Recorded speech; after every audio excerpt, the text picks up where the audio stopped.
How's everybody doing?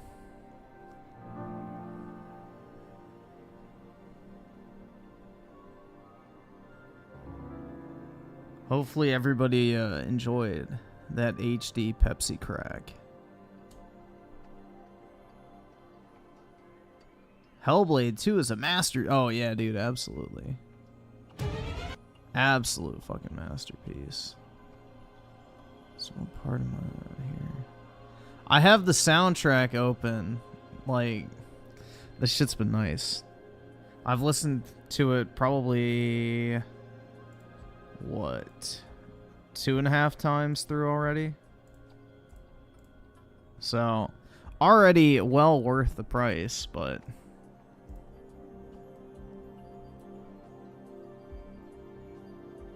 Griffin stops simping for Rebirth. Never. Trying to see what's a good one to play.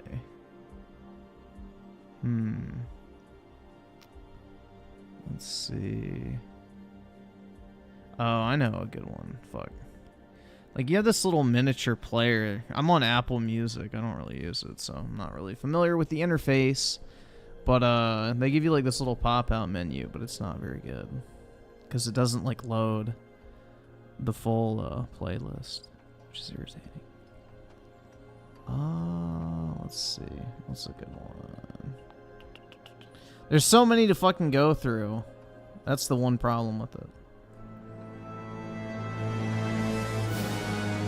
Some of the soundtrack choices are kind of questionable. I'm like, alright, why did you put this one on there but not the other one? There's like 8 different versions of the Aerith theme though, so it makes up for it.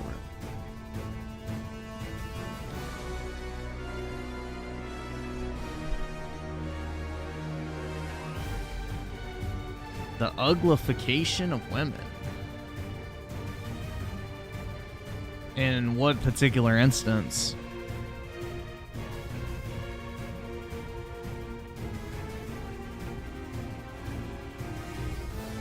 Who said it's 960p? Digital Foundry did the analysis on the footage that Microsoft sent out to the press. So it was a native Series X capture, so they did their analysis on it. The game runs at 960p. Up to 1070. So not even full 1080p.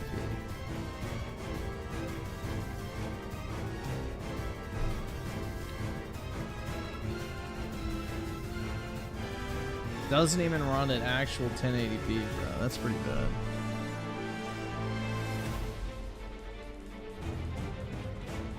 Can anybody take a guess what I was playing earlier? I wonder.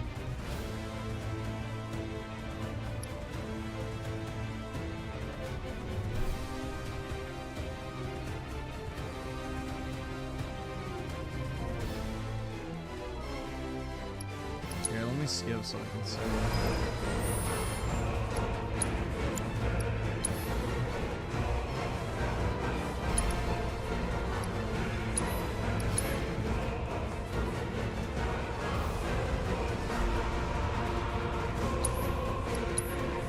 Dude, the portal makes this shit so fucking nice.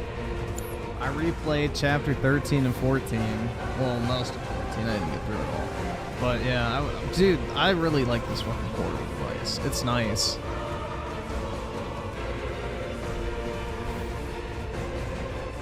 Because like when I'm just sitting in a meeting or whatever at work and I don't have to fucking talk, I can just have the PlayStation Portal open in my hands while I'm like just sitting in front of my laptop. It's nice.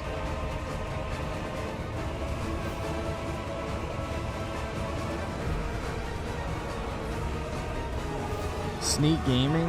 Well, it's not really sneak gaming because they can't see me.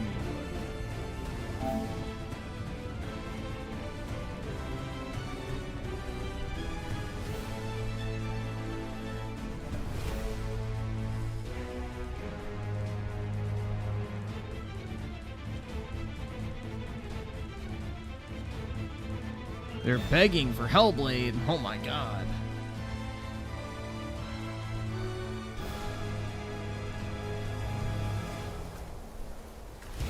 Am I gonna do a video covering the mass backlash? Maybe. forgot what it was I wanted. I may make a Hellblade video. I'm not entirely sure. Yeah, also I may replay Final Fantasy 16 in preparation for the DLC next week.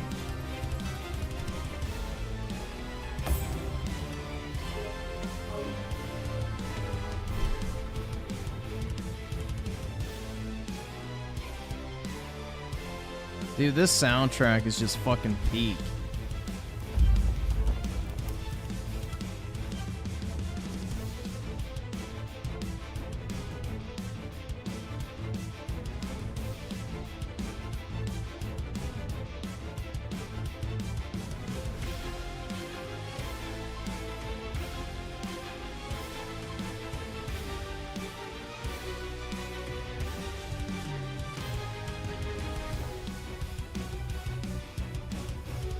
Is Rise of Rōnin...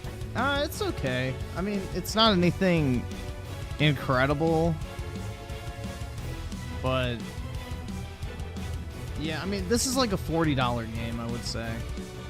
If you can get it for $40, I think it's worth picking up. This should not have been a $70 game.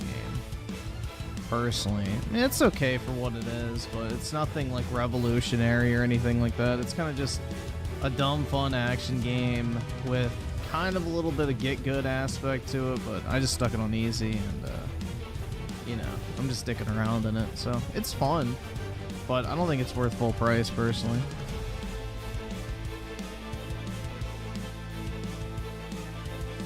You bought a $470 keyboard? Nice, man. What brand was it?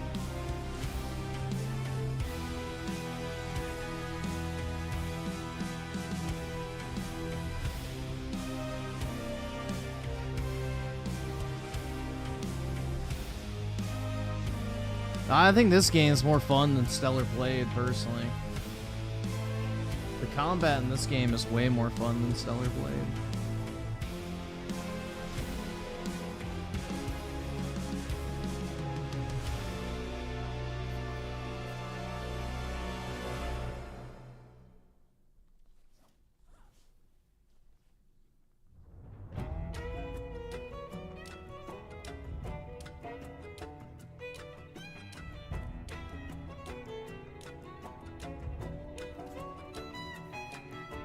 That's a tall motherfucker. Oh shit.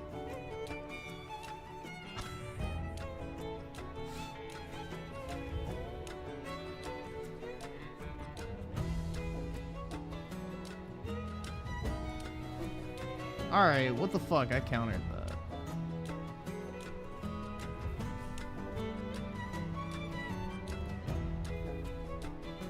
Bro, what the fuck? Why can I not counter?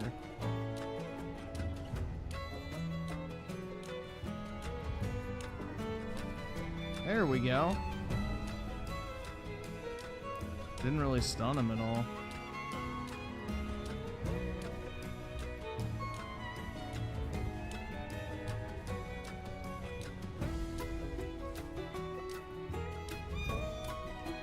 That missed? Fuck. There we go. Cheesed. What's with the music? I have the Final Fantasy Rebirth soundtrack open.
It's a keyboard called Flux Keyboard. It's cool. Yeah, I'll check it out, man.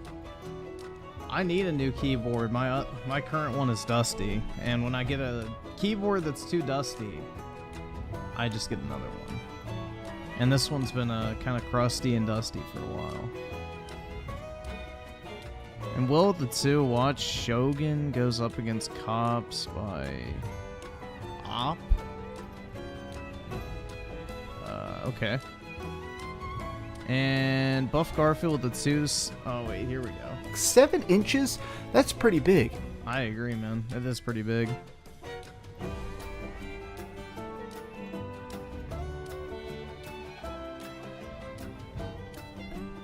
Dog, I am not taking off each individual fucking key of a keyboard to clean it.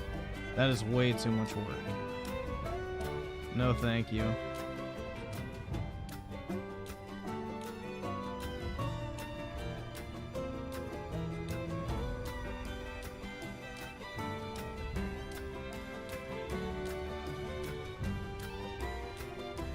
That is too much work for me, man.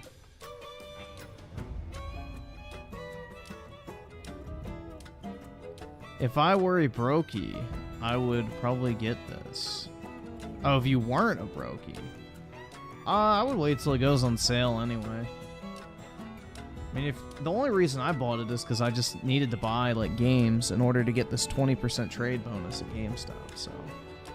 That's why I went ahead and bought it, but yeah, I would say hold off until it's, like, probably 40 bucks.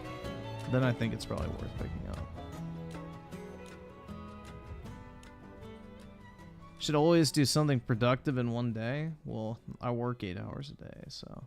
Actually 9 today, so. I had a shit ton of stuff to do today.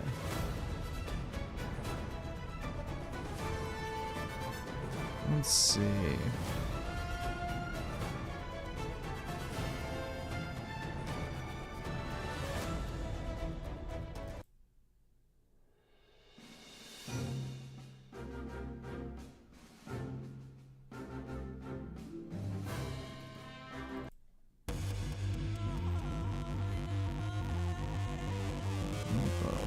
Here we go.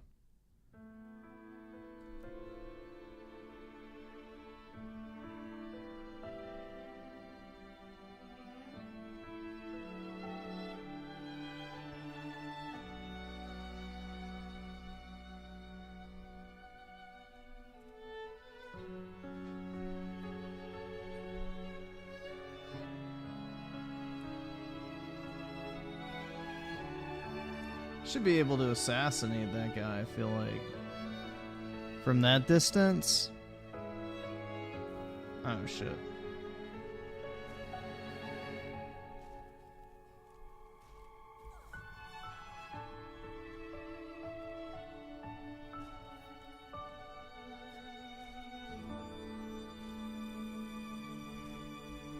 Oh, fuck. I'm out of fucking ammo. God damn it.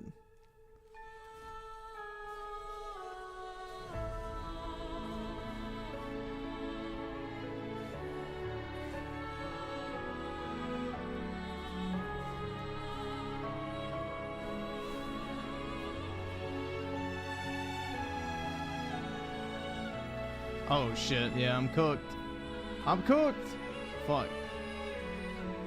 Wait, what is this? What the fuck?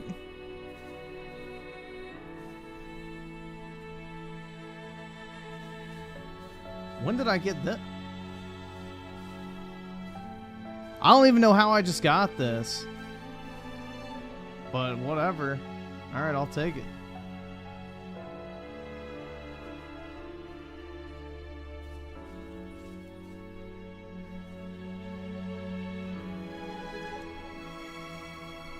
Dude, this fucker is way too fast for how big he is. Jesus Christ.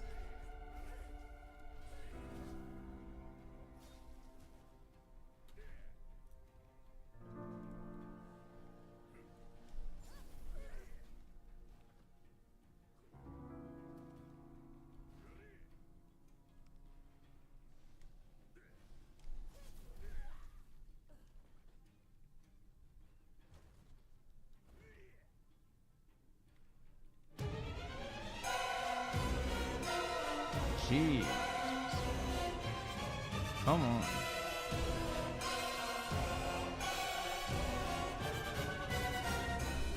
There we go. Finally.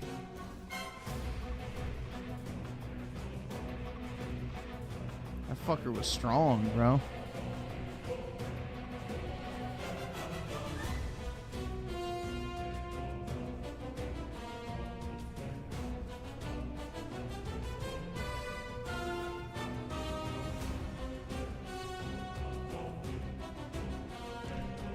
See, Will with the 2, previous super chat title by Donut Raw. Okay, yeah, we can check it out. Buff Garfield with the 2, your hat is ultra rolls. Yeah, I think it fits, honestly, you know? It fits with the samurai aesthetic, I guess.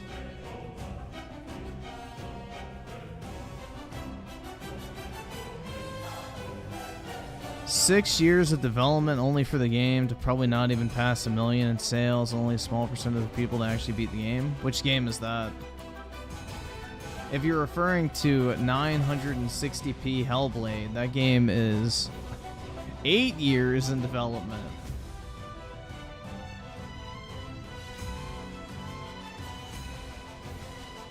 A true modern masterpiece, if you will.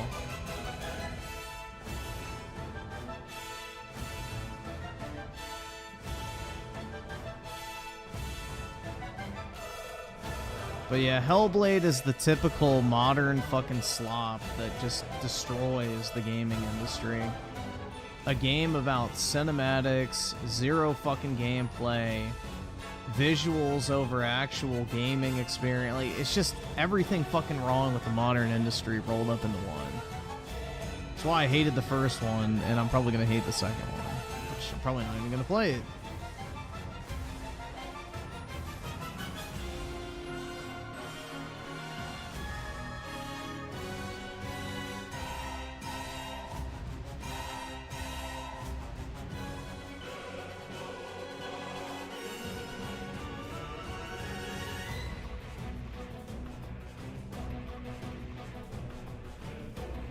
What the fuck was wrong with that? I hit the fucking button to assassinate and it countered in the air.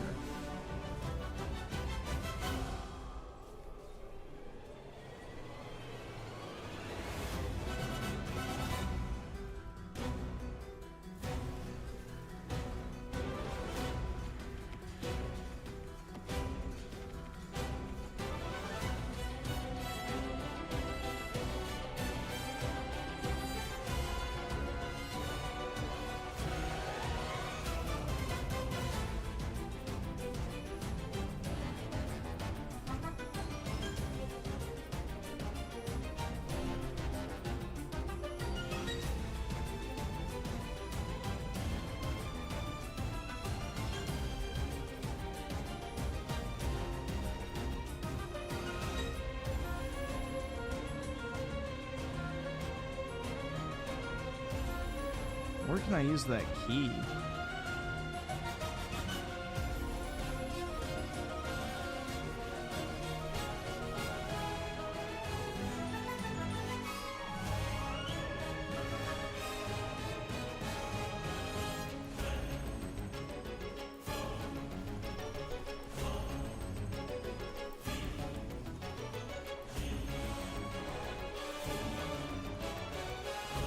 All right.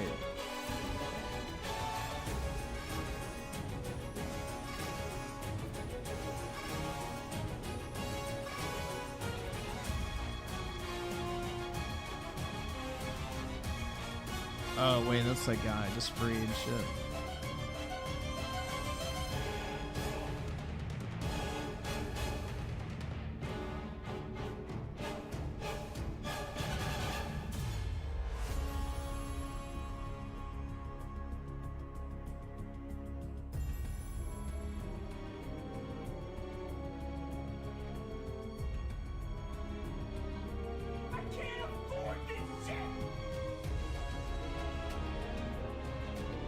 Alright, where's these last two fuckers? Either subscribe, donate, or get the fuck out. Typically by now I'm getting swarmed. Oh, there they are.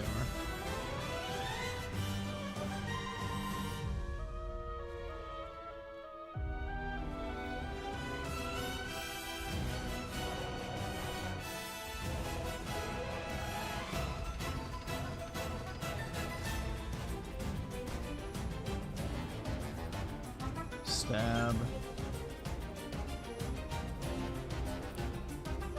Let's see, Juan with the, what do you mean long? Oh my god, like, oh my god, I don't know what the fuck that means. Sup, my Nika. It's your boy Juanold again. It's Donkey Myers, the next one. The next one to what? Die of a drug overdose? Seems that all the porn stars are doing nowadays.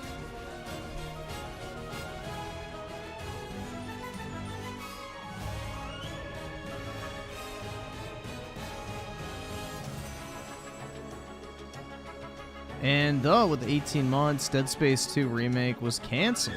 There is no God. Yeah, that shit fucking sucks, man. But like, Dead Space has never been able to cross over into that mainstream category. Like, no matter how much EA promotes it, puts a budget behind it, you know, whatever, it just doesn't fucking stick with like the mainstream audience, unfortunately. So it just seems like one of those games that's like condemned to just always be like, you know, fucked. I would have loved to get a Dead Space 2 remake because, you know, Dead Space 2 is the best one in this franchise. They said it only sold like 1.5. Yeah, it's not surprising.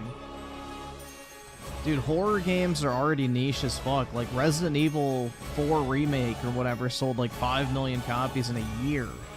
And that's like one of the best, considered one of the best games of all time. So, horror games already are just pretty fucking niche. But, you know.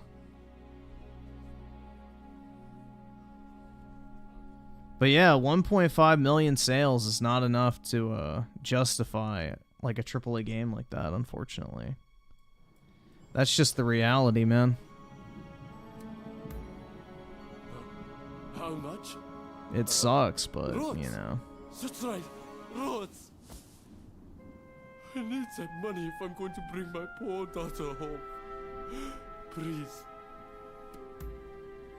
They said.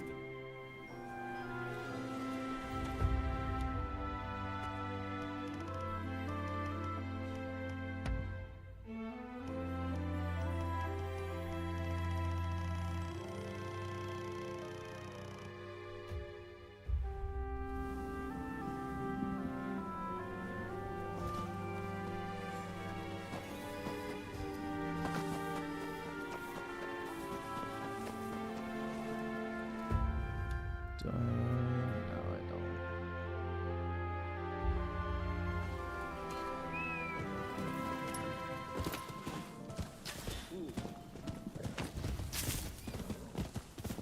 Yeah, Dead Space 2 would have been awesome to have remade, because like that game was so much like the first game for Dead Space was cool, but Dead Space 2 was so much more action based and just fun. I don't know. Like, Dead Space 1 was all about the atmosphere, Dead Space 2 was all about the action, and Dead Space 3 was just a fucking, you know... that shit was fun. I like Dead Space 3. People are like, it wasn't a horror game. It's like, no shit, retard. He'd already been through the same scenario twice. It's not gonna be fucking scary third times around. Like, from a lore perspective, it made sense that Dead Space 3 was not a fucking horror game. Because it's like, dude, Isaac had already been through that same scenario twice before. Of course he's not going to be afraid of the fucking necromorphs the same way. He knows how to deal with them. So it made sense that, you know, as, like, the story progresses, he becomes more adept at, like, fucking taking them out and killing them. Like, it just seems like a natural progression. But, you know. Sorry for the trouble. Dude, it deviated too much from the formula, man. It needs to be the same shit over and over again. And then people would have complained, oh, it's too similar to the first one, man. It doesn't even feel like a new game.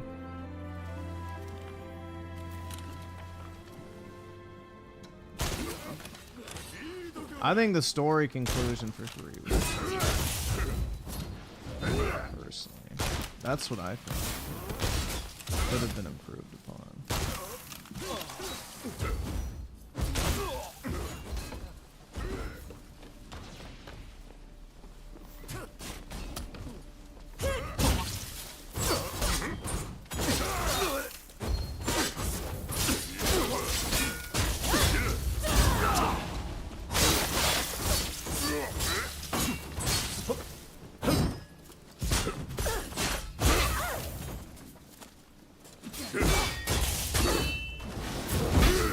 Holy shit, how can I not dodge that?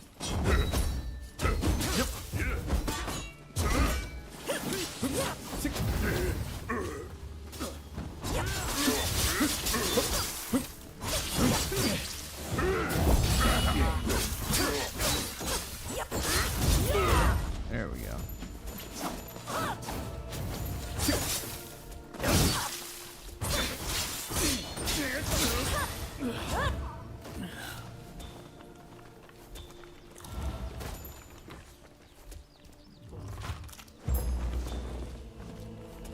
Foreign book. I like the Mass Effect 3 ending. I agree, man. It was pretty based. But people are like, oh my god, it fucking sucks, dude. My choices didn't matter. It's like, yeah, that's the fucking point. Dude, it really pisses me off. Like, people completely miss the point of the Mass Effect 3 ending. The Mass Effect 3 ending was, like, the whole point of it was, like, no matter what path General, or whatever, fucking Commander Shepard, not General, I'm thinking in Modern Warfare. But yeah, Commander Shepard took, he ended up at the same place. Like, he was the guy to save the fucking universe, essentially. You know, that was his destiny. It didn't matter if you were evil along the way, if you were good, if you were neutral, what choices you made it. Like, the entire journey was leading up to that fucking point. And that was, like, the whole theme they tried to convey with, like, the ending. And people were pissed off it wasn't a fucking carbon copy of Mass Effect 2's ending, where it was, like, super fucking reliant on your choices and everything like that. And it's like, they already fucking did that shit. I don't know, man. People got fucking pissed over nothing, which is typical in the gaming industry.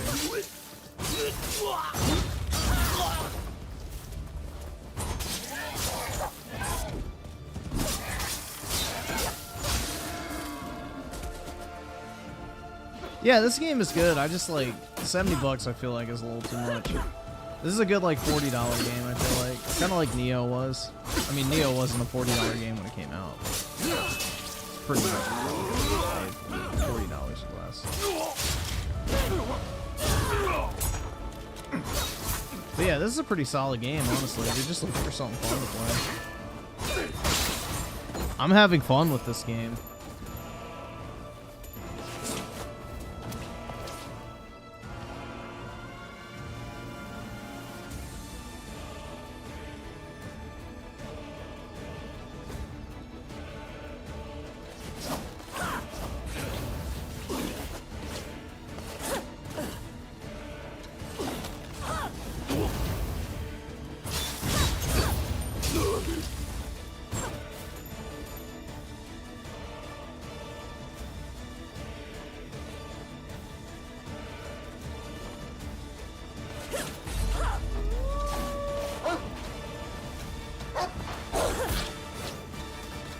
Why can't I throw that pot?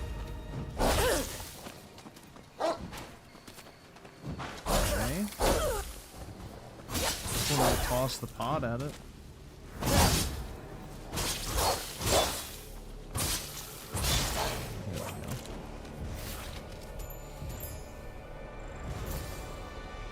Yeah, this is called Her Final Prayer, so yeah. This whole sequence is fucking fire, man. It's like 20 minutes of peak.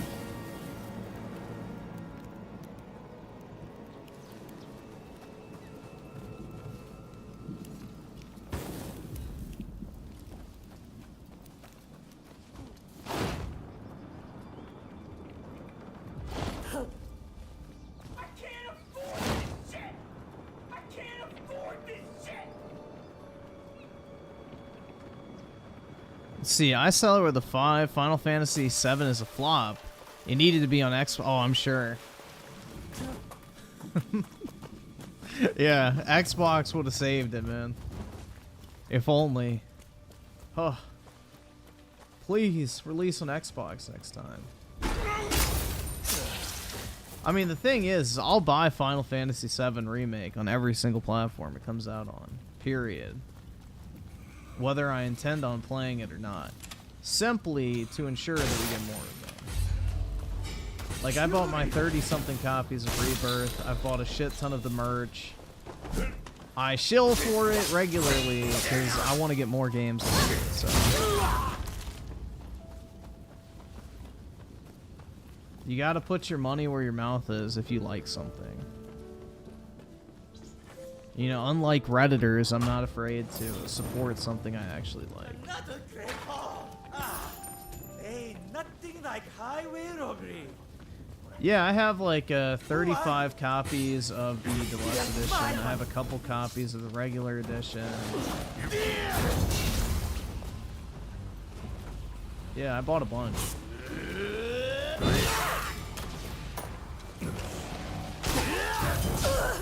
Fuck. Where did these guys even come from?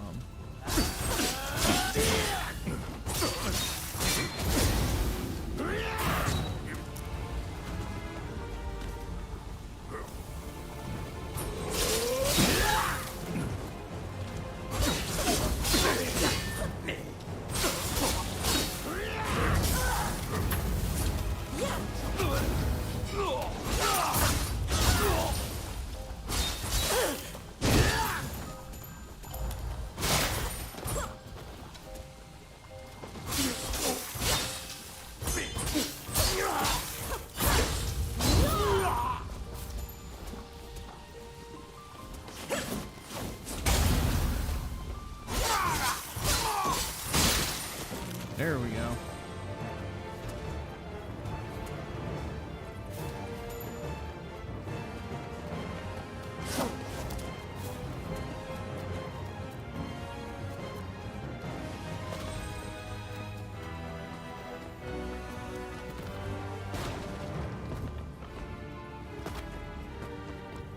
Are you getting Final Fantasy VII Crisis Core? Yeah, I have 22 sealed copies of that for the PlayStation 5, which that game's actually worth a lot of money for the PS5 version. It's like around 60 to 80 bucks. It's one of those short printed PS5 games, so it actually has pretty good value to it.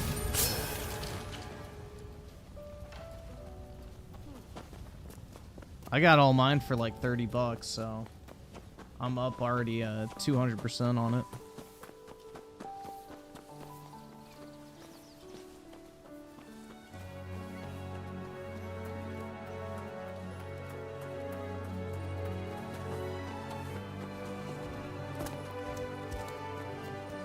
The first Hellblade is fucking miserable, man. That game sucks.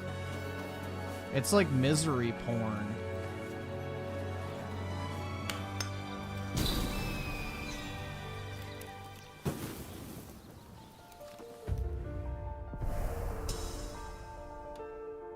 Griffin is the biggest Final Fantasy VII fan. I wouldn't say that, but I definitely like the franchise. I like Final Fantasy in general, though. That's the thing. Is like, I have like 30 copies of Final Fantasy 15 Day 1 edition. I need to buy more like older, because like you can get Final Fantasy 8 graded in like pretty much perfect condition for like 700 bucks, which for a brand new PlayStation 1 game in graded condition, I feel like is cheap. Like, that's really cheap. If you think about it, like a first print copy of Final Fantasy 8 graded in like a 9.6 for like fucking, you know, 700 to 800 bucks, I feel like that's really Here with your petty scheming. What the fuck's happening here? Is he gonna get beaten up by a girl?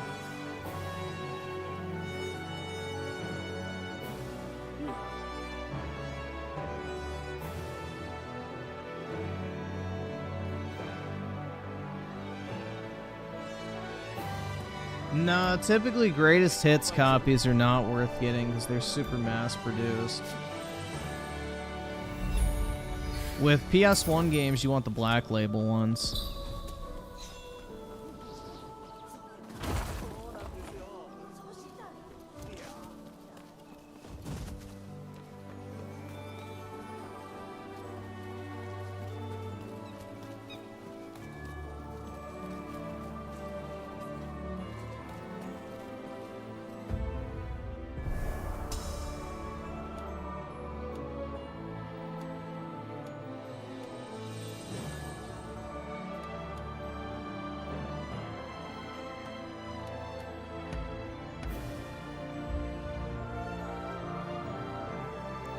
See, groovy with the 2, me on my way past the Ascension as it blows up.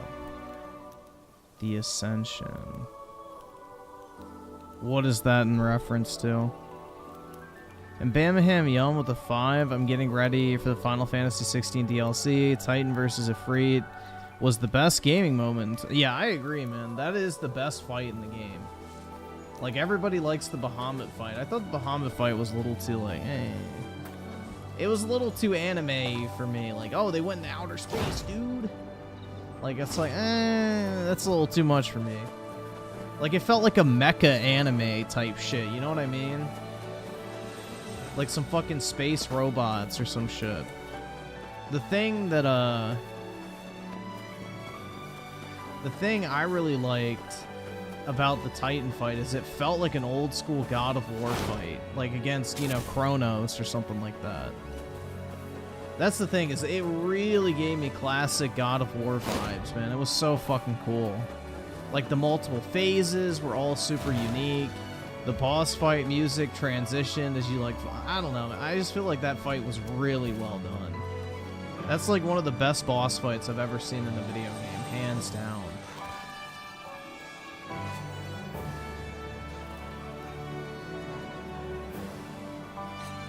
Like they did their fucking thing with that.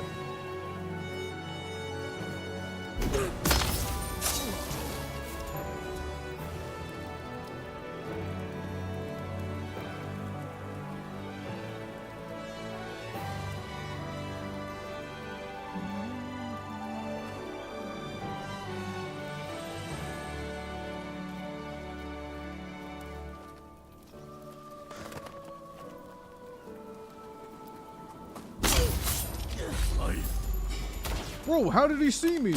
I was standing behind him. That breaks video game stealth logic.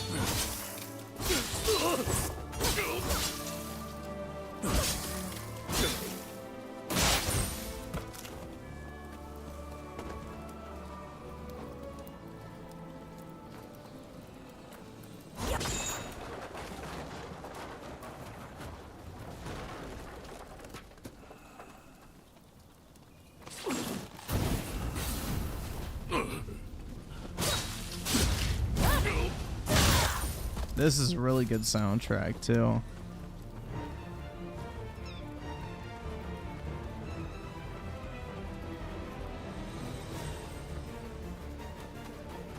Dude, it's so nice having the soundtrack available now. It was like so unfulfilling not being able to go back and listen to all the music.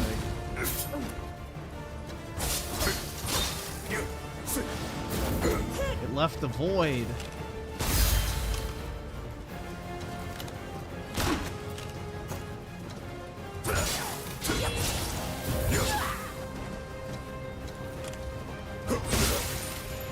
Pop.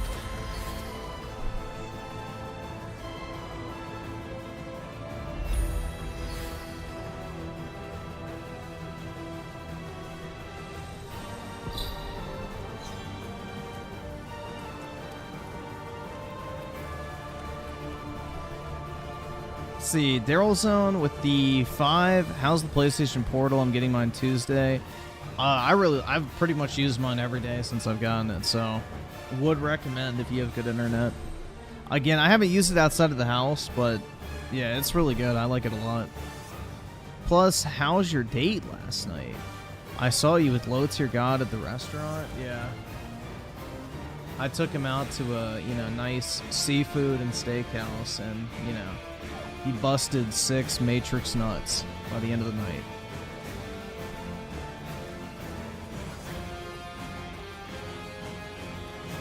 Advent Children version of these tracks are way... it depends on which ones.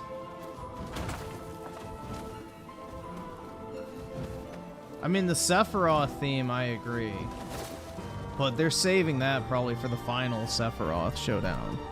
They're not going to give you the full juiced version of that until the final showdown. So that makes sense, but like all the variations of the Aerith theme, I think a lot of the battle music is really fucking good.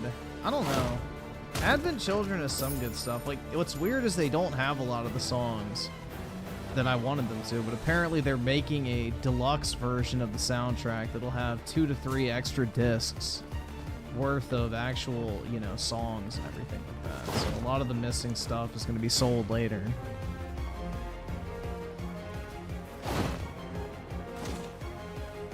And Claus Mystery at the 20, imagine being excited for Mass Effect 4, yeah.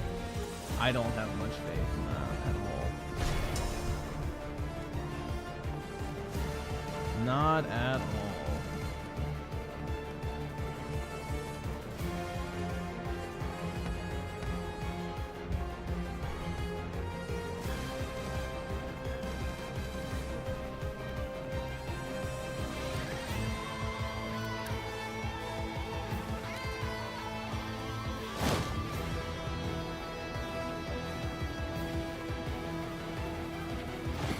Well, yeah, Advent Children's One-Winged Angel, I'm sure will be in part 3.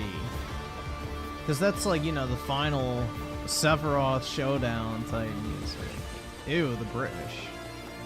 This will make me happy.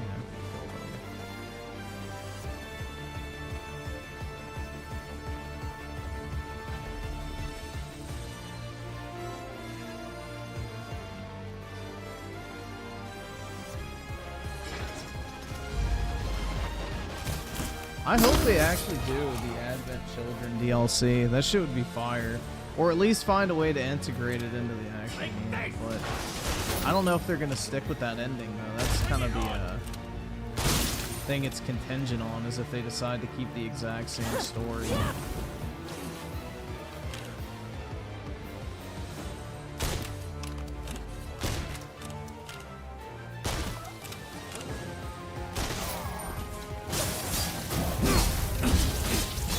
Holy shit, bro, I'm getting juggled by fucking whatever his fucking name is.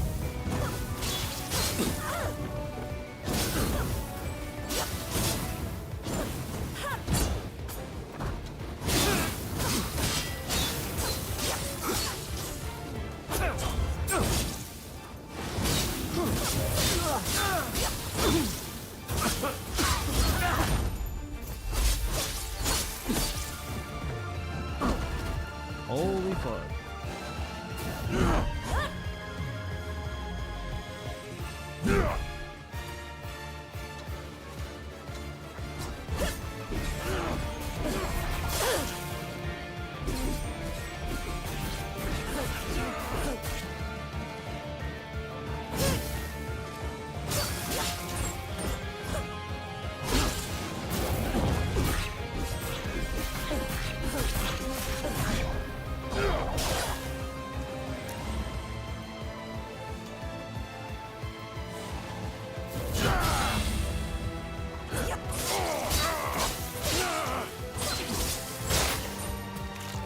Shop.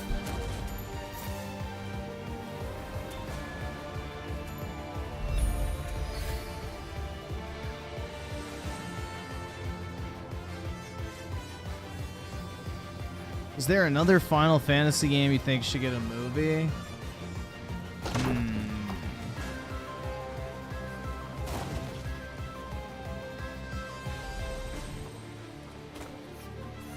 I don't know.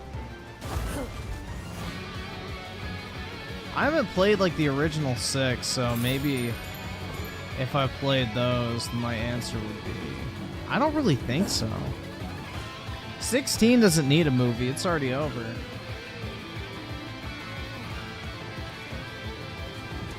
"16 feels like a complete storyline. I don't really think it needs a movie. I think the fact that it's getting DLC at all is kind of surprising, in all honesty. It really doesn't need it.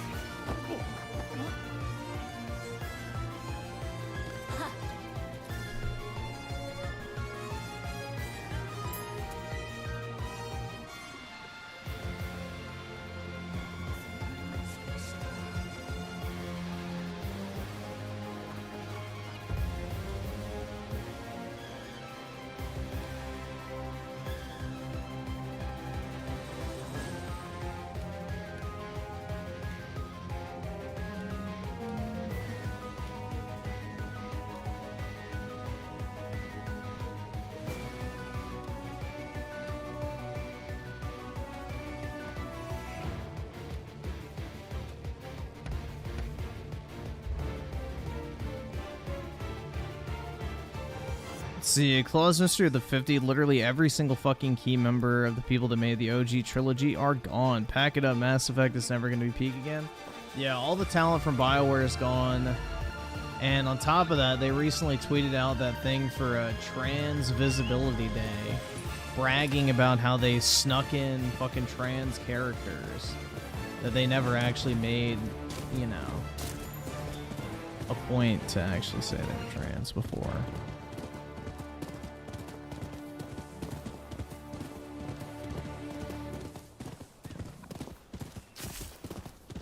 Dude, if they do a remake of X, I highly doubt they're gonna fuck with the story.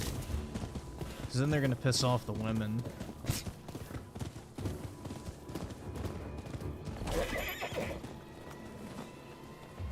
Any woman that says she likes Final Fantasy, I guarantee you 10 is in the top 5. If not, like, number 1. They love Final Fantasy X, man. It's like a chick.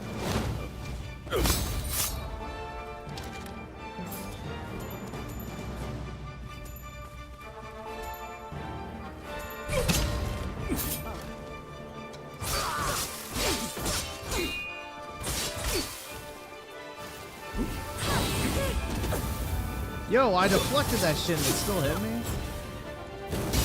Wait.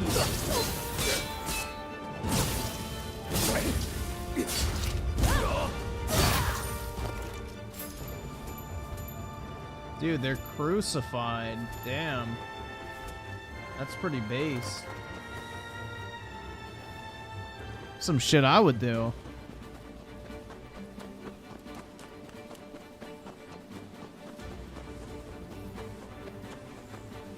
Claw's Mystery with the 20. Fill this. Tinkerbell, I'm guessing.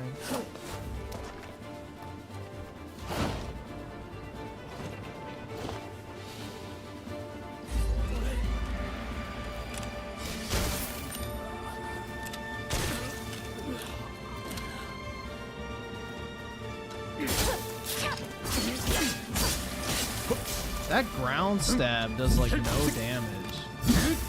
What's the point of even having it? It's like fucking literally nothing.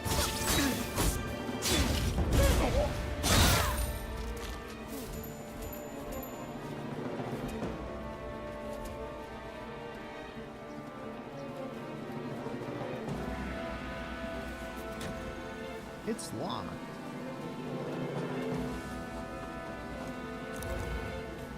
Alright, I guess I'll free this guy.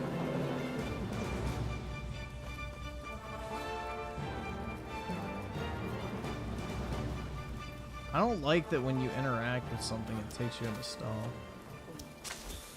Or if you stealth assassinate, it takes you into stealth. Like, look. Oh, wait. Yeah, see? It pops you up out of stealth, which is really irritating, because it's like, yeah, I'm trying not to be seen. I don't think you... Oh, yeah, I can. It's the first time it's let me assassinate one of those.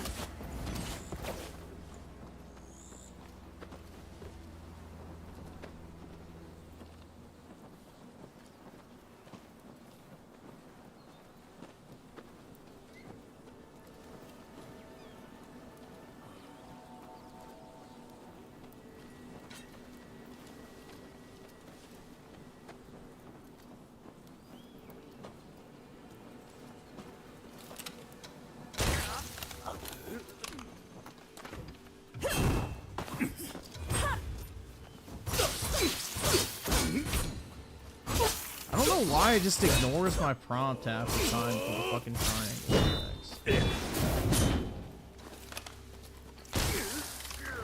Right, that cracked his head with the Pepsi.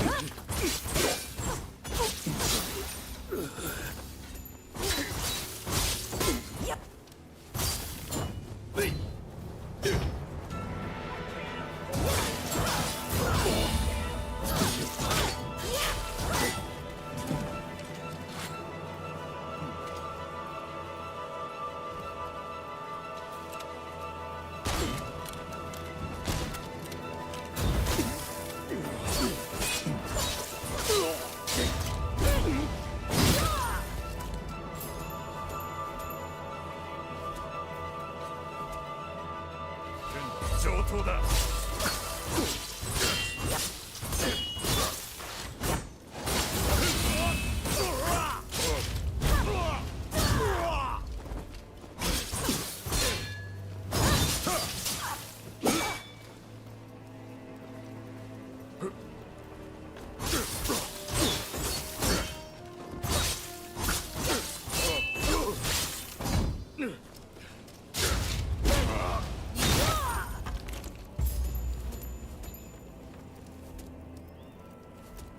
I bought the $300 Aerith water capital frame. That's tempting. I have 2 of the Aerith music boxes pre-ordered, which I'm pretty excited to get because the original run of those is worth like 10 grand for an unnumbered version, and then a numbered version is worth like 50 to 100,000. Like sold at auction for over 50 grand. Was the last sale for one of the numbered music boxes from the previous run. So they're like legitimate, you know, it's a company that doesn't just make video game shit. Basically they're like one of the, I guess, most collectible music box companies. So they make like high quality stuff and people collect them not just in the video game sphere. So because of like the limited nature, like they only made 100 of them. They're super fucking collectible. So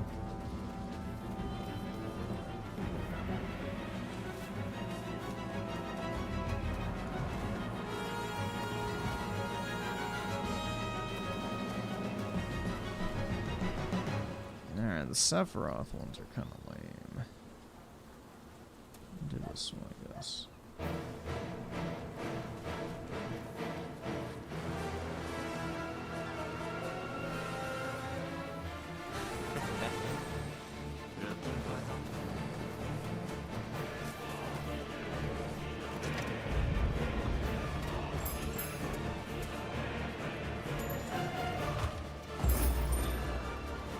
Hopefully this is actually good. That's good. Oh, nice.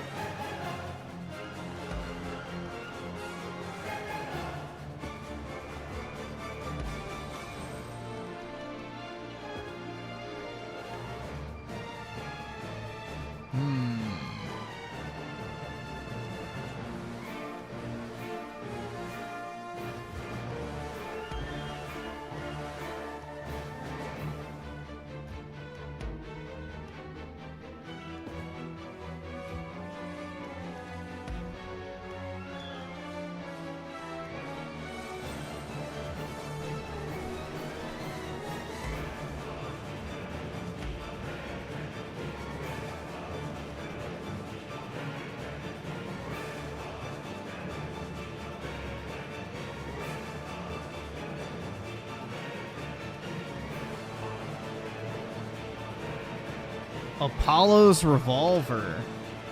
I kind of have to use that.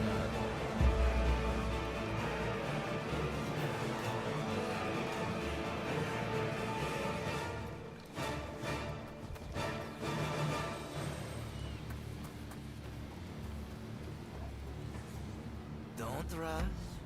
Take your time. Sure thing.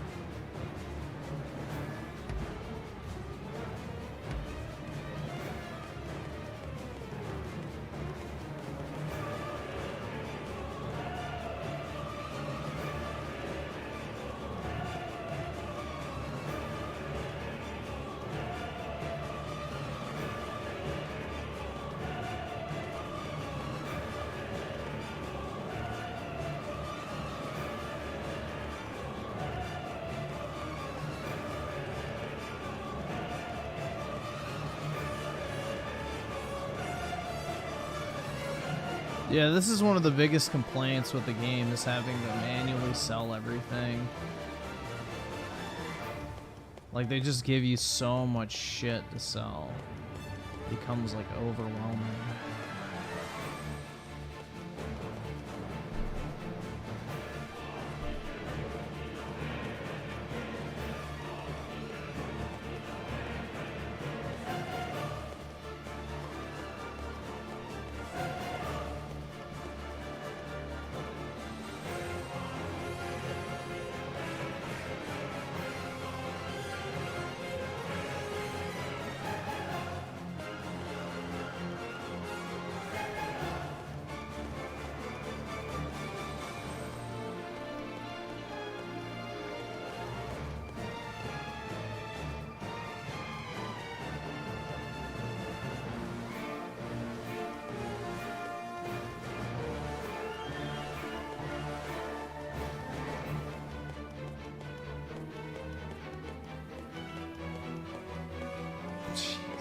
Christ, dude.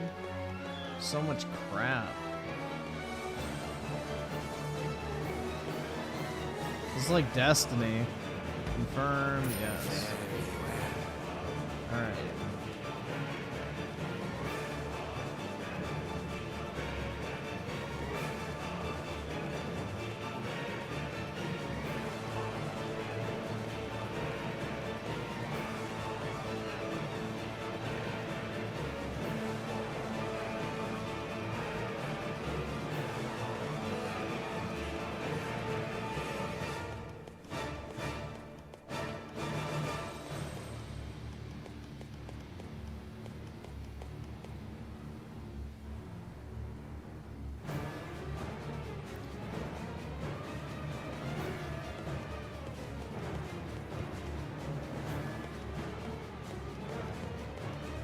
Yeah, I don't want to sell the legendary stuff because you can transmog in this game.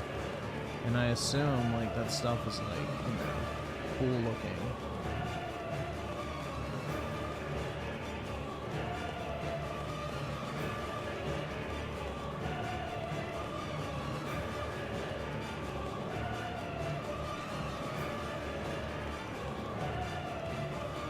Dude, it's just so much crap.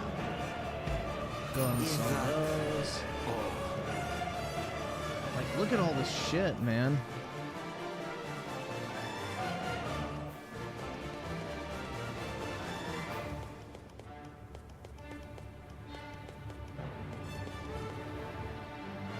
That filter?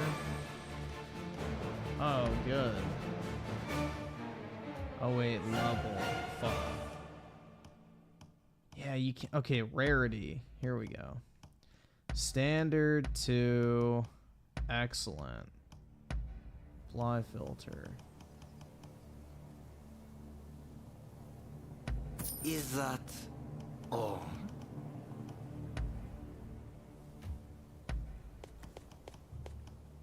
I mean, that doesn't really speed it up, but I guess it's better than nothing.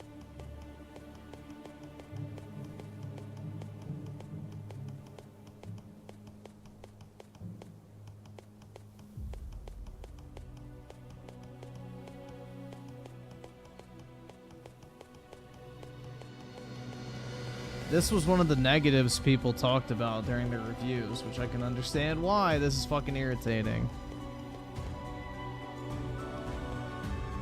Yeah, your character's Asian in this game.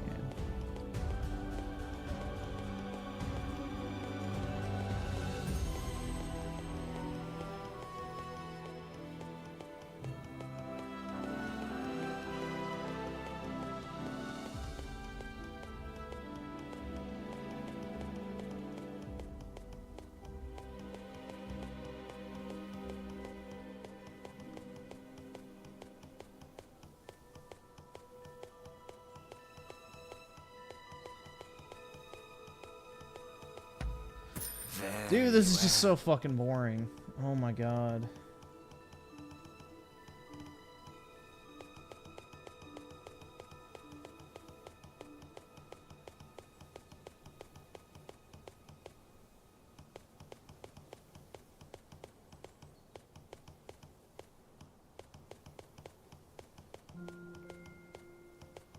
At least it's not like Destiny where you have to sit there and fucking select each individual thing and manually fucking delete it slowly.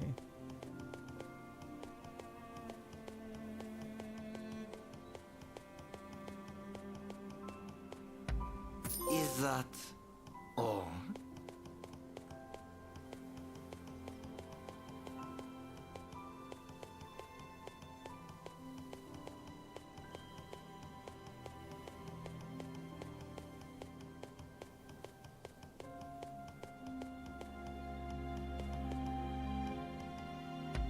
There we go. Very well.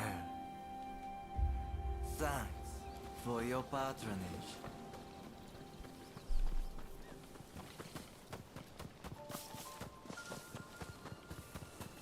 I got a trophy. Did I actually? No way, dude. I don't actually know if I did or not.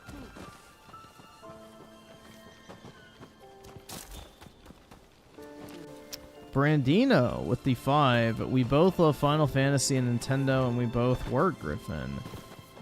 Tai Kuji has exclusive Final Fantasy merch. I need your help and support. What type of exclusive merchandise? I haven't heard of that site before.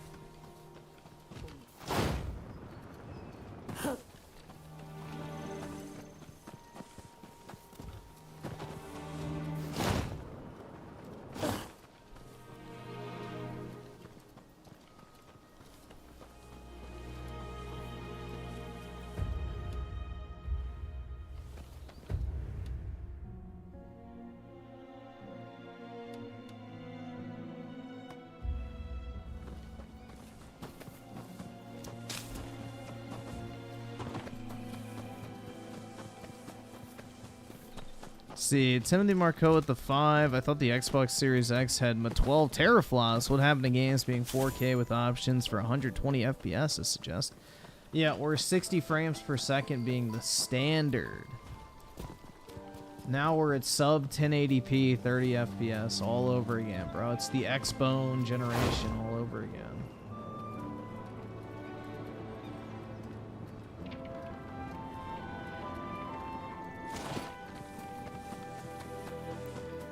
And Michelle Soguchi with the 5. I went to bed sobbing last night. I still can't believe they put microtransactions in Dragon's Dogma 2. Me neither, man. Completely fucking ruined my entire life. It's so sad. I am so not proud of this gaming community.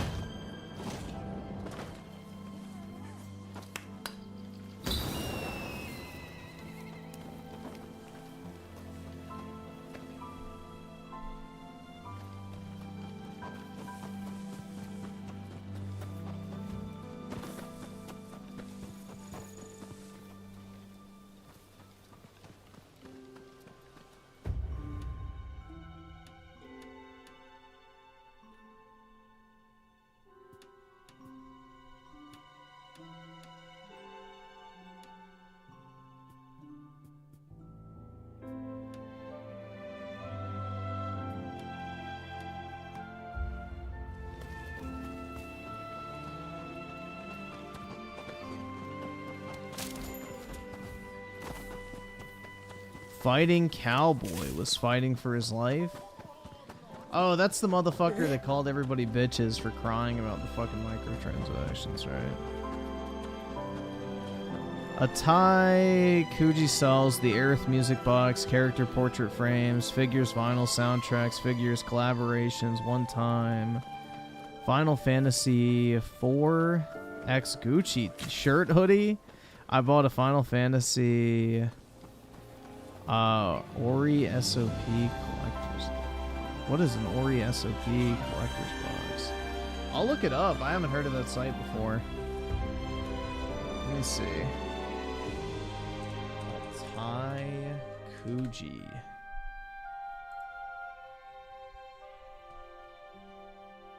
Oh, Stranger's a Parrot. Okay. So what's their bestseller? Commemorative Kuji game? What is a Kuji game? Oh, that's that award they gave out for people who did that competition or whatever. Yeah, I've seen this on eBay. Oh, let's see. Products, series, Final Fantasy.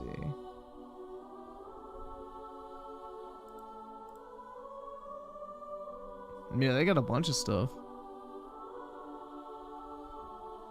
Yeah, Aerith Music Box.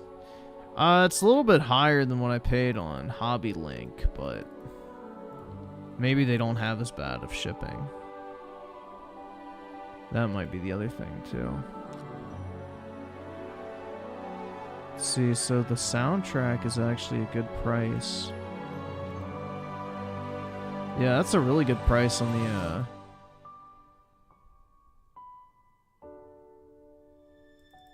the special edition soundtrack. $58. That's what I paid from CD Japan.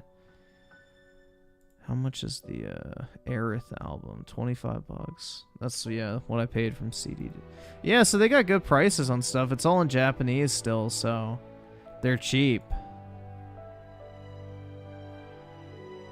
Okay, I see the poster you're talking about. Here, I'll pull it up. Yeah, 200 bucks isn't that bad.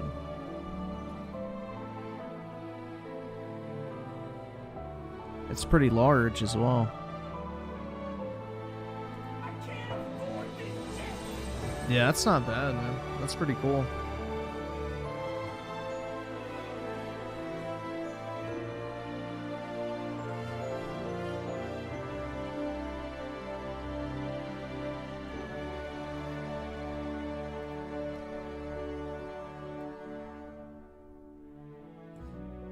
But yeah, I'll check them out.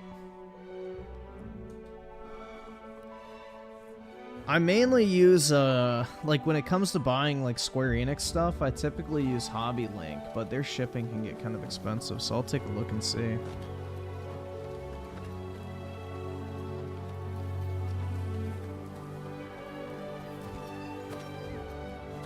I don't use my camera when I work. Nobody does, so they would never be able to see my Aerith poster unless I wanted them to.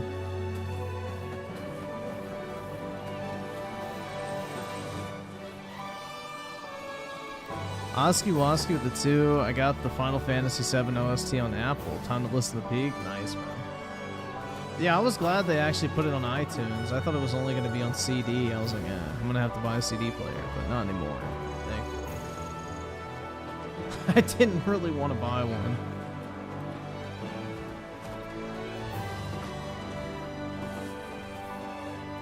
Dude, I already showed my car. Like, I shit you not, when I was interviewing for my job, one of the interviewer asked me what did I like to do as like a hobby, and I said, yeah, I like to, you know, buy, collect, and resell cards and stuff. And I got into like a 20-minute conversation with him about it, because he did it with sports cards. And, you know, I was doing it with Pokemon cards at the time. So yeah, like for 20 minutes, I literally showed my cards and we talked about reselling and shit. So I got to skip most of the tell me about a time that you did this portion of my job interview. Which was cool. Because those fucking suck. Timothy Marco with a 5. Also, O.J. Simpson died. Wonder if Peter made him try on the glove in the afterlife. Hey man, O.J. Simpson was based.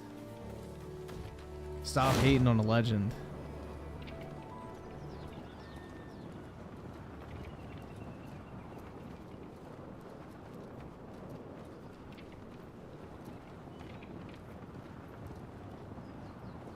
I can't afford this shit! I can't afford this shit! In Claw's Mystery with the 50, more than 50% of transgender and non-binary youth in the states across the U.S. seriously considered suicide in 2022, according to a new survey data. Oh my god. I could. Yeah, I'm not going to, but yeah.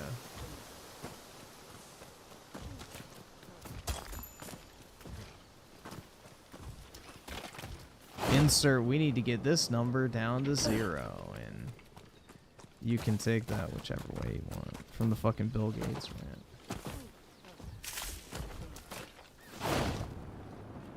I think somebody bought his Ford Bronco for like $1 million or something ridiculous. Because when he had to declare bankruptcy when his, you know, wife's family fucking sued him in civil court, you know, all of his assets and everything were liquidated, so. All his, like, possessions, like, went for a shitload of money because people wanted to collect stuff related to the trial and everything like that. Would you consider allow your kids to be trans? Fuck no. My kids aren't going to be retarded. So I don't have to worry about that shit. I'm not gonna let some fucking retard teacher convince them of anything. My kids will be raised with the mentality of the first day they go to school is, yes, you are better than a teacher. Anything they tell you aside from the shit you should be learning in class is a fucking joke. And the last person you should ever listen to for anything, especially life advice, and who you want to be, is a teacher. Because those who cannot do, teach. You think... No, I think his son did. I remember I watched something about, like, the evidence that it was his son. And it makes a lot of sense, because the DNA would match. You know, a lot of the evidence found matched up more with his son than him. So, you know, OJ could have basically been covering for his son, basically. And, you know, going through the trial to, like, you know, cover his ass instead.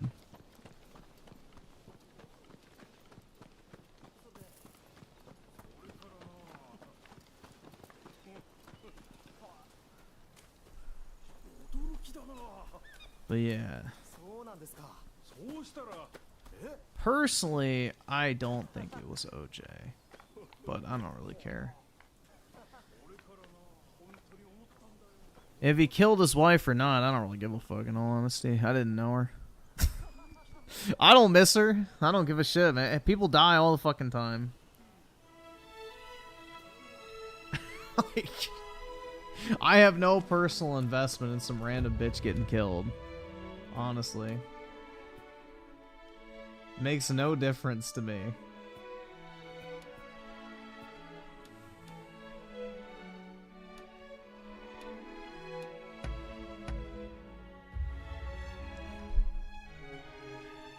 OJ Simpson Gaming with the 2. I'm still making money in heaven. Ha ha ha. Cope losers. That's right, man.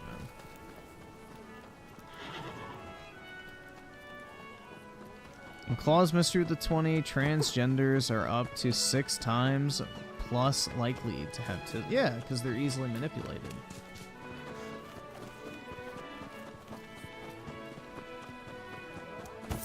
It takes a special kind of person to want to, like, willingly invert their penis and remove their testicles, bro. Every fiber in your being as, like, a normal man would tell you not to fucking do that shit. So, yeah, you typically have something wrong with you. Which is why it's mental illness, but yeah, no. Definitely tism is pretty common. The thing is, too, is my kids will never fucking go to public school, so they're not going to be among the fucking rabble. So, I don't have to really worry about that.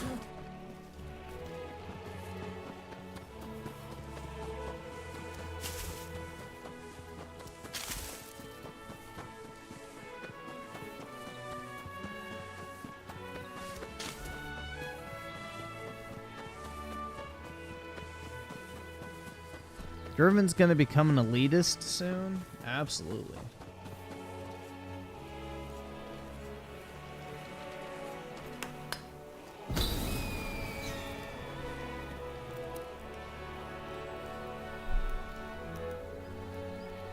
Homeschooled? Nah. Homeschooling, I feel like, is a mistake. Your kids need to learn to socialize and be away from the house, so... Get a good look. The most important part of school is, like, the actual socialization factor, I feel like. You just have to make sure the people they're socializing with aren't a bunch of fucking, you know, pond scum. So, that's why they'll never go to public school. Get the attention of the guards. Ito and Yamagata will start a fire while you keep them occupied. Give them a breath, and head up to the legation yourselves. If all goes well, once we've regrouped, we go after Alcock.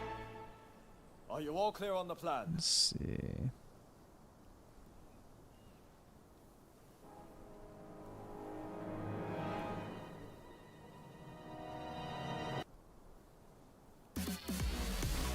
No, not that one. Here we go. This one's good. All right.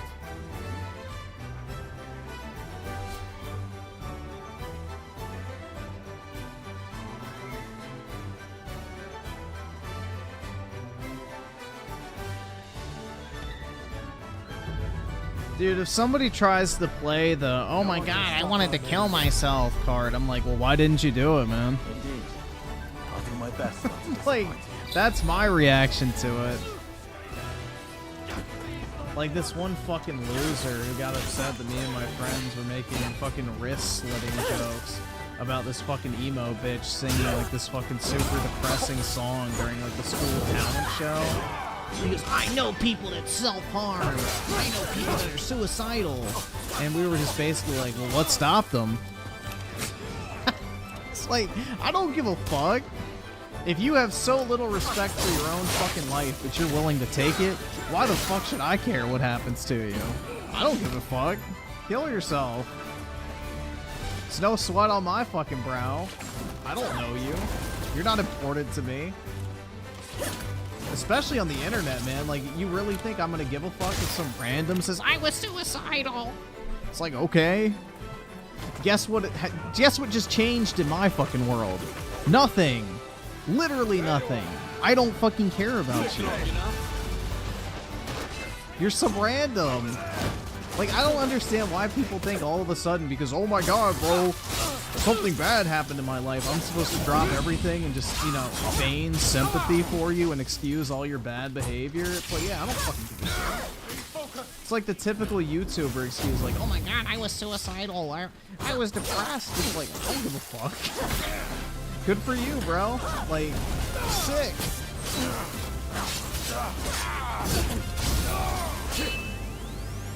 Yeah. The only people who act like, the thing is, if you're constantly announcing to the world how much you want to fucking kill yourself, you're not actually suicidal. You're just attention starved. That's it. People who are actually gonna fucking kill themselves don't tell anybody, and you never see it coming most of the time. Like, I had a friend who killed himself, and you would have never thought he would do it. Like, that's the thing. So I know this firsthand, bro. Like, I don't know, man. I know for a fucking fact that people who are actually suicidal have no fucking, like, intention of spreading that shit to everybody they know.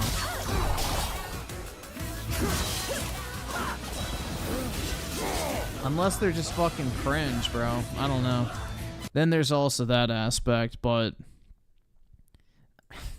like 99% of these suicidal people are just fucking attention-seeking clowns.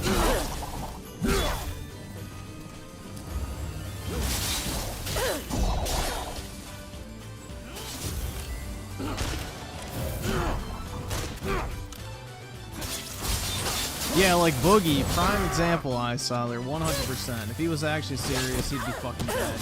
He's too addicted to fucking attention, that's the thing. He loves the attention that crying about his mental health brings him. He would never actually kill himself.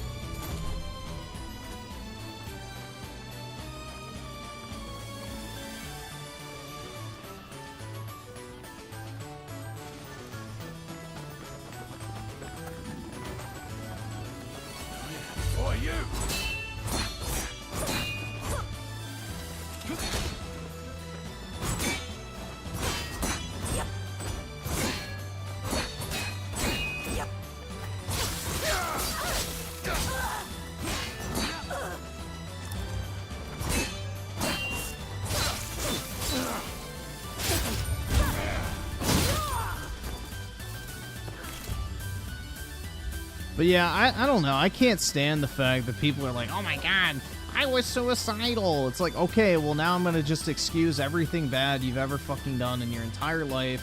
I'm going to stop arguing with you, and I'm just going to concede to your fucking viewpoint. Okay, that sounds completely logical. Just like killing yourself, right?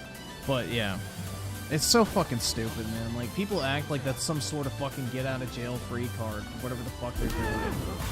It's like, I literally do not give a fuck.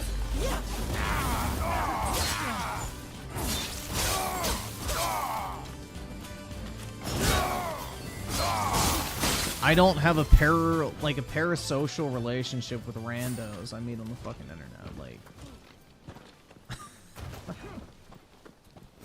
Like, it's just so fucking stupid. Like, you really expect me to care? No, I don't give a shit. People die every day. I don't know them. Why should I fucking miss it?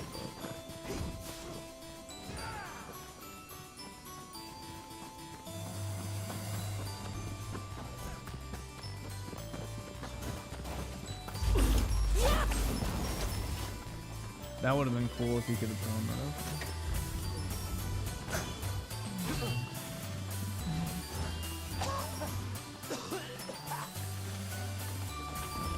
Did someone unalive themselves because you took a day off? Hopefully.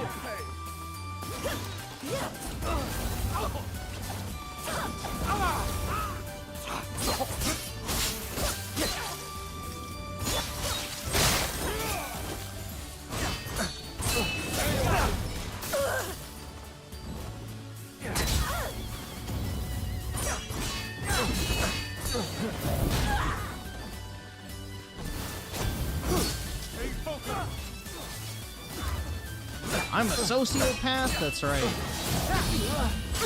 Something like that.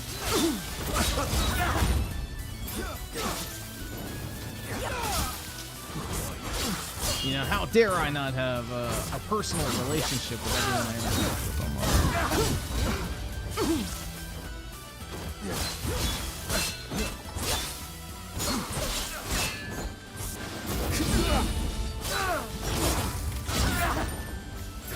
Did you hear about the Brazilian who made the Sweet Baby Inc. curator move to Japan? How did he get a fucking residency visa? You sure he moved or is he just visiting? Because it's hard as fuck to get residency in Japan.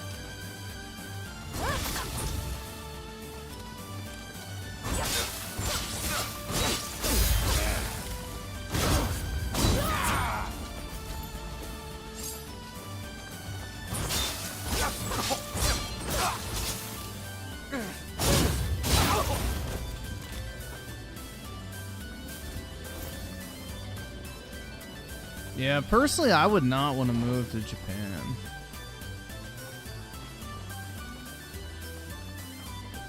Over here.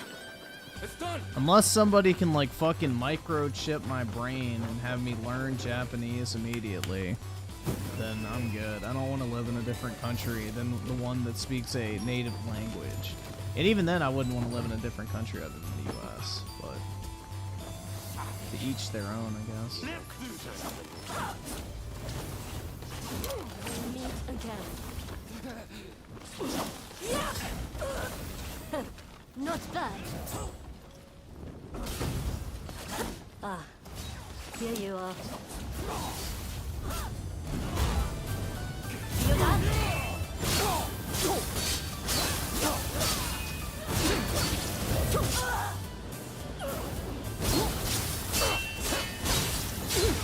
Enough of this! Come on!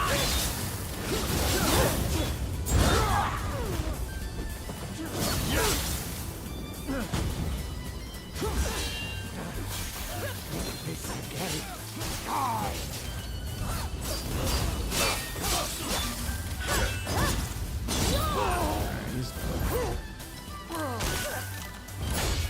Oh, my sister.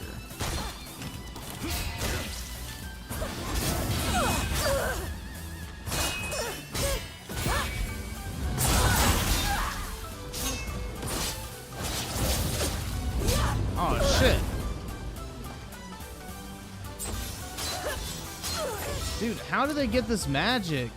I want the magic. It will take more than that to finish me.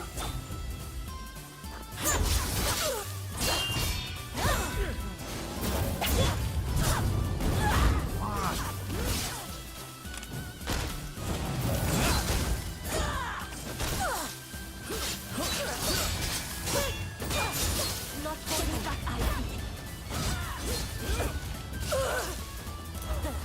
You haven't won yet.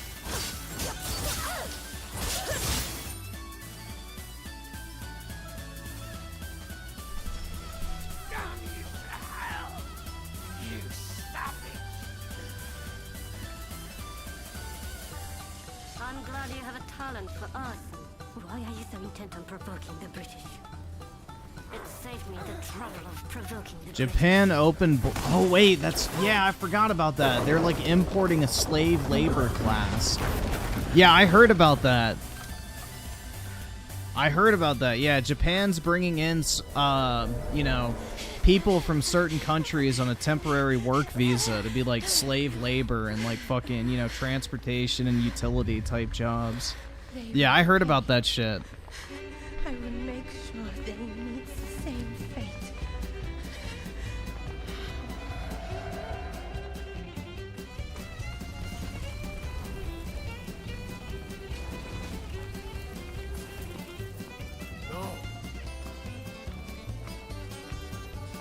Gensui, you've gone too far. This is just the beginning. Wake up.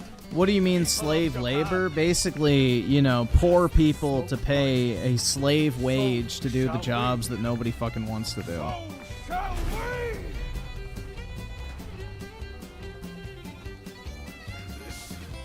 This is no better than the Red Demon.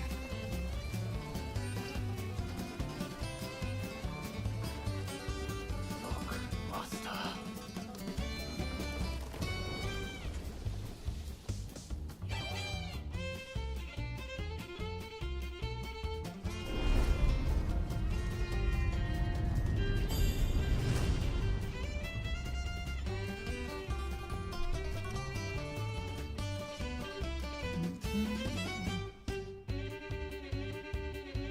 Buy American games? Fuck no. Absolutely not. Hey!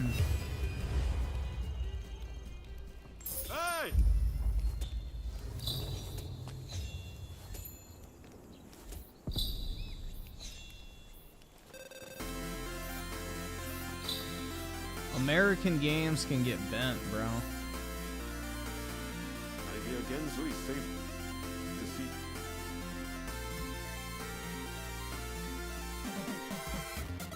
Not yet. I don't want to listen to this. Hold on, let's see.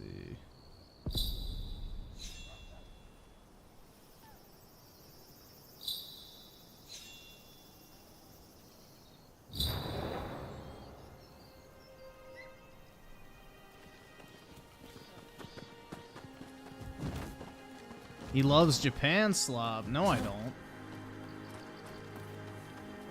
You have never heard me bitch about fucking slop-ass anime games, because I definitely have done that on many occasions.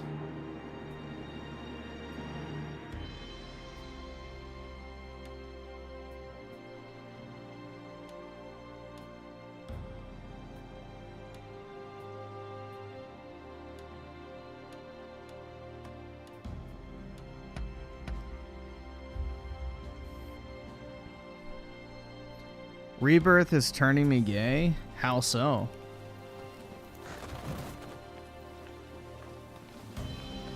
How is Rebirth turning me gay when I'm an Aerith simp, bro?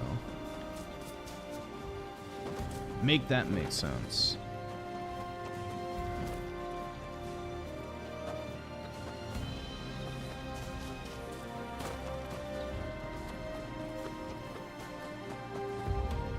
Y'all always accuse me of being an Aerith simp, so, you know.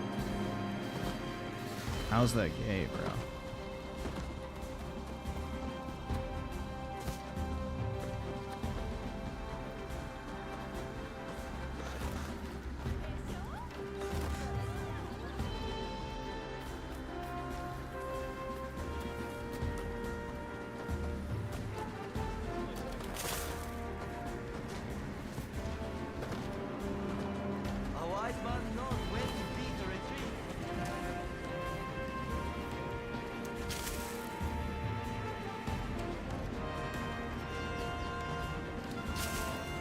Griffin wants Aerith panties. Nah, I would never, bro.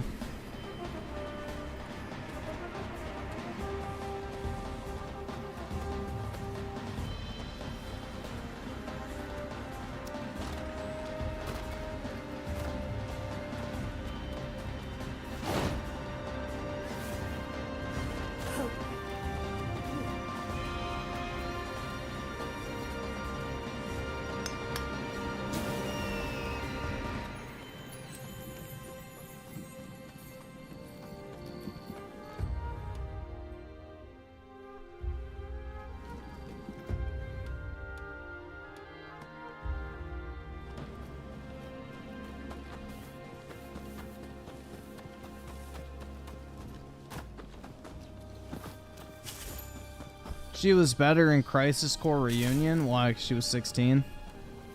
Or I guess 17, actually. But either way. I see what you mean. Or are you referring to the end?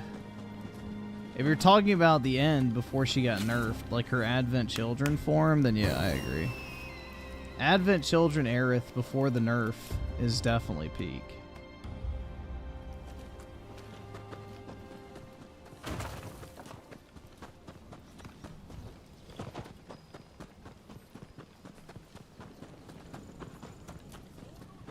How did she know Zack died? Because she's a Cetra and is like in tune with the life stream, and it's like explained in Final Fantasy VII Remake that, you know, when Elmira's husband died, Aerith was able to sense it before the official news came.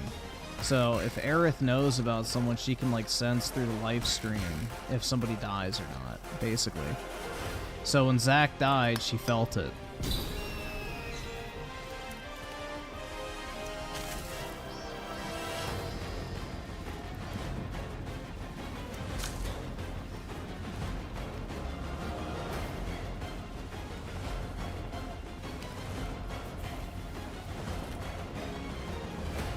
Fuck was the point of that? Oh.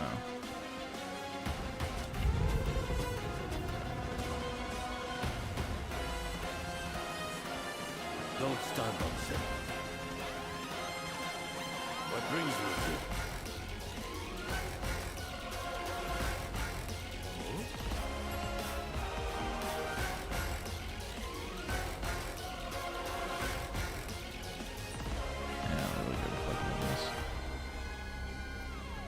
Is the original Crisis... I would just play Reunion. It's pretty much better in every way. The original Crisis Core was made for the PSP, so it's pretty rough.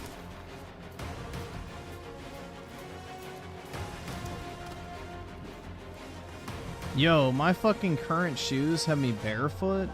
Nice. I don't like this soundtrack.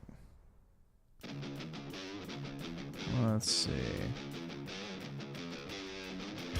We'll do the Gongaga music.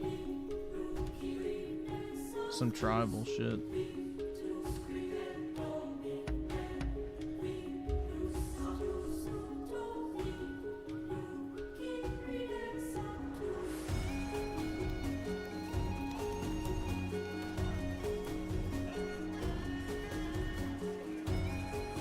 I still don't know why Aerith was called Aeris in Kingdom Hearts. Because it's a translation error from Japanese to English. So over in Japan, it's always been Aerith. But the English localizers took the name... Basically, in Japanese, her name is Erisu, because it's like close to the meaning for Earth. Like Aerith, Earth. That's the naming convention, basically. And yeah, so they took Erisu and just made it Eris instead of Aerith in the original like translation. So it's just a mistranslation error, basically.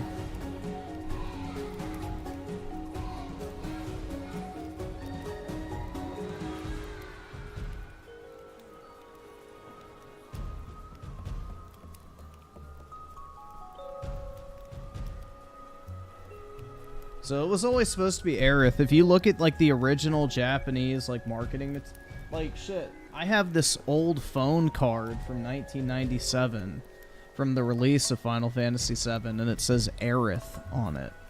So that was made before the US even got Final Fantasy VII on the PS1.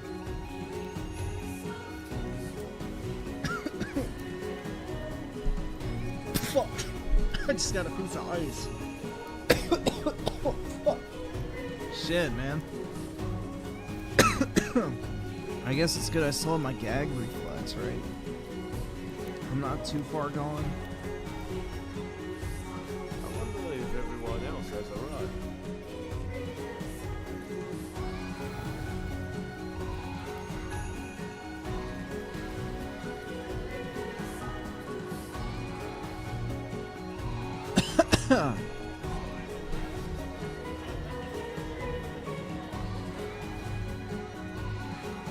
Yeah, I think Aerith is much nicer than Eris, personally, because Eris just sounds like the heir to something.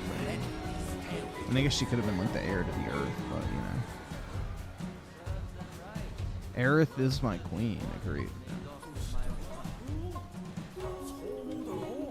I can't get the image of the wounded out of my head. Aerith is wifey, bro. So much for coming here to unwind. Pay attention now. You'll miss the technique if you so much. Hey! Hey!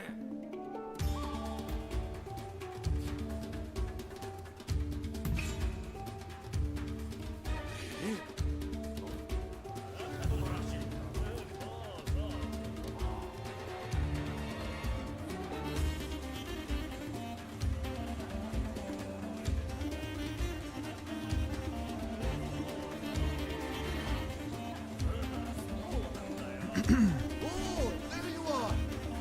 Rōnin started without you!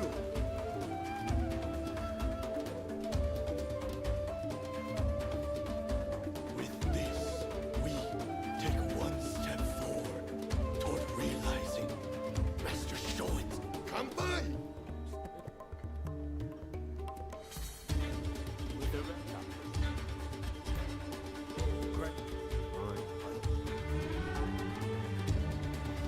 Aerith is not real, unfortunately. Yeah, but if you find a chick like Aerith in real life, guys, lock that shit down.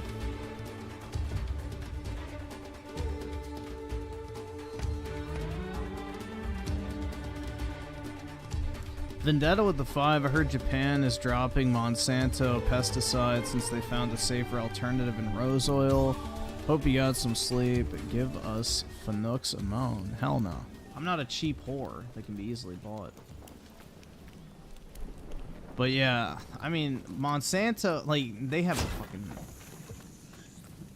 Basically, their whole business model is, we make more money than the lawsuits can cost us. Which is pretty fucked. But yeah. Chicks like Aerith do not exist on the singles mod. Yeah, they do. They're just hard to find.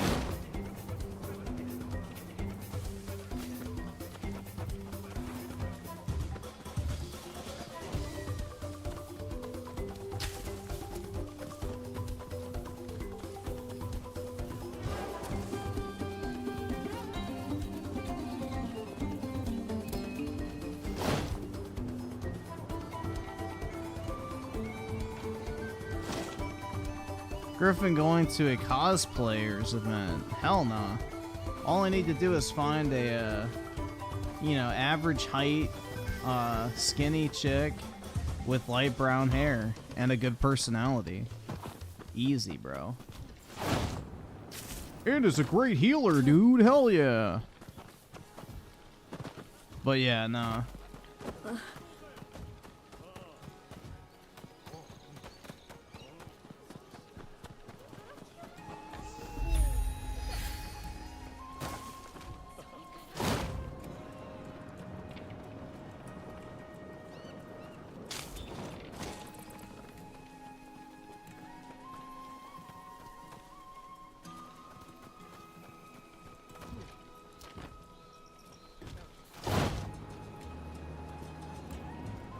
I wouldn't really say Aerith is submissive, bro.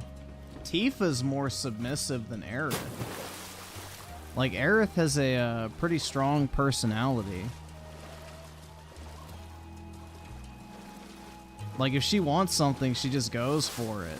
Whereas Tifa's much more, like, reserved and, like, submissive, I would say.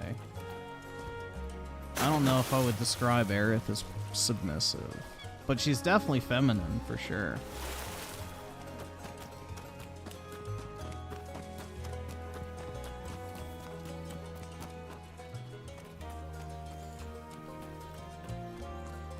Hey. You had no trouble getting here.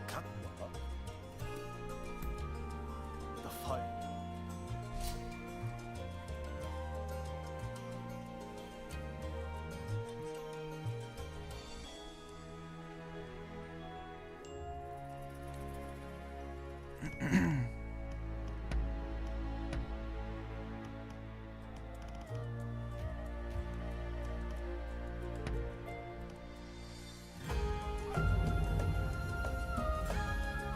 Time for me to shine, eh?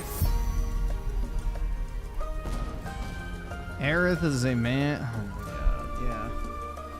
That's right. Any woman that isn't a submissive fuck doll is literally a dude. I forgot.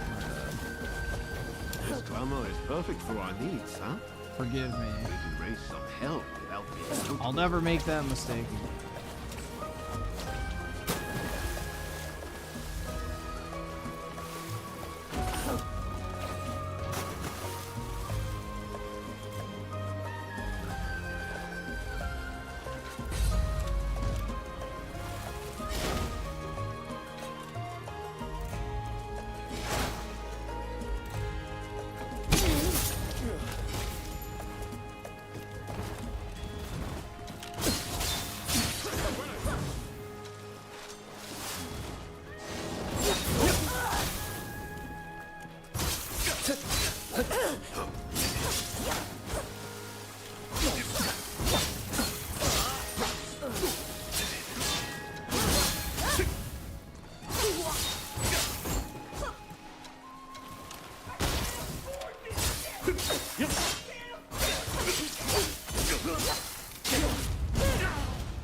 May 1st burst would be, dude. Nah, I just had a really fucking bad headache, and the last thing I wanted to do was stare at the screen. I just had to lay down. But I didn't really sleep much.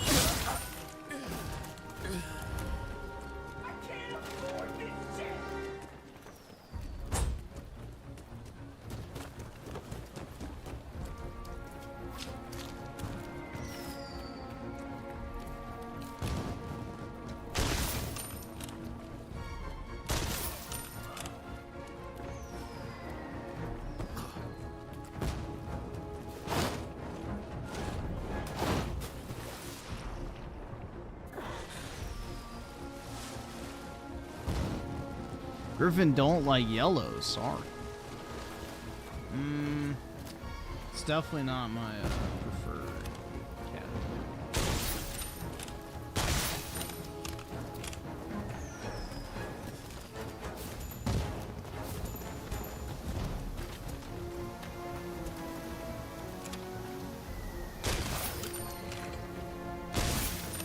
Thought so.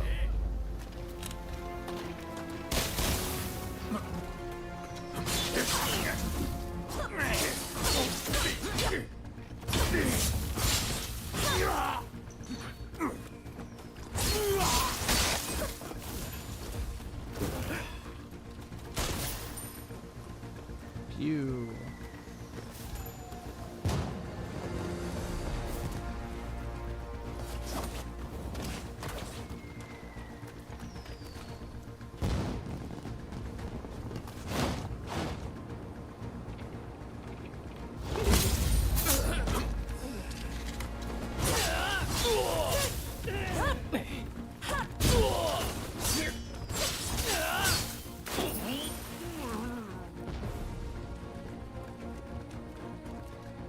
Oh, nice. He actually drowned. Cool shit, man.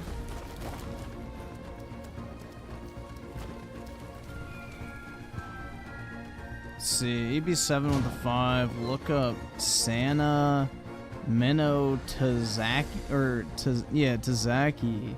She's a K-pop artist that kind of looks like Aerith. It's subtle, but I can see a few similarities. Plus, I would sound. Alright, yeah, just give me a second. Let me swing over here first.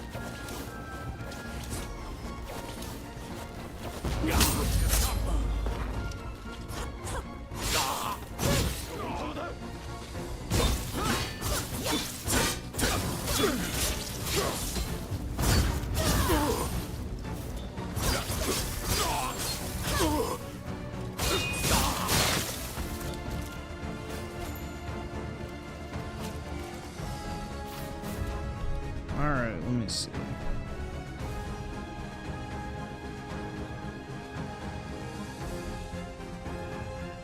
I'm not even gonna try to spell it, so copy.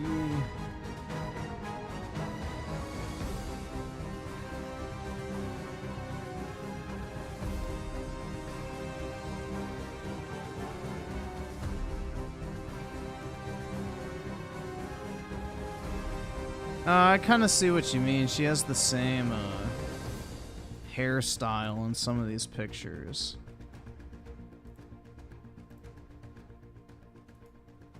Yeah, I get what you mean. Hold on. Like that?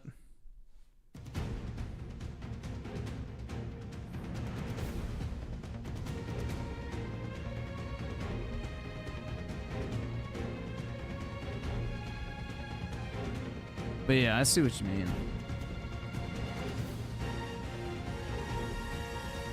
And groovy with it too. If your girl doesn't roast you, that's not you. Yeah, exactly, dude. I don't know, bro. Like, I mean, I get it's a video game, but it's like, bro, Tifa's personality, I just couldn't imagine being in an actual relationship. Like, she just seems way too passive. It's like boring almost. You know what I mean?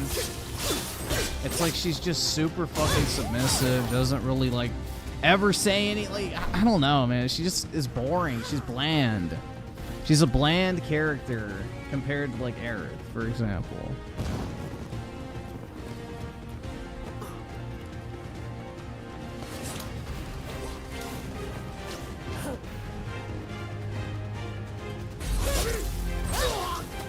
Bro, what the fuck? Why does it keep, like, not giving me the execution? It's really irritating. Alright, he drowned.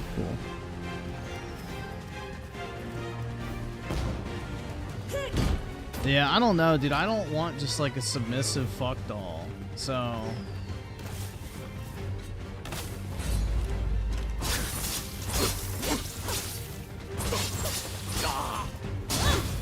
what's the point of being in a relationship with somebody if they don't actually contribute anything other than just agreeing with you all the time? That's kind of boring. Yeah, both Tifa and Aerith have really good voices.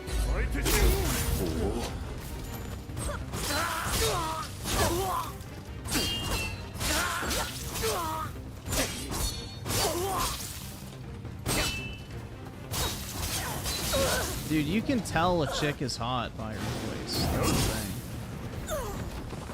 Is most beautiful women have good voices. Hey, you're not looking so good.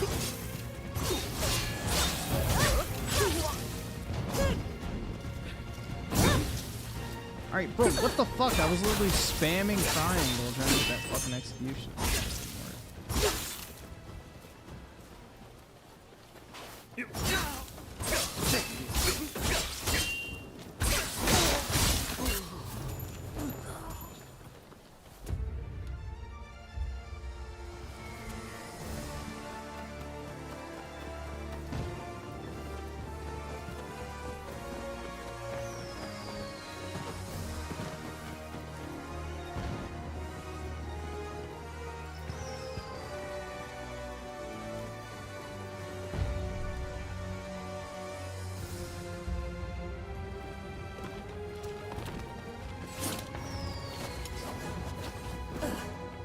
That's definitely the ship I need to get on.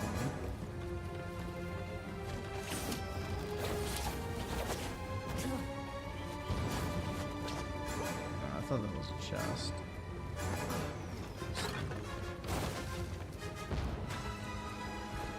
Aerith's voice actors. See, I don't want to know what she looks like because it'll like forever like... I shouldn't say ruin the voice, but it'll like de-immerse me from the voice. That's the issue, is like once I know what the voice actors look like, it kind of like takes me out of like the actual character speaking.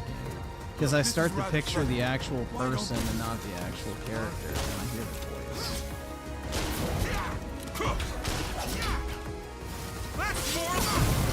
But I could believe, like, that's the thing, dude, is there's no actual thing of like a case where I've heard a chick with like an actually like really good voice and she's ugly. Like, I feel like that's just a rule of life.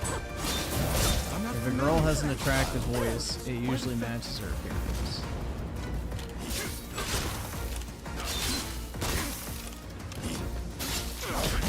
Suppose I should try harder.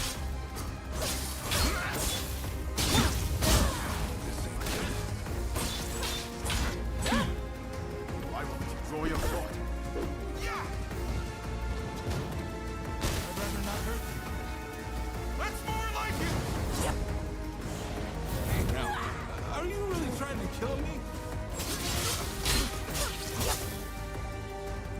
cutscene.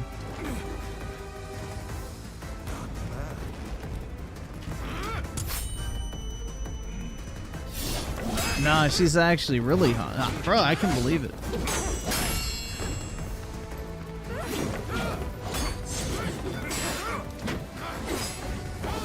I could 100% believe it.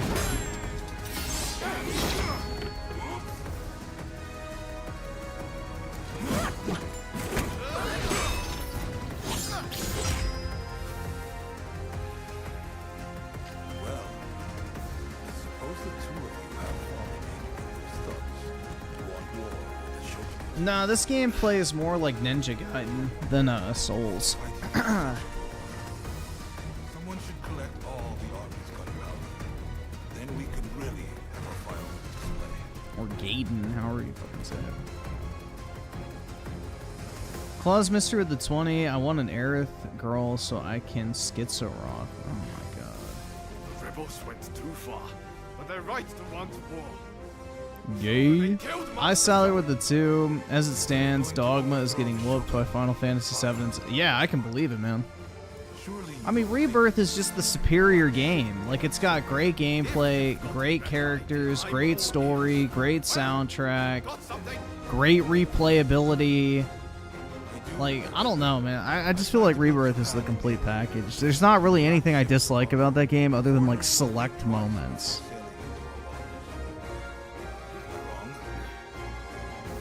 Don't click U-Generation's link. It's Aerith's voice. Yeah, he's trying to sabotage, bro. He's trying to ruin something for me. Shock. But have you considered it would be quicker to fix it than to spend all your time overthrowing it? So how about you two want to help me out? Murder, arson. Is that what Shoin wanted? In Claus Mystery of the 20, actually, Jethro, I want an anthropomorphic Red 13. Hell yeah, man. Nothing beats the Red Rocket, huh? And U Generation of the 10, yeah, nice try, bro. I'm not taking the bait. Now that I know what it is, I didn't have to click on it, so big ups to Plutonia in the chat. I appreciate you. Lord Danielson with the 10. Send Claus Mystery to the Shadow Realm from whence he came. Uh-oh. Alright. Sayonara, nigga!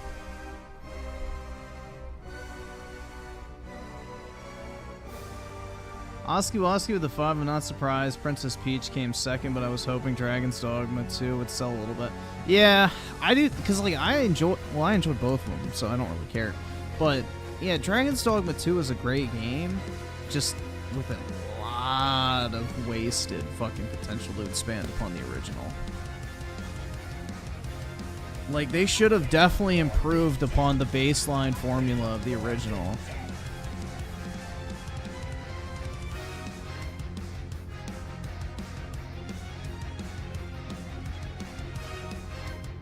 I feel like that's its biggest fault. Like, they could have expanded upon the existing foundation of the first one a lot more, and they just really didn't. They just rehashed the exact same thing, but worse in some cases.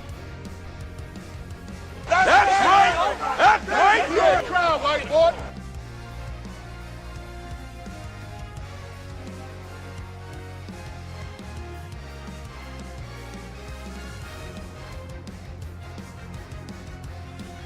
Hojo is a bitch for torturing Red 13. Yeah, Hojo is a whole ass hoe, bro. Fuck yeah. But yeah. Hey! But that's the point, man. You're supposed to hate him, so it makes sense.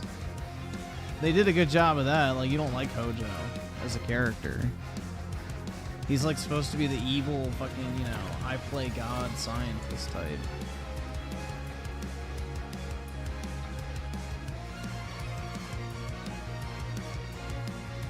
I feel that way with characters and their voice actors in other games, but I don't feel that way for Final Fantasy. I've seen Aerith's voice actor and can still get immersed, I guess. Final Fantasy VII Rebirth is that... Well, I mean, I gotta say, like, all the voice actors in Rebirth did a really fucking good job. Like, they did a really good job across the board. And I don't know, man. It's just like Troy Baker sipping that fucking coffee. It's the only thing I can picture when I see like or hear his voice in a game. Like that is all I can fucking see is that creepy ass picture of him sipping that coffee with his fucking vertical haircut. But yeah. No, I think all the voice acting work for Rebirth was really well done. Especially for the main cast. Like, it was pretty solid all around.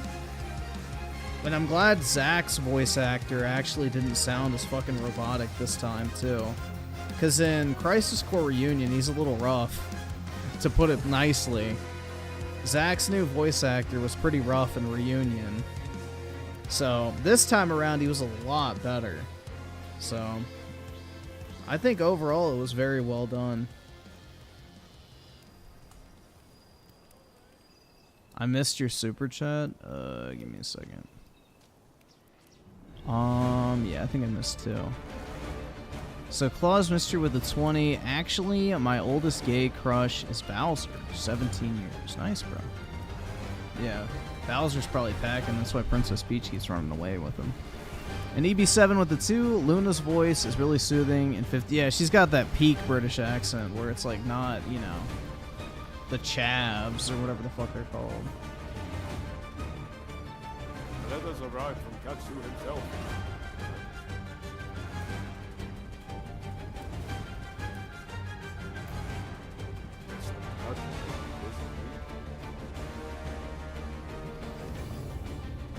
I don't think Troy Baker's gay. He just acts it.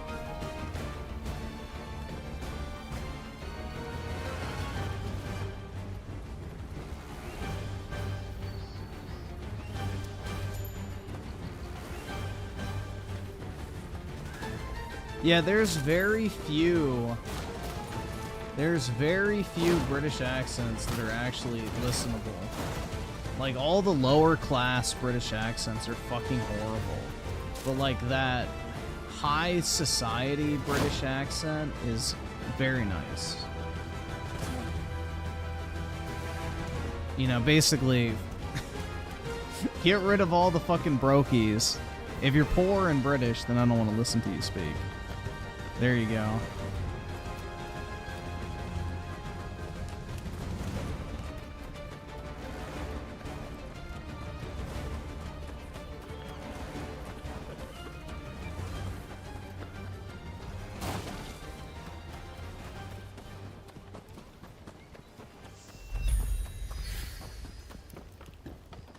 Hey!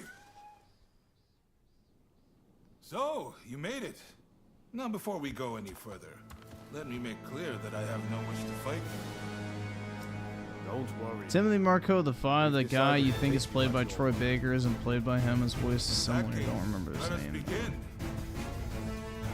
Which one? To revive the shogunate, we must learn from the West.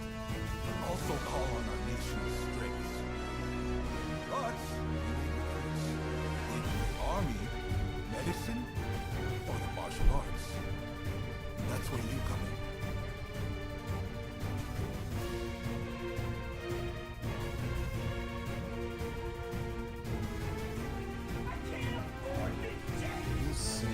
Troy Baker characters.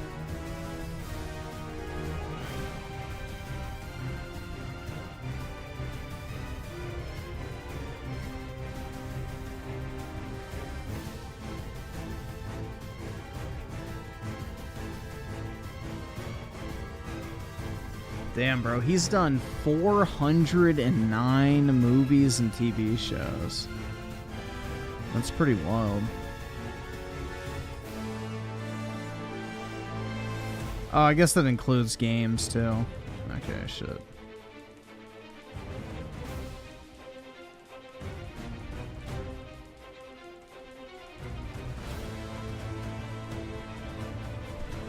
Yeah, he's definitely gotten this bag, man, so, you know, more power to him, but his voice is just kind of generic, to be honest with me, at this point. He's been in too much stuff. Timothy Marco the 2 in Rebirth? Oh, the Gus guy? It's not him. Somebody's just doing an impression of him. And Claus Mystery with the 20. Yes, Jethro. I'm a dog fugger.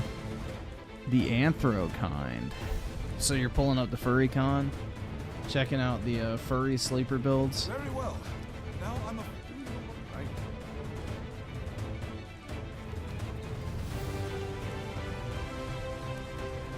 Her voice actress is probably hot also.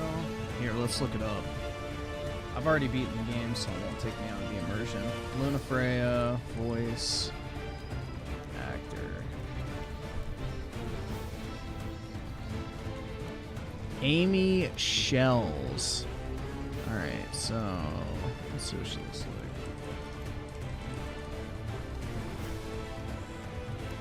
She looks just like her almost. That's funny.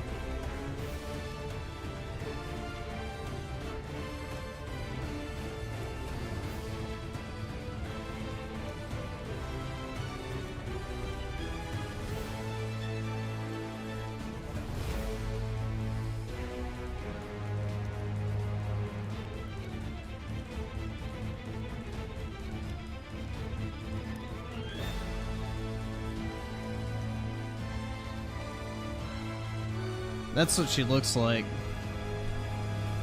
Yeah, she's pretty attractive, man. That's the thing, it's like chicks with a good voice are usually hot. That's just how it works. That's just the way of the world, man.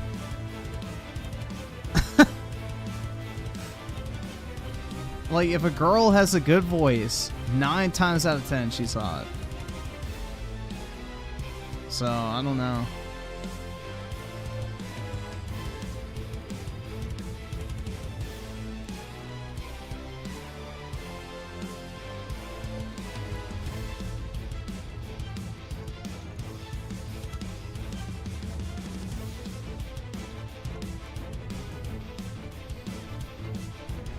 Manual with the 10, mute Plutonia experiment.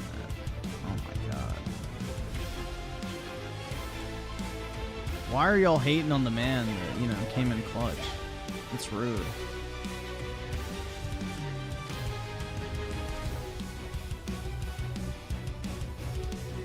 And Tao with the 5, Troy Baker has to be gay. No straight guys there too. Unfortunately they do in California, man. That's a pretty common thing. Nor make a soy jack face like he did while holding up a soy latte as he did. Unfortunately, man, that's just the California special. 7 inches? That's pretty big. Daryl Zone the 2, he has more work than Bayonetta original. Yeah, her illustrious career of nothing. I'm literally the character. It's like, no, you're not. Swear. You may feel that way, but nobody else does.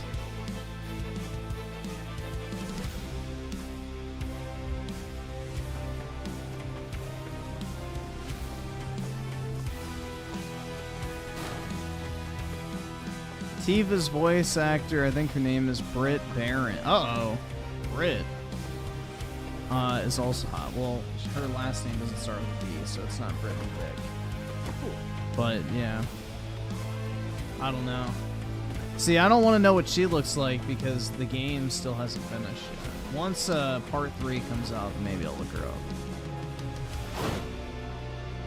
But I don't want to know what the voice actors look like for any of the Final Fantasy games that I haven't beaten yet.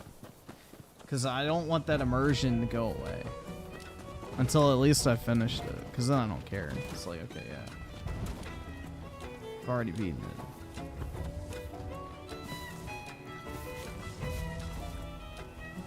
Voiced by Chris Pratt. There you go.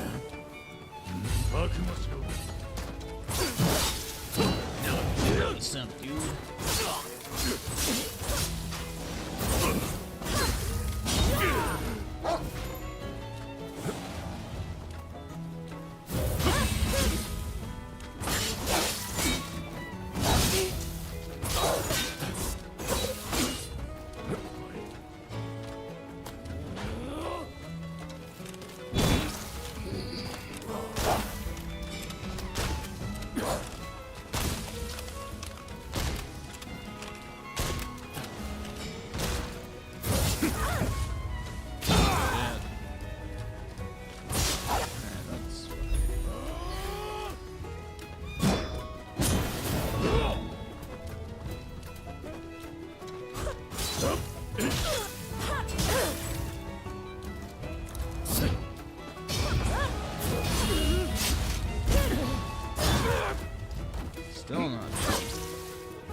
That dude really didn't turn around the whole time. The AI in this game is absolutely retarded.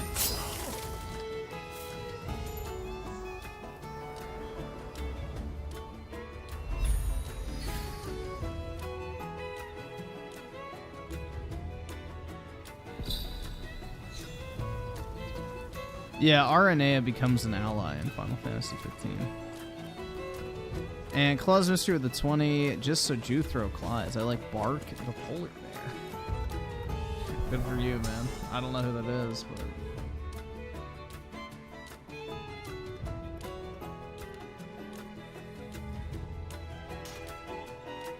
Actually, that's a level 26 quest. I'm not high enough.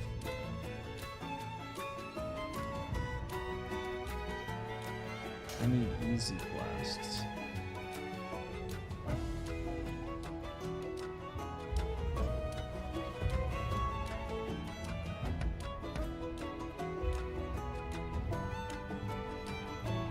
Aranea or Lunafreya, Griffin, is a hard choice. No, it's not. Lunafreya is nobility. It's easy. Come on now.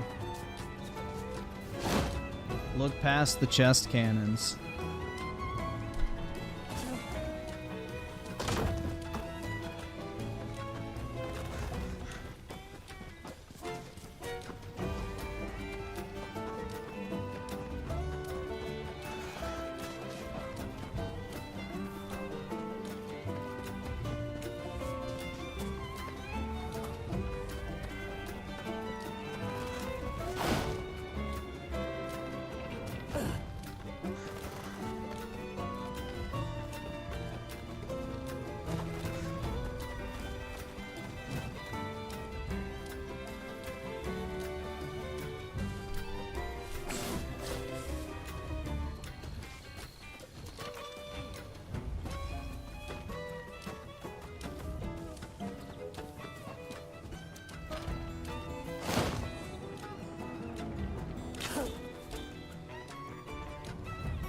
Xbox needs a game that doesn't do gender politics and just wants to be good and enjoyable for you. Good luck with that.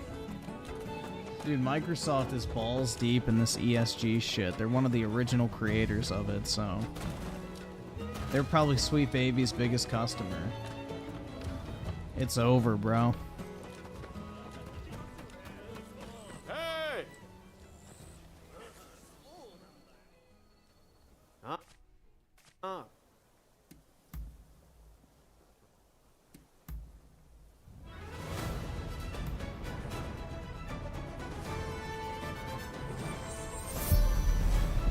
We'll probably find Hachiro at the dojo around this kind of thing.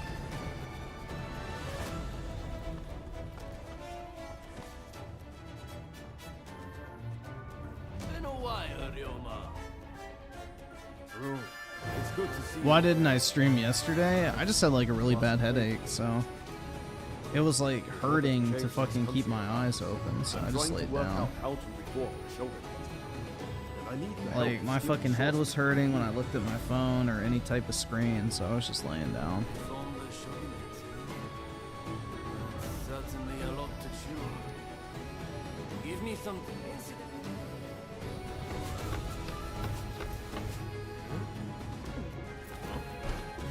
Oh, Ryoma! Oh, I had hoped to see you. You've finally come back to propose, haven't you? Uh-oh, the Clingy X. Yeah, it was the solar eclipse, bro. It fucking fried my Bill Gates microchip, and now I can't function without it. Are you trying to weasel out of your promise? Well, if you're intent on denying me that... It cooked my Bill Gates approved microchip.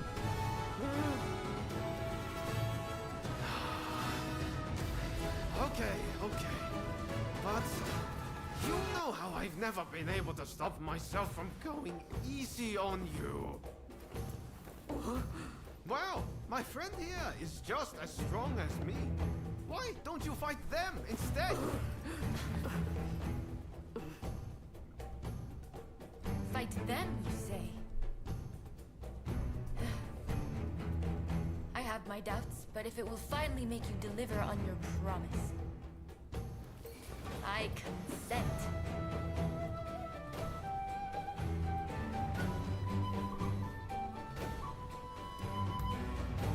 I warn you, I won't lose.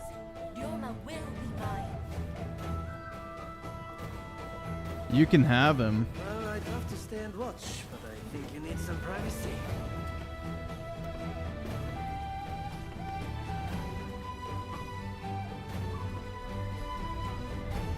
Come. Let's hunt.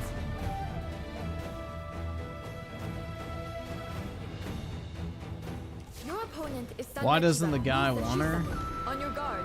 He's probably afraid of women. He's literally me, dude.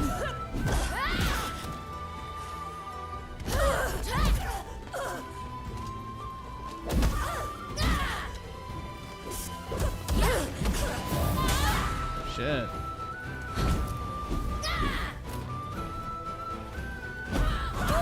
Such impeccable technique. Giving up? Far from it.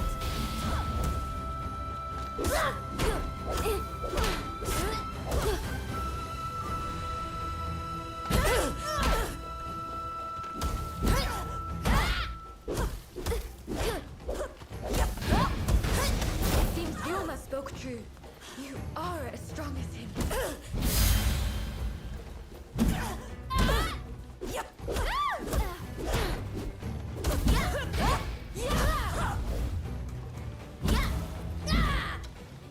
Yo, I can use fire on the fucking wood sticks. Hell yeah.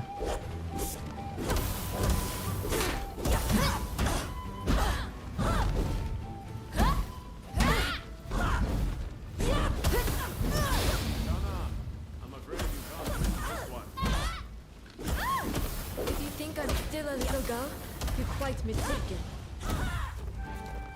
I'm not done yet. Enough, Lady Sana. Please. I'll never give up on you, Ryoma.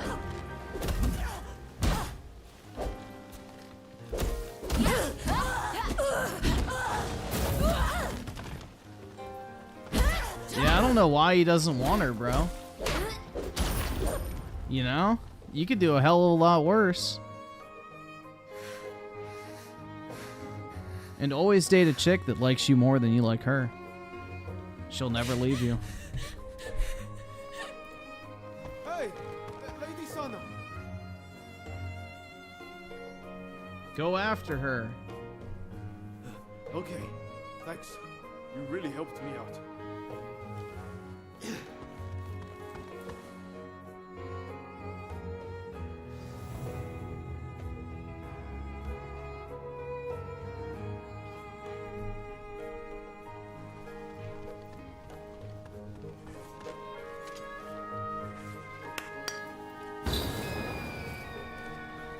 There's no way to gauge. There absolutely is a way to gauge if a girl likes you more than you like her. Hey, that was some fine work. If you're looking for a Ryoma, besides, very well.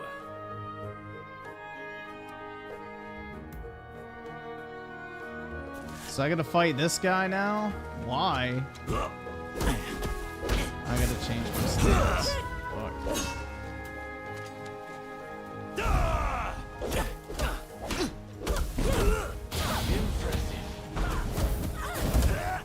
Why does everybody want to fight me? I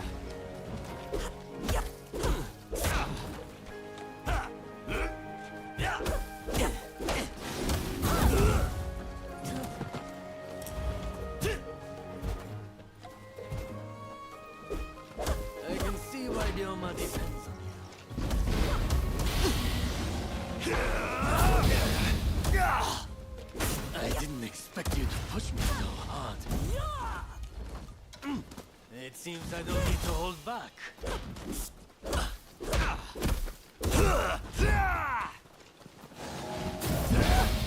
Might have broken my sword, but you've yet to break me.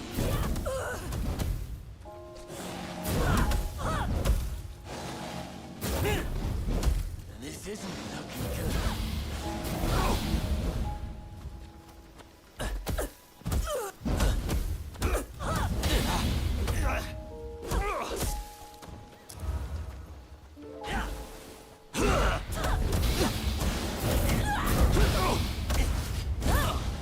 There we go.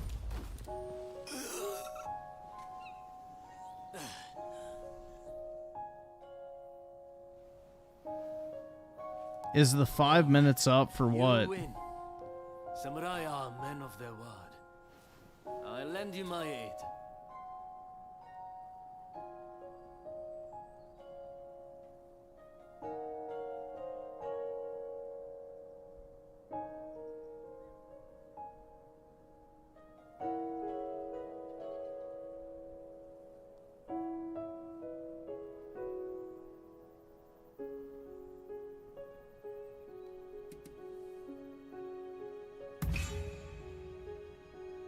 Indeed.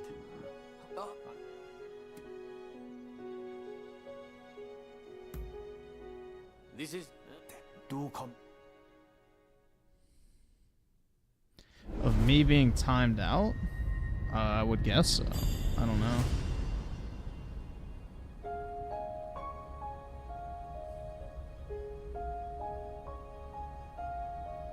Yeah, Orimo is a very family-friendly show. It teaches heckin' wholesome family values and everything.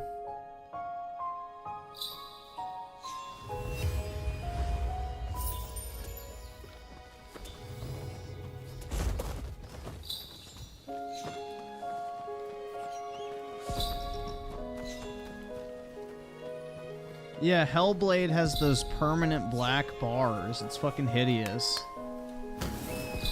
Just make a fucking cutscene at that point. Like, what's the point of even having it be a game? Just make a fucking movie. Like, honestly, I don't get this shit at all, man. Fuck Hellblade. I hated the first game, and I absolutely fucking despise the second one already. And I don't even have to fucking play it. That's how confident I am that it's gonna suck. Oh. Good day. I've intensified my training regimen now. Sana's always been like. I take my training. She's not.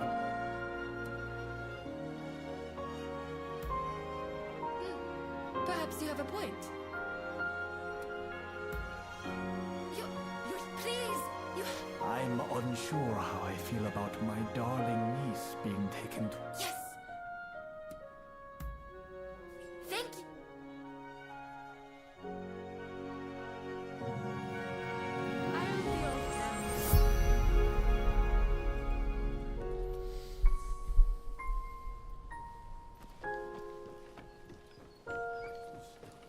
Yeah, the original Hellblade was fucking horrible, man.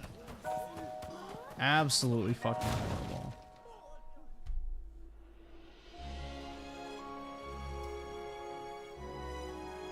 Ryoma. Lady Sana, I didn't expect to see you here. What a surprise. Considering you haven't come to visit since last time, I'd assumed you were busy. But you were carrying on with someone else. Would you care to explain I don't think you can yourself? get your toenails done, bro. Hey, what on earth is going on? Why is Lady Sana here and Yoshiwara?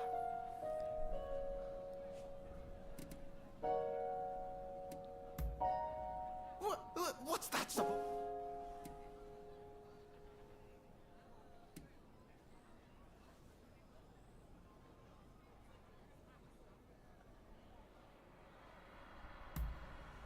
Indeed.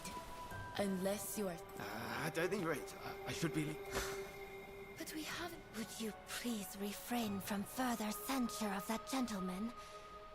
Your cats? Oh, why don't I take Ryoma's place in finding your pet? Oh, well then. All right. Let's be on our way then. Oh, we gotta go on a pussy hunt.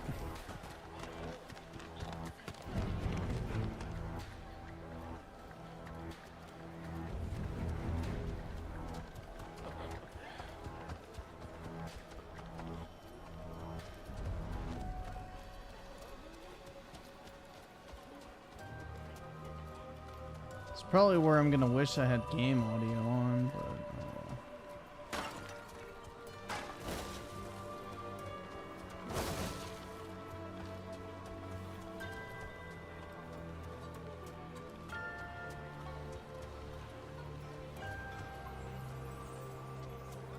oh, it's up above, so I need to find a way to get off.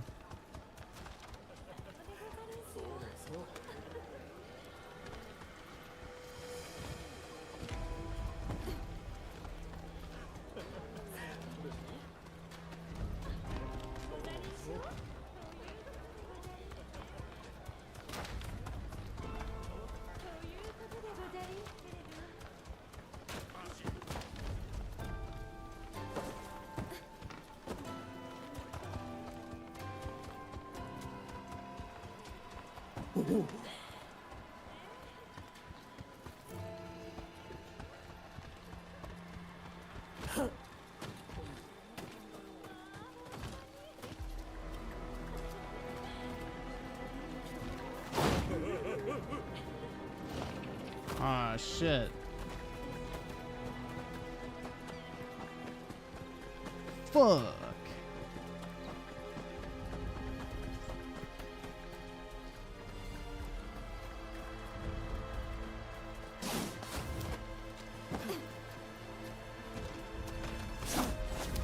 There we go.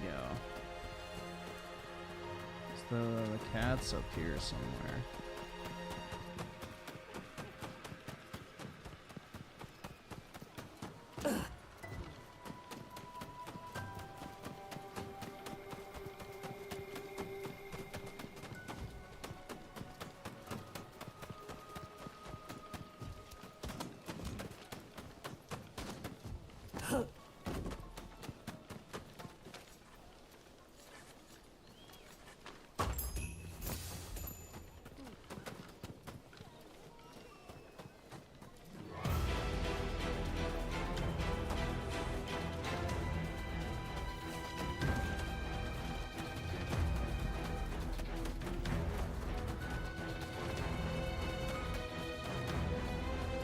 There it is. It's one of those ugly ones. How adorable. But one day, it'll up and disappear. Or completely forget.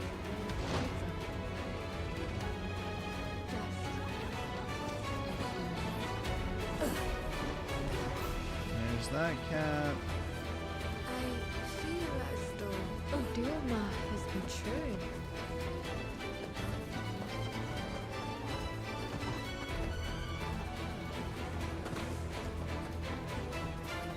Where's my P. Diddy game? Now that would be fun, bro. Juan with the one? You're broke! You're fucking poor!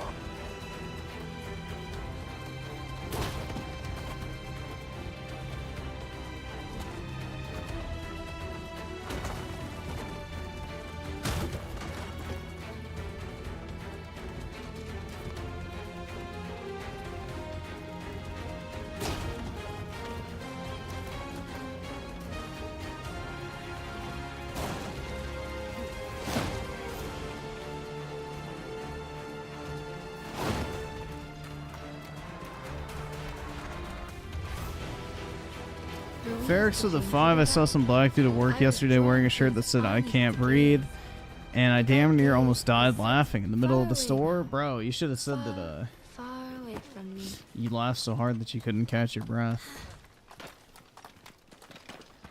Come, let's head back to That's fucking funny though. Dude, that whole BLM grift is fucking incredible. Man.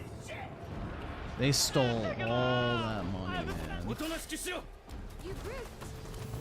I won't let you harm a hair on her head. This is none of your business. You're lost.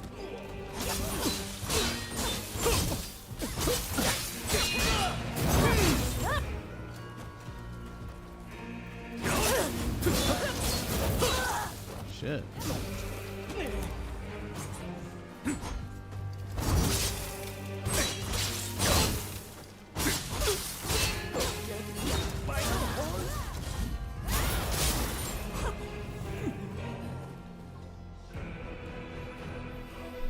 Thank you very much. Not only did you find my cat? But you, the previous in your case. If it but do.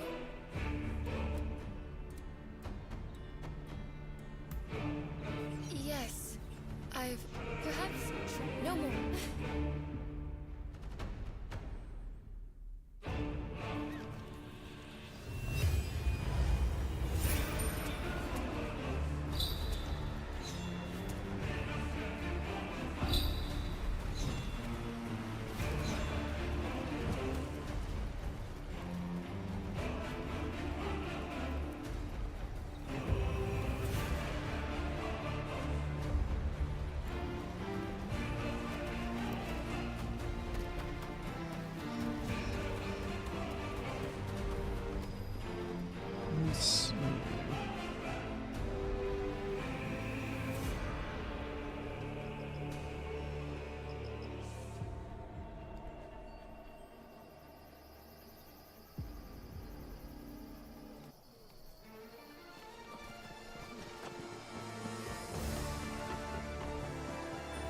The music, yeah, I'm listening to the Final Fantasy VII soundtrack.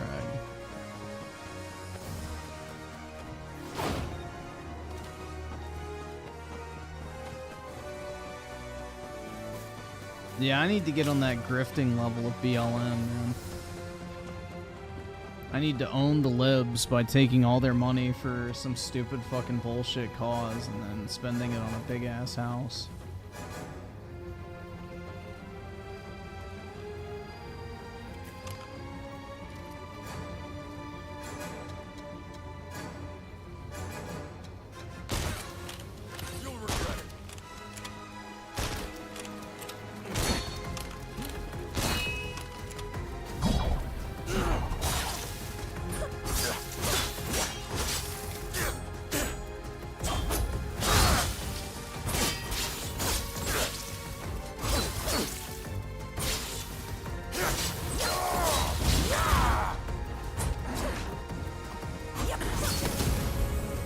Oh shit.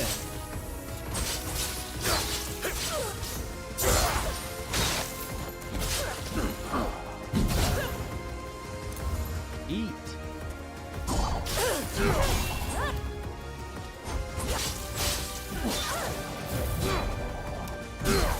Oh fuck. Dude, he's got the finesse.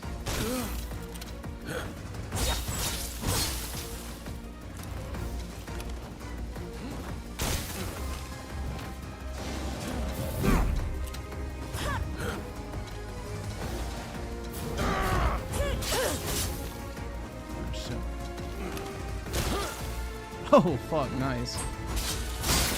There we go.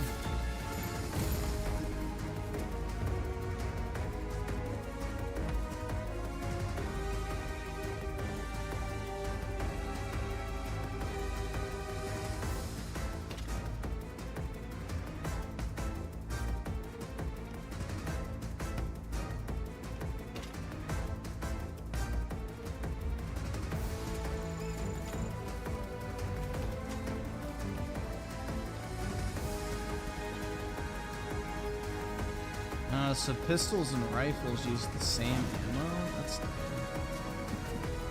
That fucking sucks.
wish there was a way to upgrade the fucking stamina.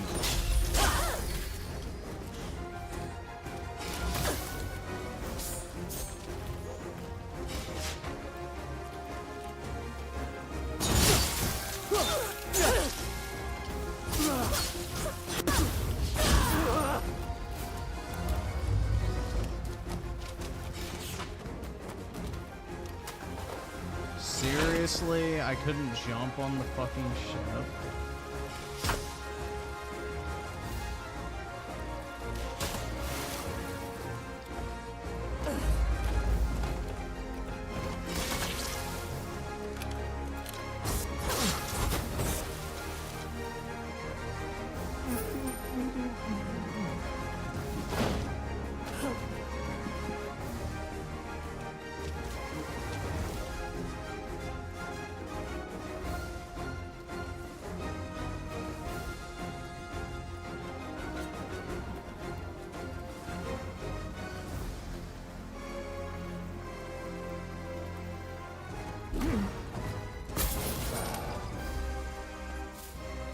Yeah, you can stealth kill.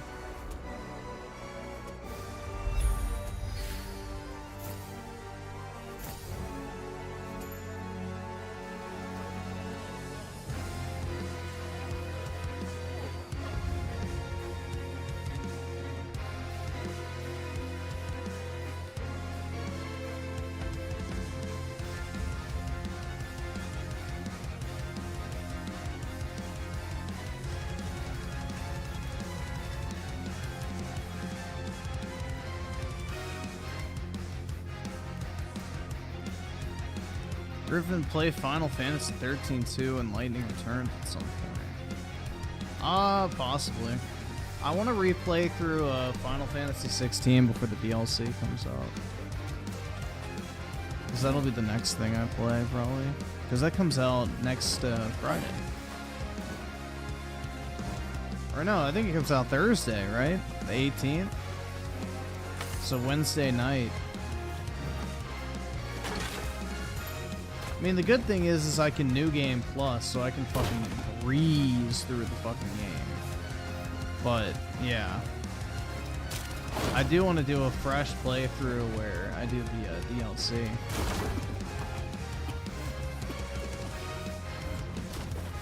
Well, the DLC part is right before the ending, so you can basically play through 3/4 of the game and then just do the DLC right before you do Ultimate.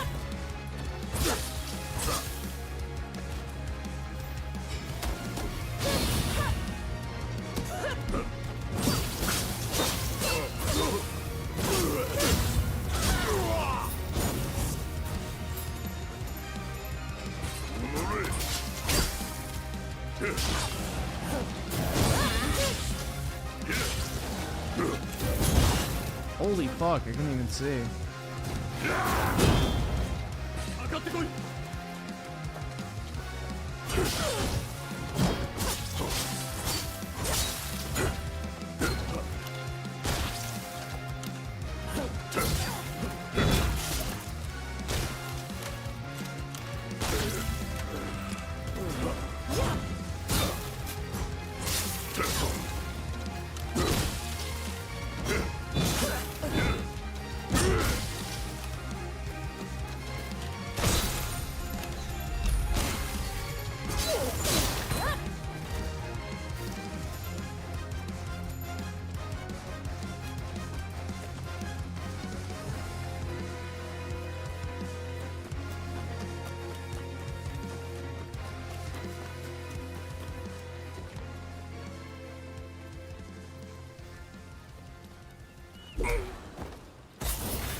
Yeah, the music actually did match the battle pretty well.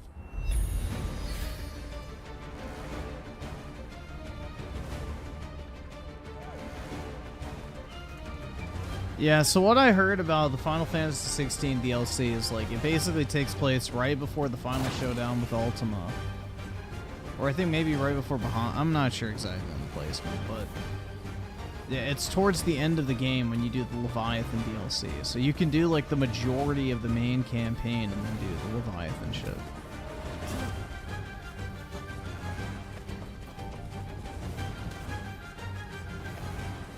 And apparently the ending of the game is altered now to include Leviathan in the final boss fight, which is kind of cool.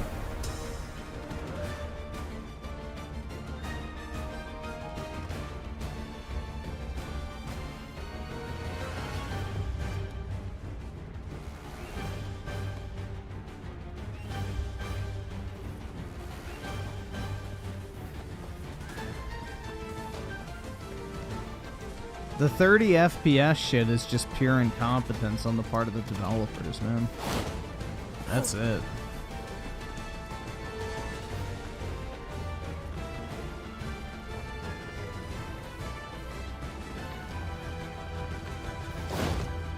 Yeah, the DLC expands the regular playthrough. It's not like endgame content. There's no alteration to the actual ending of the game.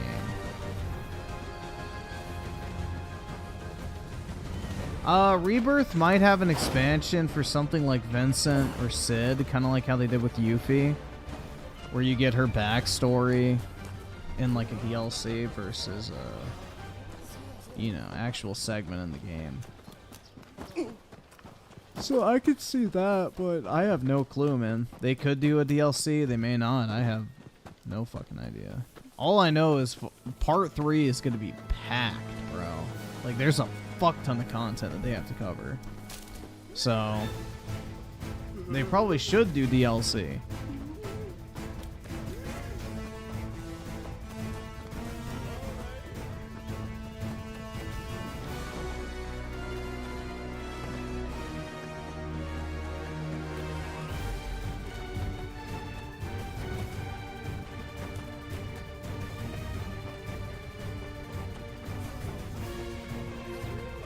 Yeah, it's Microsoft not holding their devs accountable.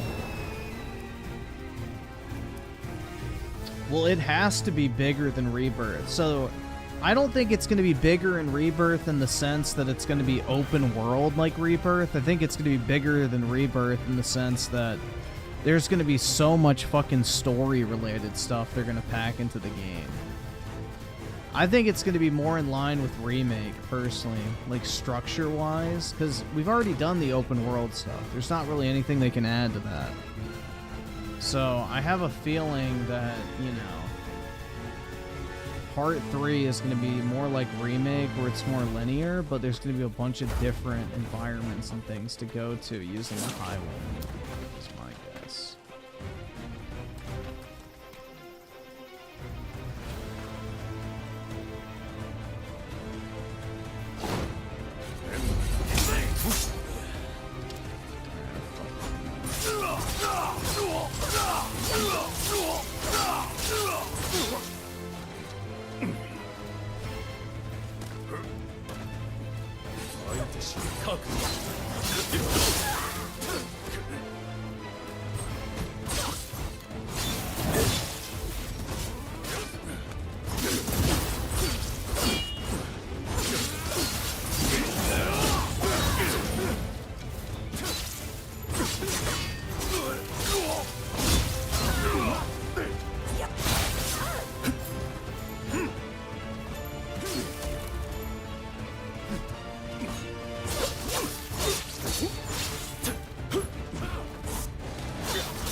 Yeah, I think they're gonna do more of like a town model type thing versus like these massive fucking expanses. Because it's like, what else are you gonna do? Like, are they just gonna put the same Ubisoft towers, the same scanning activities, the same like fucking collectible? Like, what are they gonna do to differentiate the open world? Because you're gonna be going back through the same areas.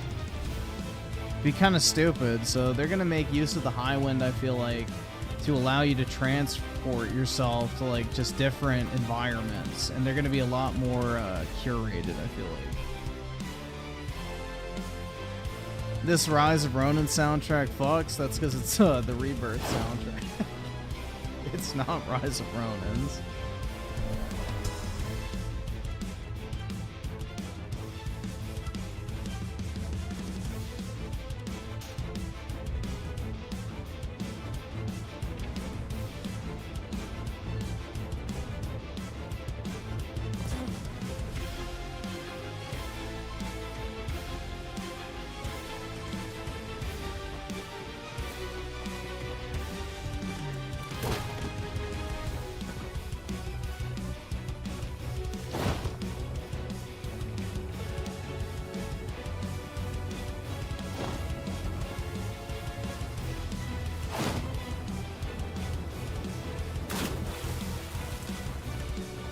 What is your main takeaway from the ending of Final Fantasy VII Rebirth? I love the way they handled Aerith's death more than the original game, and I cannot fucking wait to play Part 3. And I pray that Zack is in the main timeline now, because that shit would be fucking hype.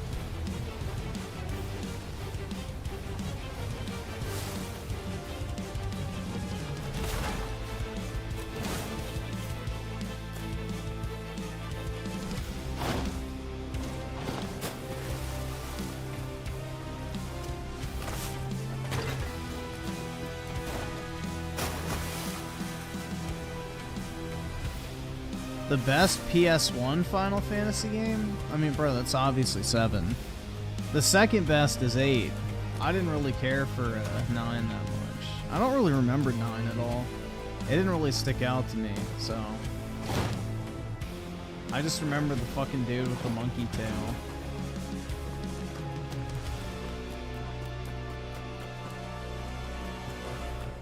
Like, 7 and 8 left lasting impressions on me. Like, I can still vividly remember those games for the most part.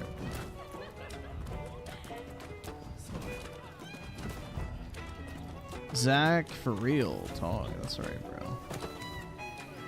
Zack is a great character. And I hope he bags Aerith at the end. Because my man deserves a W. For once. For fucking once, bro. He deserves a W. He's been through enough.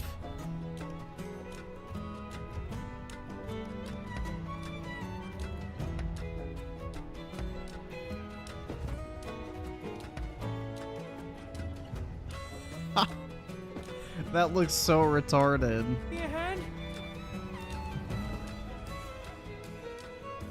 Say, you get around quite a lot, right? I'm short of... What?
But is she dead in the main timeline? That's the thing, is you don't know which one is the actual main timeline, because it looks like Cloud saved her in the main timeline and then it switches to her dying. So you gotta remember, Cloud first sees her get saved and then sees her die. So we don't know what the main timeline is in that particular scenario. Because both timelines exist, one where she survives and one where she dies. Which one is the main timeline, we don't fucking know. Not yet, at least. We didn't get a dog to confirm, so... we will have to wait until part 3. It's gonna be fucking nuts. I hate it.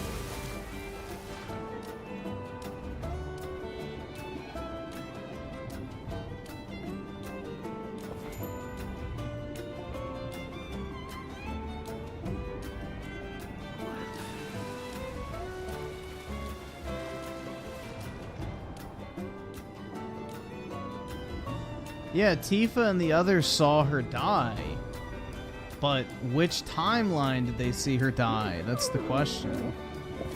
Because there's 2 timelines, one where she lives and then one where she dies, so...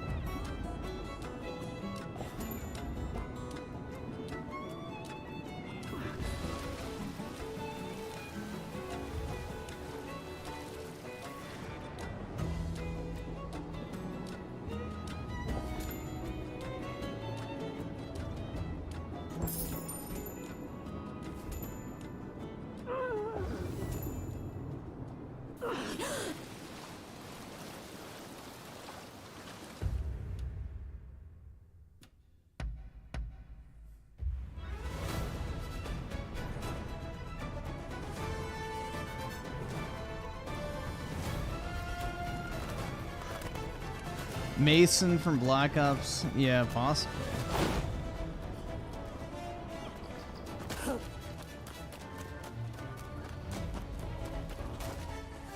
Ah.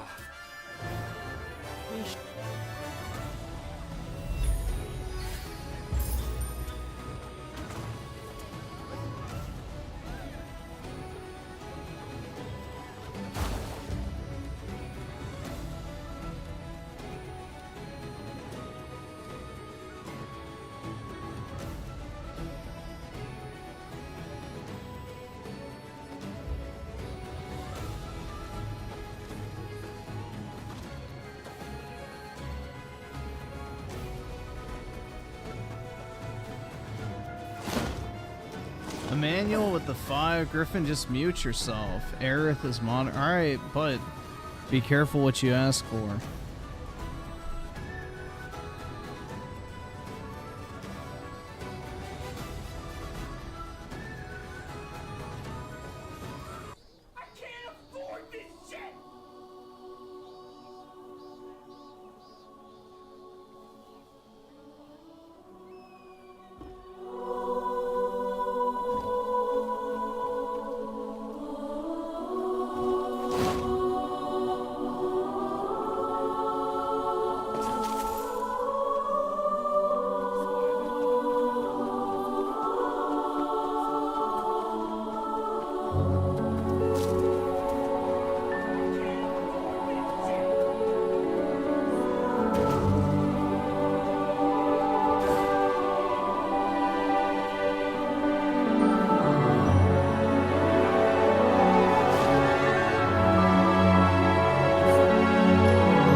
right. There you guys go.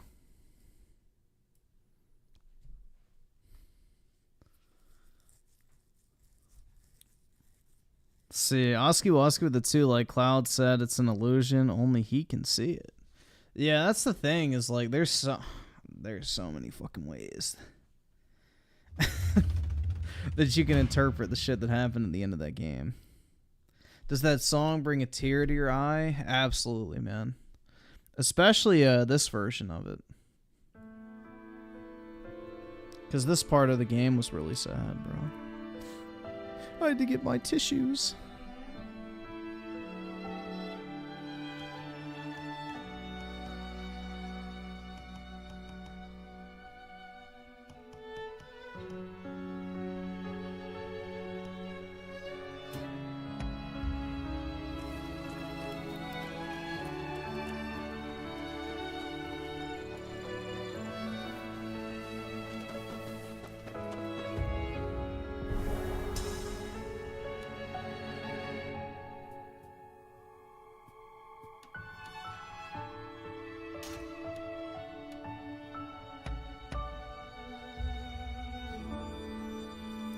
I don't remember this part. This is the part when her mom dies, is when she's like a kid.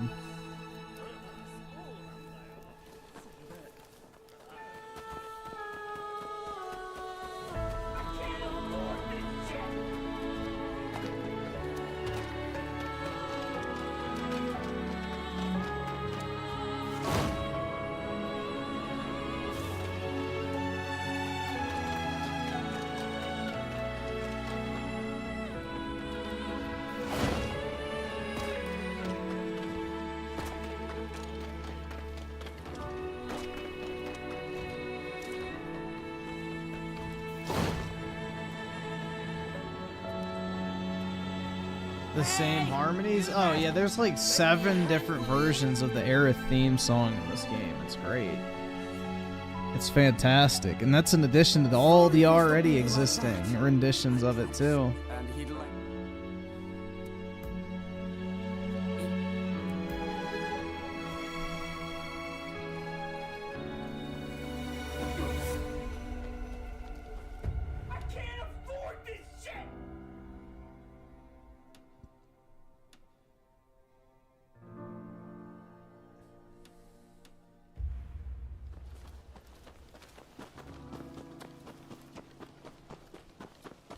This is Rise of Rōnin, is the game.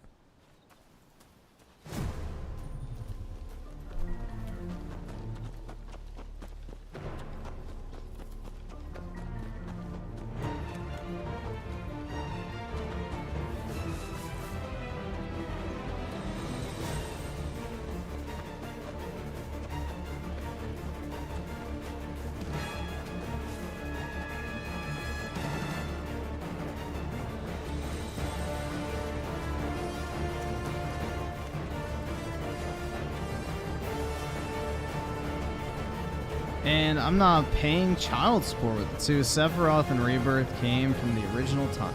Yeah, that's the thing. It's like he has his Advent Children form right off the bat. He never had that form in the original Final Fantasy VII. Not to mention the fucking Whispers were in Advent Children. Also, when you fight the like Whisper whatever boss at the end of Remake, the 3 Sephiroth remnants are like the 3 mini bosses you fight. So yeah, that is the current theory, is that Sephiroth in the new remakes is basically Advent Children Sephiroth, which is why he knows what's gonna happen.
travel point.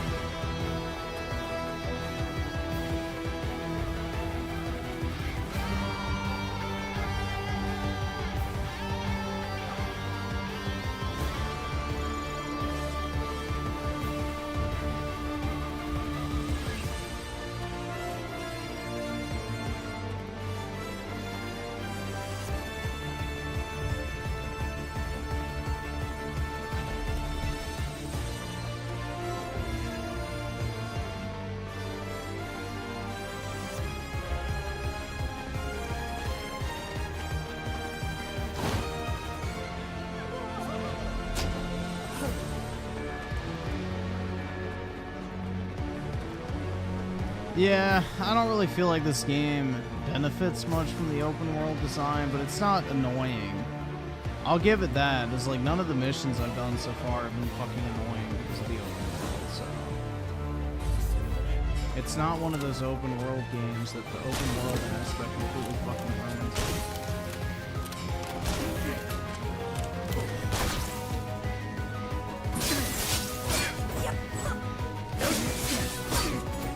Like, they're really generous with fast travel points. It's not huge to the point where, like, it's fucking annoying to get around.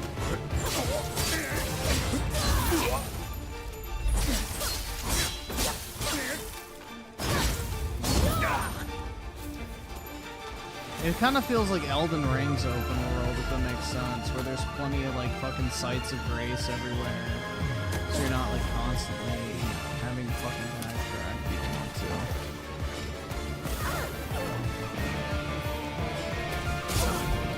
Holy fuck, eat!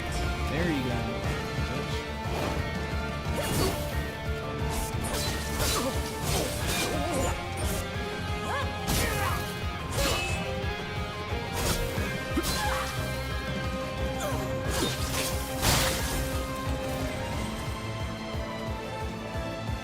Yeah, the traversal is pretty fun. It's super fast as well. I don't know. I don't really have many gripes about this game, honestly. It's pretty solid overall.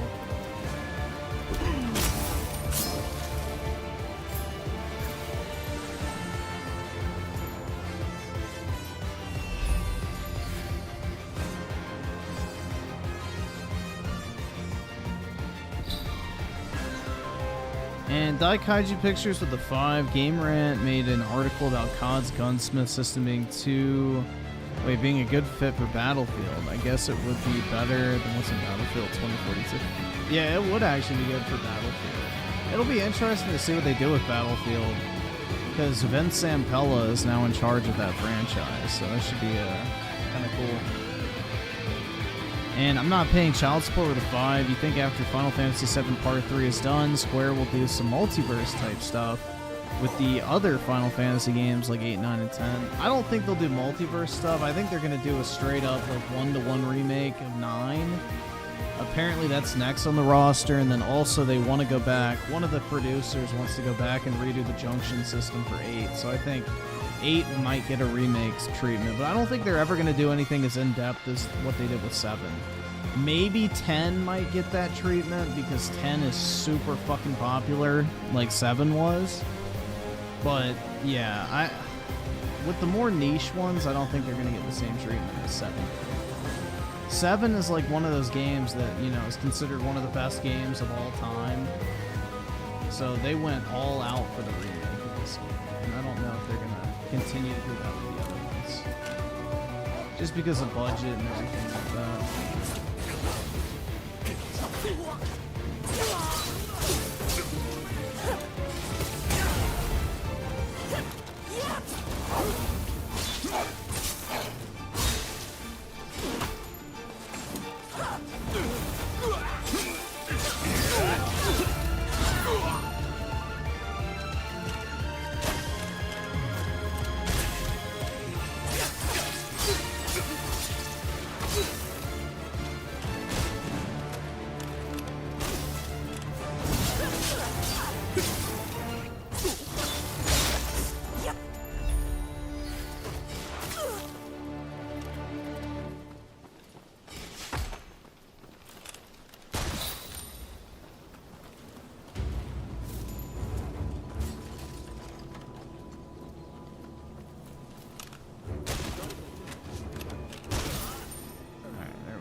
Western-inspired layer.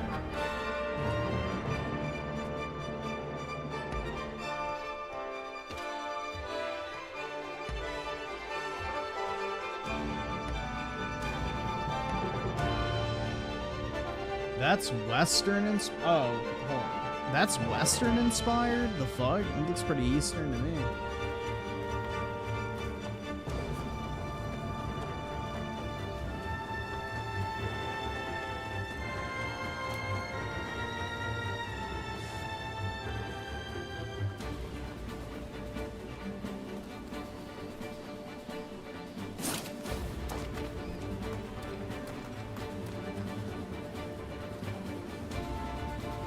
Purified salt. No clue. I guess over here.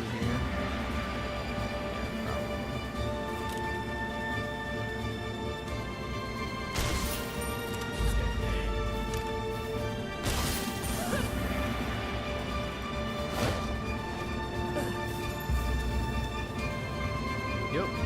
Here we go.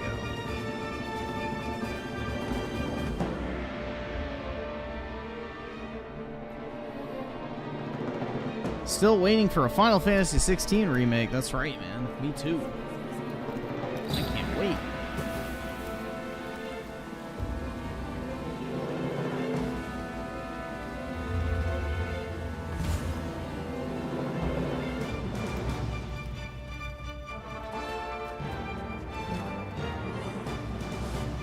I wonder what Genova's true form is. You see her look kind of like... It's like a ball with a female body in the front. Look up, what's it called? Genova Synthesis. That's her final form.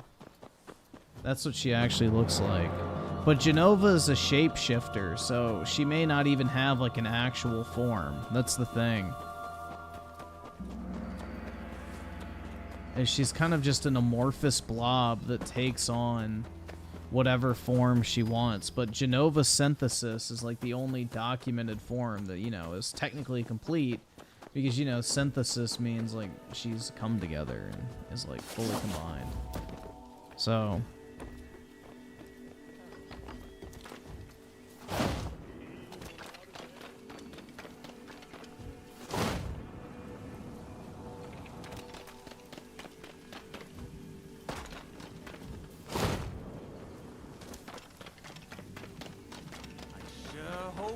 said your prayers.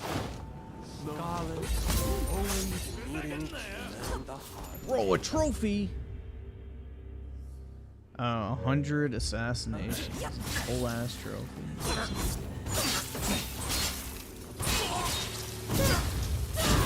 I can get the platinum in this game, guys.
Yeah, the counter is kind of spotty. I've noticed that too.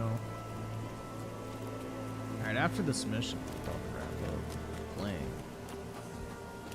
Overall, man, this game's pretty enjoyable. I feel like the $70 price point turned a lot of people away, which, you know, rightfully so to a degree. This would have been a great, like, you know, $40 title. Probably would have sold very well, too. Also, the release timing was terrible. Like with Rebirth, Princess Peach, Dragon's Dogma, and then what was the other game that came out? There's like been so many fucking video game releases. The timing was not very well done on this.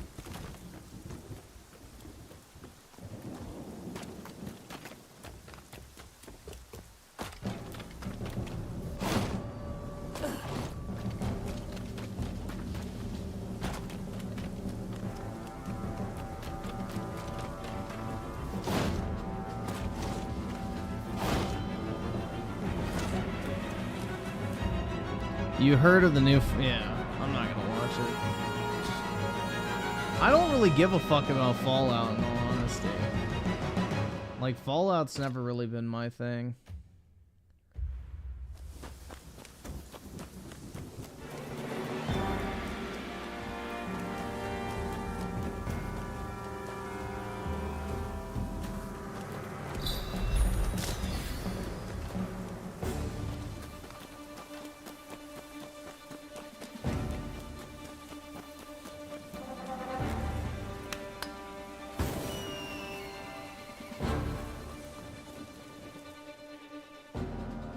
Who are you? Why are you here? It may come to Steam. It's published by Sony, so possibly.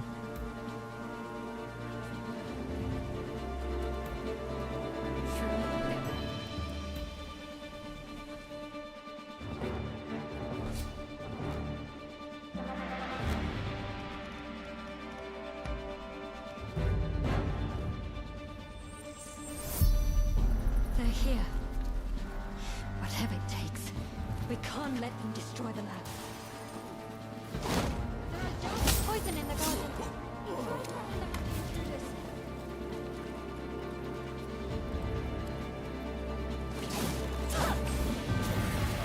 Bodyguard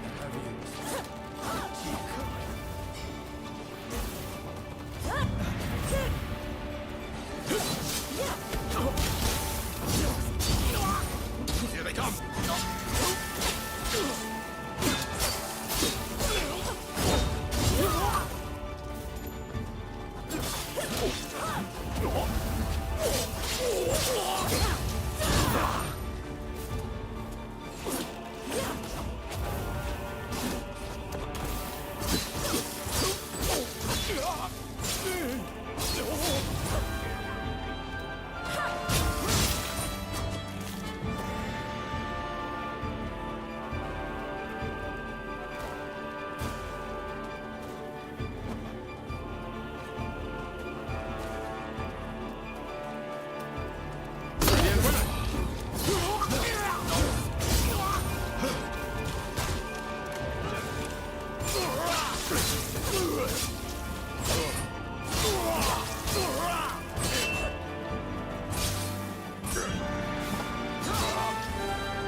This is more so how I wish Stellar Blade played, in all honesty. Like, this I feel like is way more fun than the gameplay of Stellar Blade.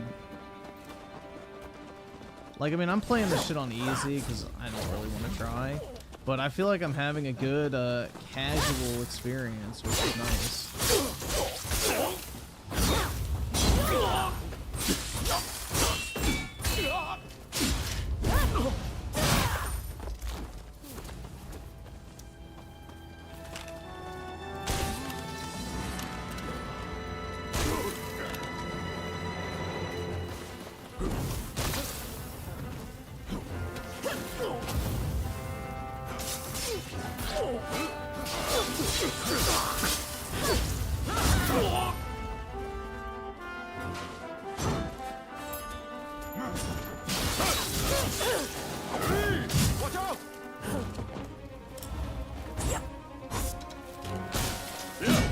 Dude, if I want to stare at ass, I'll just look up fucking oiled up fucking porn videos or some shit.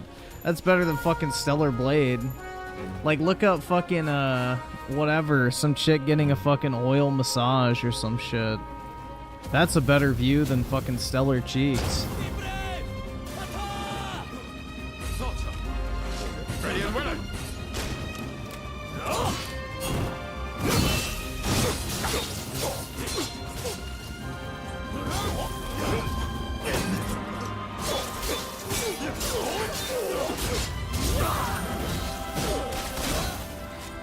No soul clone required.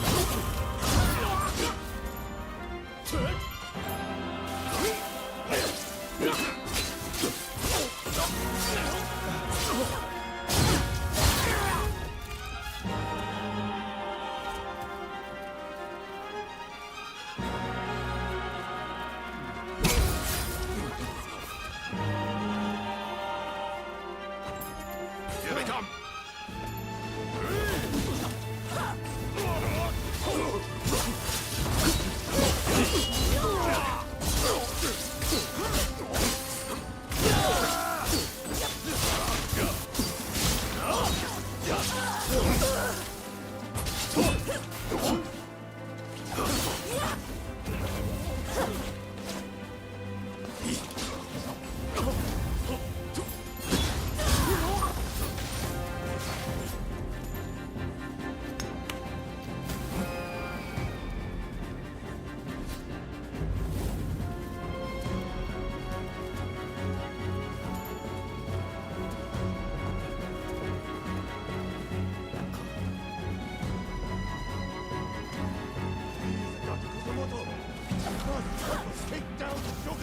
Please, make these people leave.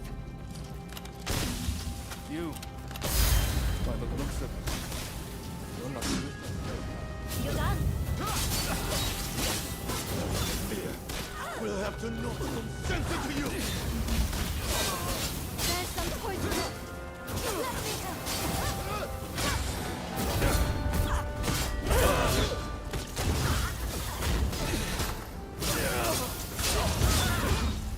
I hope you're prepared for some pain.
There we go.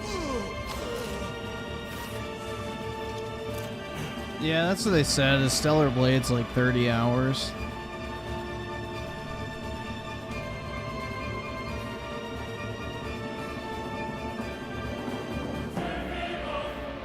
That's enough for today. Yeah, I mean, if you want to stare at ass cheeks, bro, just stare at like some fucking you know, oiled up massage videos or some shit. I am truly grateful. At least that shit's real. Now I can finally get back to studying King's Colony.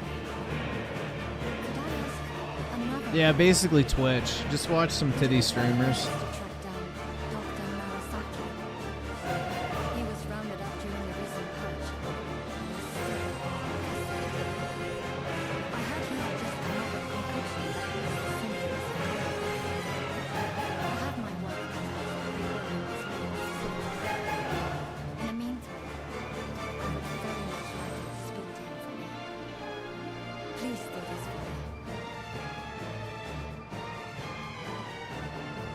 Synthetic gooning. Uh-oh.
That's helpful.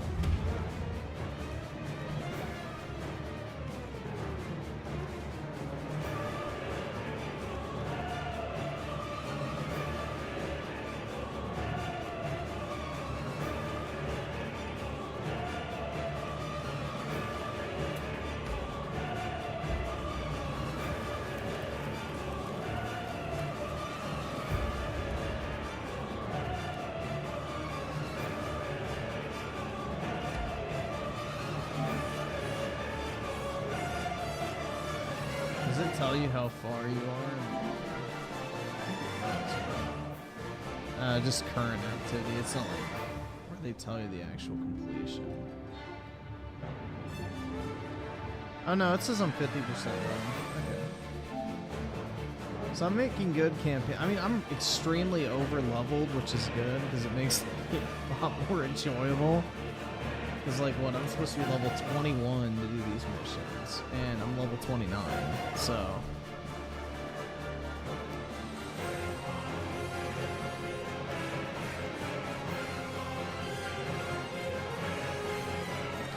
But overall, man, I feel like this game's pretty enjoyable. If you can get it on sale, I would say pick it up. I would say well worth, like, 40 bucks.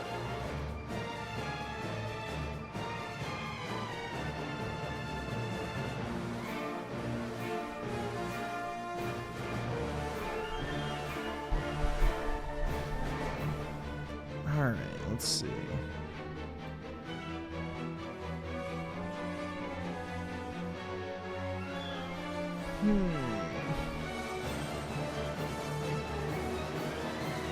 Ooh, I don't have to use YouTube to listen to the soundtracks anymore. I can close out all those tabs.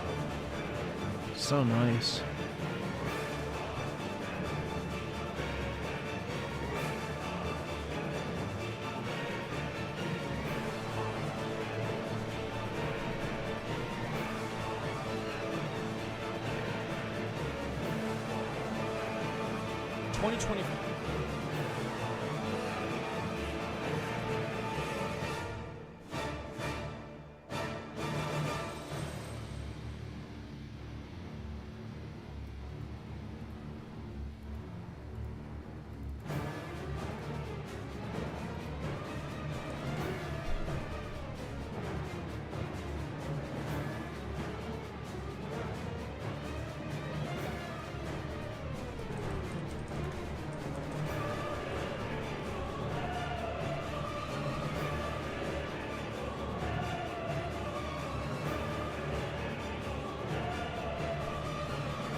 Alrighty.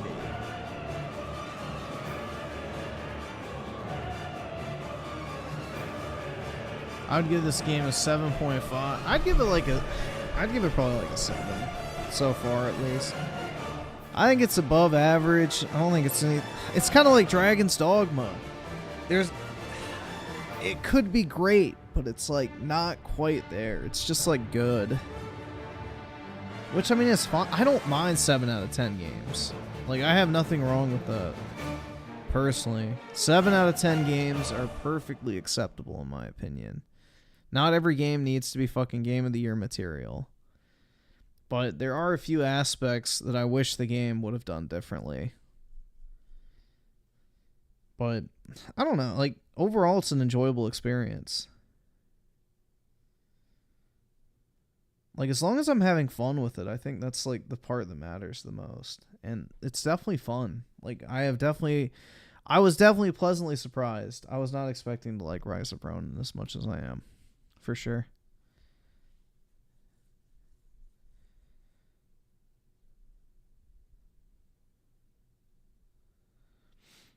Alrighty. So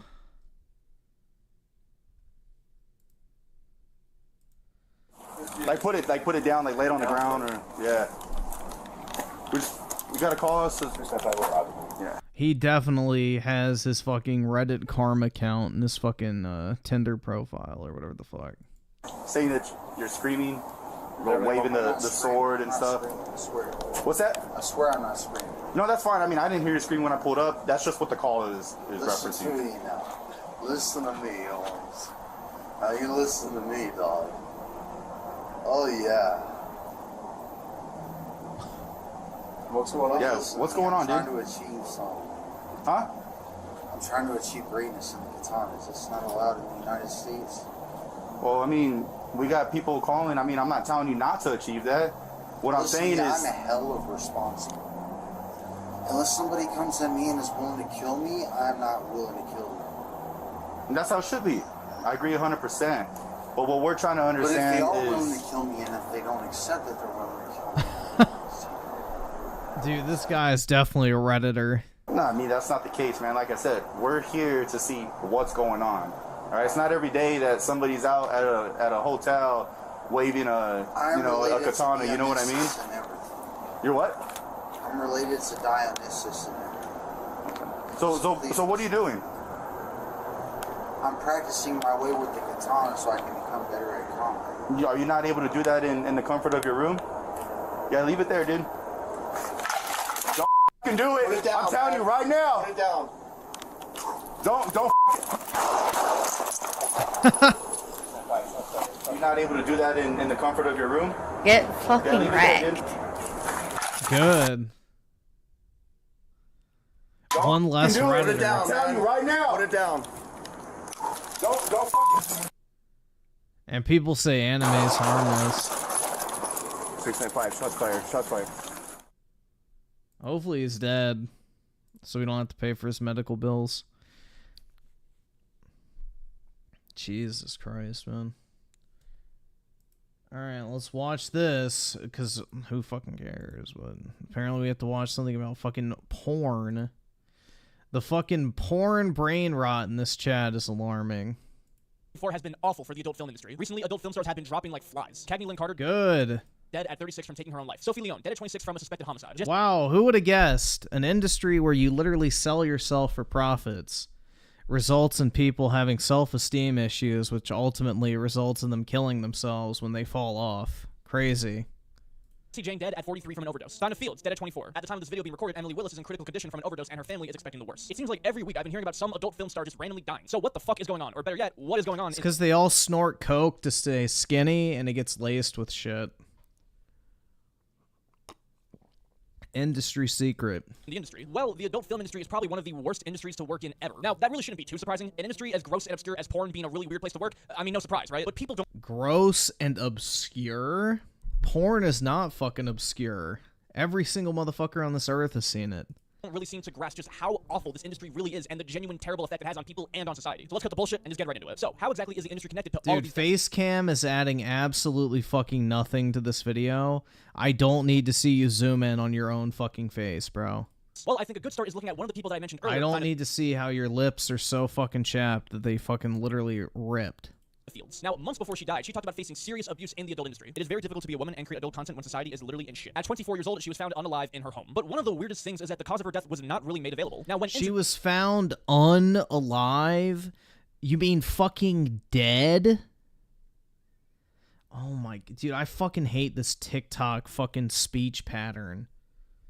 So obnoxious. Just say what you fucking mean, people. Like, Jesus. Interviewed about her death, her friend and fellow adult film star Alejandra Sweet said that I can't really share too many details right now because I'm saddened by the news. Now, the production company that she was signed to, Milky Peru, released a statement on their Instagram dedicated to Thyna. We still can't Milky Peru. See you one more time. We hope someone wakes us up from this bad dream. You will always be in our hearts. Thank you for allowing us to be part of your life. And this is the same production company that she was facing all of this abuse from at the time. It's pretty suspicious behavior, don't you think? Now, I don't want to be a conspiracy theorist here, but maybe, just maybe, it was an inside job. No, I'm just kidding. I don't think it's gone that far, but it's still kind of fucking weird. Now, Thyna is not the first to open up about the dark side of this industry. In fact, almost every single major adult film star that you can think of has opened up about the abuse, exploitation, and the serious consequences of it. Lana Rhoades, one of the biggest stars out there. Oh no, dude, the whores all of a sudden feel bad for themselves after their fucking fame dries up and they don't get paid as much as they used to. Boo fucking who.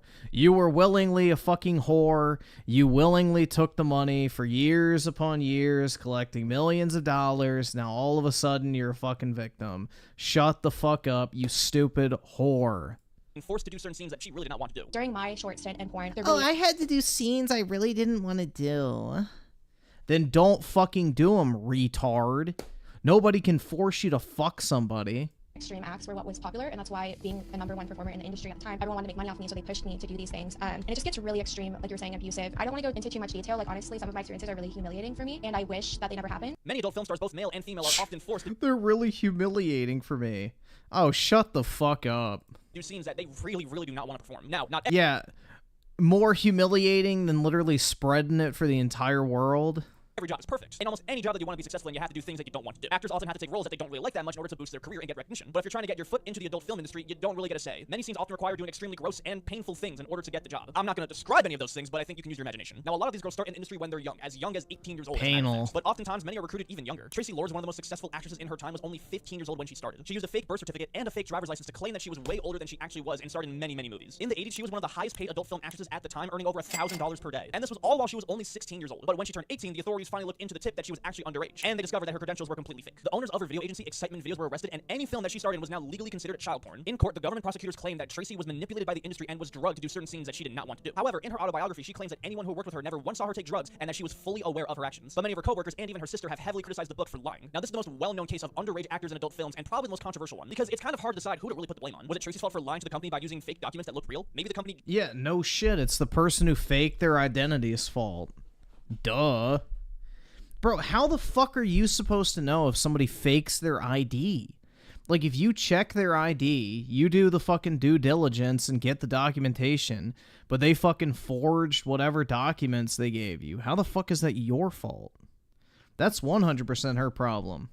Genuinely did not know. Or should the movie company have done a better job at checking her background and making sure that she really was of age? Keep in mind, it was the 80s. The internet was still pretty new and wasn't very advanced. But that's not really even close to the worst of it. Because one of the worst secrets in the industry easily is the human trafficking. Now, over 4.8 million people globally are sexually exploited, and more than 20% of those people are children. And many of these people are used solely for the purpose of pornography. The #1 site where all this content has been uploaded is Pornhub, the world's biggest porn site. The site that both you and me have been on before. And if you genuinely have the balls to say that you've never been on it, you're a goddamn liar. In December 2018, a 15-year-old girl randomly went missing after she left her home. Stop zooming in on your face. Later, Holy but she shit. didn't find I her through can't the stand authorities. this She found zoomer her on editing. Pornhub, where she was featured in over 50 videos. Donjiani, a substitute teacher, was arrested after she posted videos of her assaulting her 14-year-old family member on the website. And the only reason the authorities knew about it was because one of her classmates saw the video online and reported it. Rose Colombo was 14 years old when she was kidnapped by 2 men and R-worded for 12 hours straight. They uploaded the footage to the hub, and several months later, students at her school were sharing the link on MySpace and tagging her. Several versions of this video were uploaded to the site, with one of them having over 400,000 views. Now, over the course of 6 months, she reached out to Pornhub and explained multiple times that she was a minor and that this was assault, and begged them to take the video down, but never got a response. Until finally, she created a new email posing as a lawyer and demanded they take the video down or legal action would occur. And there are many, and I mean many, stories just like this. These are only a few. However, one of the most infamous situations that brought attention to this issue was one of Pornhub's partner channels, Girls Do Porn. The website's founder, Michael Pratt, created multiple fake modeling websites and invited women to apply for a modeling gig. He posted ads for these on Craigslist and specifically targeted college towns and wanted women who were 18 to 21 years old. Once the women applied, he then told them that the job they actually applied for was for porn and not modeling. Because, you know, you can't really recruit porn stars through Craigslist. At least I don't think so. Now, these girls were initially offered $2 to $6 grand for 30 minutes of shooting. Now, many of the girls, predictably, were hesitant to actually sign the contract and take the gig, even though it was good money for what seemed like very little labor. So Michael tried to manipulate the women and get them to sign contracts in very shady and straight up illegal ways. He hired reference girls, and their job was to earn the women's trust and try and deceive them into signing the contract by lying to them and withholding certain information. For every contract that— See, this video does not need face cam, bro. It could literally just be like some fucking random Minecraft footage or some shit.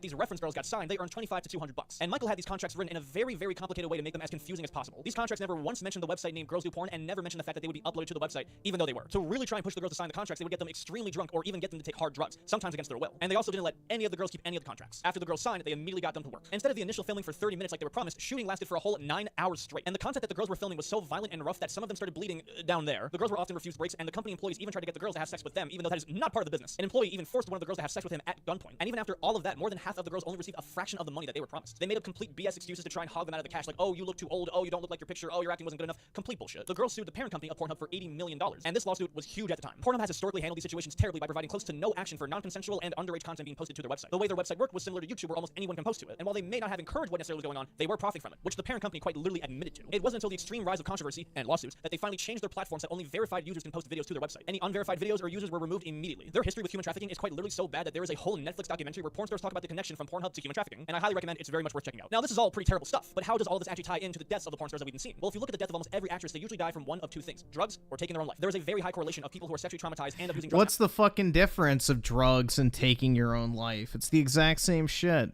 If you're using hard fucking drugs, you're basically killing yourself anyway. Alcohol, and self-harm. From a UCLA study, more than 50% of porn stars reported using marijuana, 1 in 5 reported using cocaine, and 1 in 5 reported using ecstasy or Xanax. And 1/3 also said that they used hard drugs sometime within the last 3 months. And all of this is self-reported data, so those could be a lot higher stats. Many of these women are using drugs or self-harm to most likely cope with the trauma they experienced or to try and hide the shame of their career. Hence why we see so many overdoses and people taking their life. Riley Reid, one of the biggest names in the industry, talked about how her career basically completely ruined her personal life. I've lost my whole family, and... Oh, boo-hoo! I decided to be an internet whore for the pursuit of cash, and I lost my family, and no one wants to associate. Boo fucking who. Dude, these nasty-ass bitches are all like, oh my god, I burned all my bridges. It's like, yeah, you did it. You chose to fucking do this disgusting shit. Because you were a talentless, just idiot. The only way you could make money is spreading it for the whole fucking world. You're just a common whore. It sucks. Like, so a lot of times when people ask me if they should do porn, I tell them no. I tell them that it makes life really hard. It makes dating really hard. It makes your family life really hard. It makes intimacy hard. You're putting yourself out there and the world is now judging you. You have to be okay with being shamed every day of your life. I don't even want to have children because I do porn because I'm worried of the way that people will treat my child. With me personally... Oh no, now she has fucking, remorse. My mom was supportive in the beginning. She kind of just let me do whatever, but I think it was a good thing. I had a lot of freedom. As time progressed and I became successful, I started to feel like my mom was using me so that she could live a more luxurious lifestyle. When I started to set like these boundaries, not giving her money or things like that, it made our relationship a bit more difficult and almost toxic. And so it sucks. I don't have a mom anymore. I don't talk to her. I miss having a mom. I feel like you can't rewind and you can't go back. I don't have that relationship with her anymore. I don't ever think I will. And that bums me out. Bums me out a lot. I talked to my dad. He struggles with my job being in the industry. He's also religious. Recently I wanted to go visit him and he said that I can't go visit because his wife, my stepmom, doesn't want me there. I'm not allowed to go visit my dad anymore because my stepmom doesn't like that I do porn. But then he told me that, and I was like, can we like go get coffee and like go like get breakfast? And he's like, I don't want to be seen in public with you. And that just hurt so bad. And it sucks. I lost my family. I don't talk to like my brothers or sisters. I think that they all kind of like try to take advantage of me and stuff, or they're just like my dad don't want to be around me. So even with all the horrific yeah, imagine how fucking awkward it would be to talk to your fucking sister who every other fucking tweet you open up, you can see a video of her getting just absolutely decimated by 4 BBCs, bro. Yeah, hey sis, how's life? Take any great fucking loads lately? Dude, that's so gross. Why the fuck would you want to interact with somebody like that? It's just disgusting. Going on in the industry, why work in it? Many of these women choose to work in this career. Most of them can also choose not to, right? Well, it's not that straightforward. Like I said, many of the people who pick this path are extremely young. Listen, we don't tend to make the best decisions when we're young. They see the promise of money, fame, and a rock star lifestyle, and they immediately jump into it without a second thought. Many of these production companies target these young women for that specific reason. And lots of other people generally just do it for the money, not necessarily because they want to. Like, for example, Brianna Coppage was a teacher in St. Louis, Missouri, and really loved her job, but being a teacher was not enough to pay the bills. She started OnlyFans as a side hustle and ended up making more than double her salary as a teacher. She had no intention to leave her job as a teacher, but once the school found out about her account, she was fired. And she then focused on doing OnlyFans full time because it was her only option. And it's a damn shame that she was only doing it to get the bills paid, not because she liked doing it. Now, the industry has improved over time and has learned from history. Yeah, there's other ways to make money than making porn.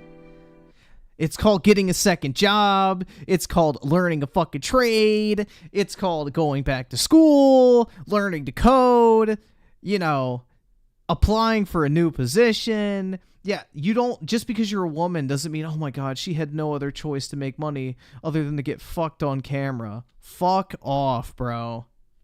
Jesus Christ. Yeah, he's probably a fucking coomer. He's probably addicted to porn and is probably like, oh my god, I could save her, guys. Many recruiters and production companies act much more ethically to their cast and crew. People who hire these actresses fully make sure that they are only doing it because they are passionate about the business and don't want them to make a mistake that they will later regret. And many popular websites have now started implementing much more control to prevent non-consensual content from being uploaded. However, the abuse and the consequences still remain. Even if it has improved, it's still an industry that has way more cons than pros.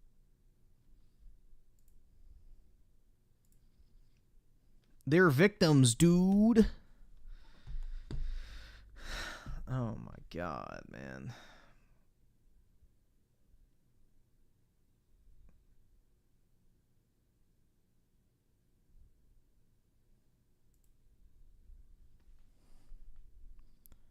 Yay, yeah, I agree, man. That shit was ass. Here, let's watch this real quick.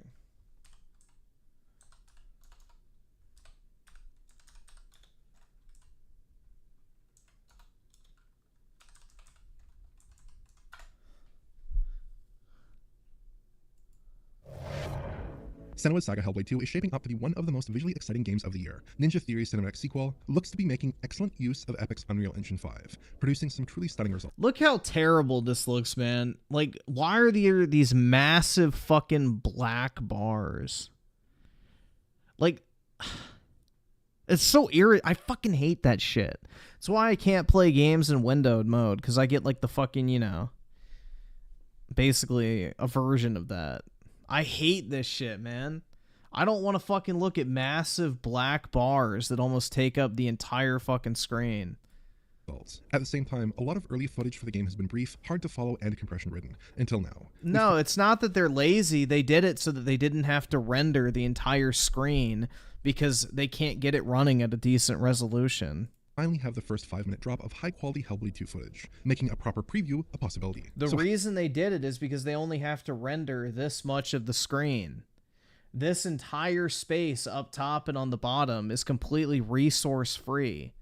It's just 2 black spaces, so all they have to do is render 60% of your actual display. How do these early shots pan out? Is this the Unreal Engine showcase we've been waiting for? It's to save on resources. In terms of visual features, Hellblade 2 is clearly pushing some really impressive tech. Senua's metahuman-derived facial rendering is the extreme strong point here. This is simply up there with the absolute best in video games. Everything from the subtly translucent skin shading to the lifelike eyes to the pitch-perfect more teeth, over-the-shoulder camera slop. And the animation is garbage. Good. The first game is fucking hideous. Performances into a plausible digital character. The game also indulges in a lot of post-processing niceties, including a beautiful depth of field, which smoothly transitions between focal points and doesn't exhibit any kind of haloing artifacts. It does have a bit of aliasing around Senua's hair, but it's otherwise virtually flawless. Motion blur is similarly strong, without obtrusive sampling artifacts even when we zoom in on still frames. Elsewhere, we see the typical mix of Unreal Engine 5 features, albeit deployed very effectively. If you look across the ground in much of the preview footage, we see dense nanite-driven pebbles, the kind of fine geometry that is largely absent from games with traditionally rendered polygonal meshes. Ultra-dense meshes were what impressed most in the game's 2019 debut trailer, and that has been carried over for this showing, with very pleasing density. Nanite and virtual shadow maps are 2 bits of graphics tech that go great together, and we see Epic's proprietary shadowing solution here as well. Again, this stands out most on the pebbles and fine rock detail, where we get perfect pin-sharp shadows even at extreme angles on the smallest geometric elements. This is a combo that's very hard to fully achieve with more traditional rendering, and is a staple of other UE5 efforts. So with the 5, they should just call Hellblade 2 an interactive movie. Yeah, I mean, that's what the first game was, so might as well, man. I mean, literally, that's exactly what the first game is. They should have just made a fucking movie, because playing Hellblade was the worst part of it. The gameplay absolutely sucked. The puzzles were fucking brain dead easy and just obnoxious. The combat was boring as fuck and not engaging whatsoever. And you're just walking in a straight line the entire time anyway. So it's like, why not just put that fucking thing on rails and let it play itself? And then you could just watch it and experience it yourself. Like, it's literally a YouTube game. You don't need to play this shit because you're not actually playing it. There's nothing to write home about when it comes to any form of the gameplay in this game. It's a complete fucking joke. And Ferris of the 5, watch, let me see.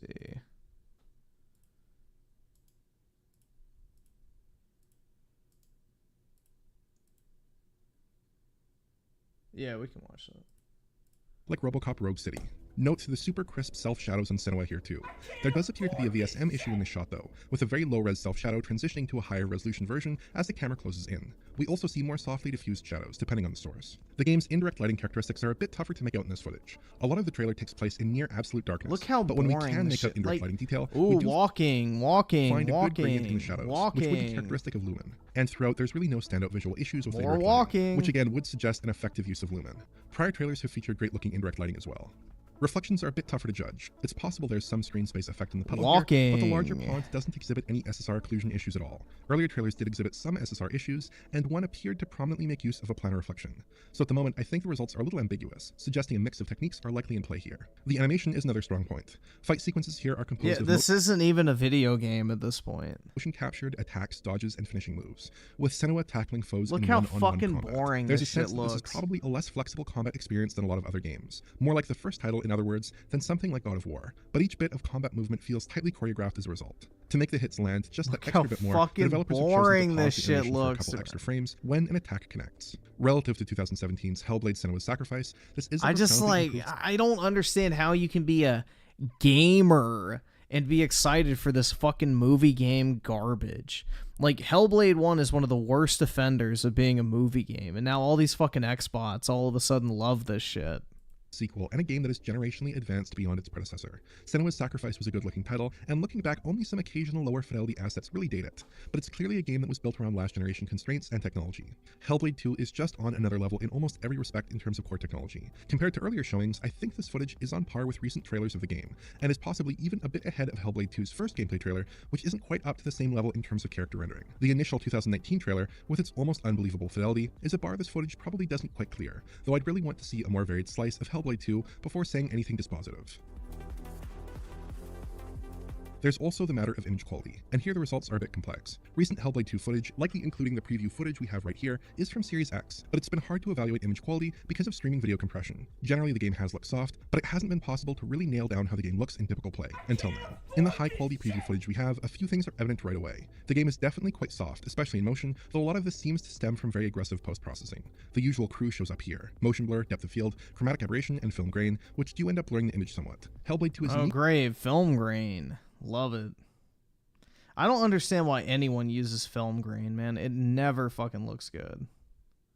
Here, and that these effects seem unusually high quality and unusually pervasive. The film grain in particular seems quite harsh, so hopefully the game ships with an option to disable it. I think a little bit of softness, especially in cinematics, is perfectly fine. Dude, I think...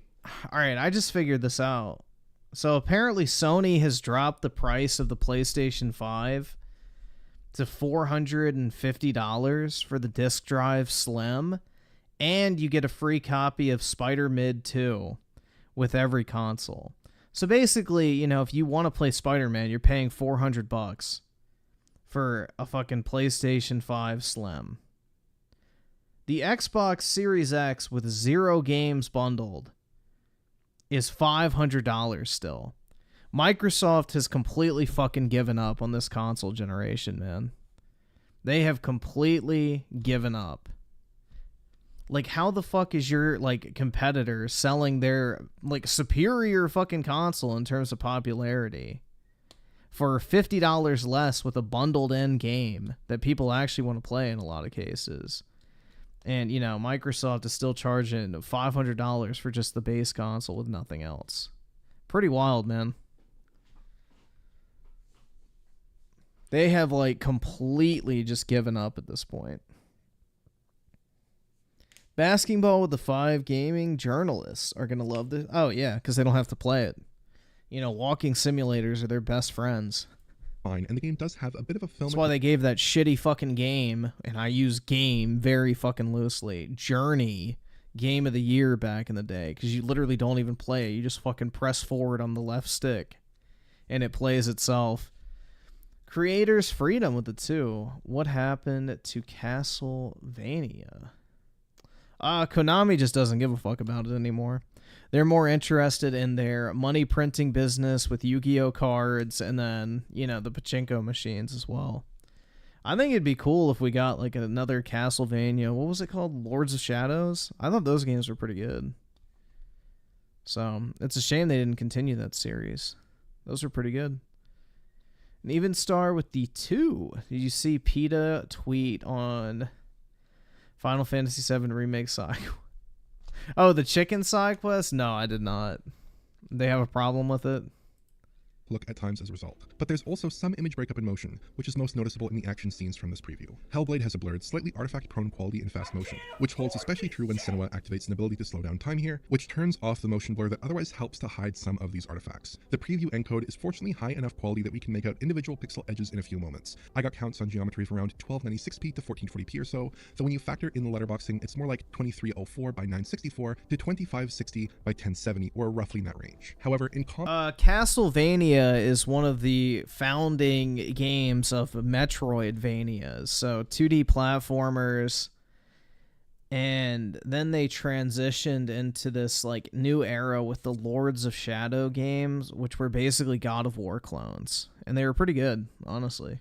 Common with a wide range of games we've seen over the years, some transparencies use reduced resolution, so geometry beneath will present at that same reduced resolution. Another image quality concern revolves around the resolution of the volumetric effects. The low-lying fog in this scene is a bit artifact-ridden and suffers from visibly low-res rendering, which we also observed with the volumetric lighting in one shot of a previous trailer. These effects look good, I think, but they don't hold up as well with close scrutiny. Performance of the captured footage appears to be generally fine. Now, the footage that we have is encoded at exactly 30 Hz for some reason, not the 59.94 Hz that the Xbox Series consoles output by default. So it's possible that that process, either on the capture side or the encoding side, may have introduced some duplicate frames into the capture. And we do see a good number of duplicate frames throughout the footage, one-off little hitches that could be genuine performance-related drops or could be artifacts of that process. It's not possible to tell without properly captured and encoded footage, but there are no sustained performance drops here at least, which is a good sign. The only real concession in Hellblade 2, judging from this footage, comes down to the size and scope of the game. Hellblade 2 is a smaller title than a lot of its contemporaries, with a structure that seems a lot like the first game. Early trailers suggested something perhaps a bit broader might be in the cards, but more recent showings, including this preview footage, seem to show a game that is more tightly constrained, built around narrow passageways. Yeah, it's a fucking hallway. That's it. Walk straight through the hallway, solve fucking obnoxiously boring puzzles, fight 5 enemies that are super fucking repetitive, and rinse and repeat. It's a fucking walking sim.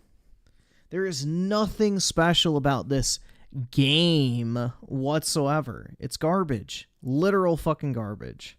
Your paths Like, oh my god, I can feel like a schizophrenic, though. Like, ooh, congratulations. On one duels. Judging from the previews from other outlets, the final game may largely stick to this pattern, which would show some restraint relative to other popular single-player action titles. Of course, no, this game came out before the new God of War games. A lot of players will also take issue with the way the game has seemingly been configured on console platforms. This is a 30 FPS game, with no high frame rate options for console players, which is going to irk some gamers but is reasonable for a title with this level of visual accomplishment. The game's image quality, at least judging from this preview, is a little mixed, though I think expectations should probably be adjusted given the quality and character of the graphics on display. This is a narrative-focused, cinematic title, think The Order 1886, and isn't aiming for a super sharp, super clear image. On Series X, it's clearly a demanding game, but the results still look excellent overall, I'd say. It's lower power platforms, specifically the Series S, that I'm more curious. We're talking about this copyright again, and say about the live reaction being a copyright, talking about the person re-uploaded my video and making it his own content. That's why I was talk about. I don't know what the fuck that means. About the likely much lower internal resolutions on that system, plus any S-specific nips and tucks. Playing Final Fantasy VII Rebirth already lets experience what it's like to be a schizo. That's right, exactly. And it's actually fun, unlike Hellblade. Make the game a lot less visually satisfying. The game's configuration on Series X would also place this as one of the more demanding pieces of PC software we've seen so far this generation. It might take a pretty solid GPU to manage good image quality at high frame rates, presuming the CPU side of the equation is scalable enough. It's a lot like other high-end UE5 efforts we've seen so far in that respect. So I think Hellblade 2 is bound to create some divides as a result of these compromises. But I have to say that's what I'm saying. They should have just made this a fucking movie. They literally should have just made this a movie. Fuck the video game. Just make it a fucking walk. Like, just make it a 5-hour, Unreal Engine film. Respect for Ninja Theory's creative talents and the immense visual accomplishment this title represents. In my book, this could be the very best looking Unreal Engine 5 title out there when it releases on May 21st, which is no small feat. But I think I've stretched out this preview footage far enough, so we'll have more on the game closer to release. If you enjoyed this preview, please like, subscribe, and press the bell for YouTube notifications. Check out the Patreon at digitalfoundry.net for exclusive and early access content. And to get in touch, use social media. Yeah, give us money on Patreon. Oh, no thank you.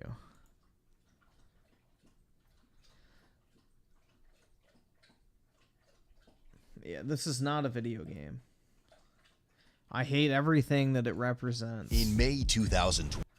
I hate absolutely fucking everything that game, quote unquote, represents. 23. Police were called to an apartment building in response to a sexual assault complaint in La Crosse, Wisconsin. Based on both the victim's testimony and video footage, the woman was delivering meals at an apartment building when 37-year-old Bradley Quimbley initially passed by her, but then abruptly changed course and followed her into an elevator. He proceeded to make comments about her appearance and suggested they date despite never having met her before. After Bradley What's wrong with that? suggested they have intimate activities in the elevator, she Is it because he's black, dude? immediately declined. He then grabbed her and engaged in sexual contact. When the elevator doors opened, he blocked her exit, but she explained she had to deliver the meals. Eventually, she managed to escape, but was visibly distraught by the incident. Several days Sexual harassment Riz, dude. later, dispatch received another call from the same apartment building reporting Bradley's return, as he was seen kicking at the lobby door. Upon locating him, the officer immediately recognized him and heard him repeatedly demanding for exclusive intimate services. However, are you facing injury and feeling lost? Look no further than today's sponsor, Morgan & Morgan. Morgan & Morgan is the largest personal injury law firm with an impressive network of over 100 offices and 900 dedicated lawyers. They're committed to secure. Bradley, what are you doing?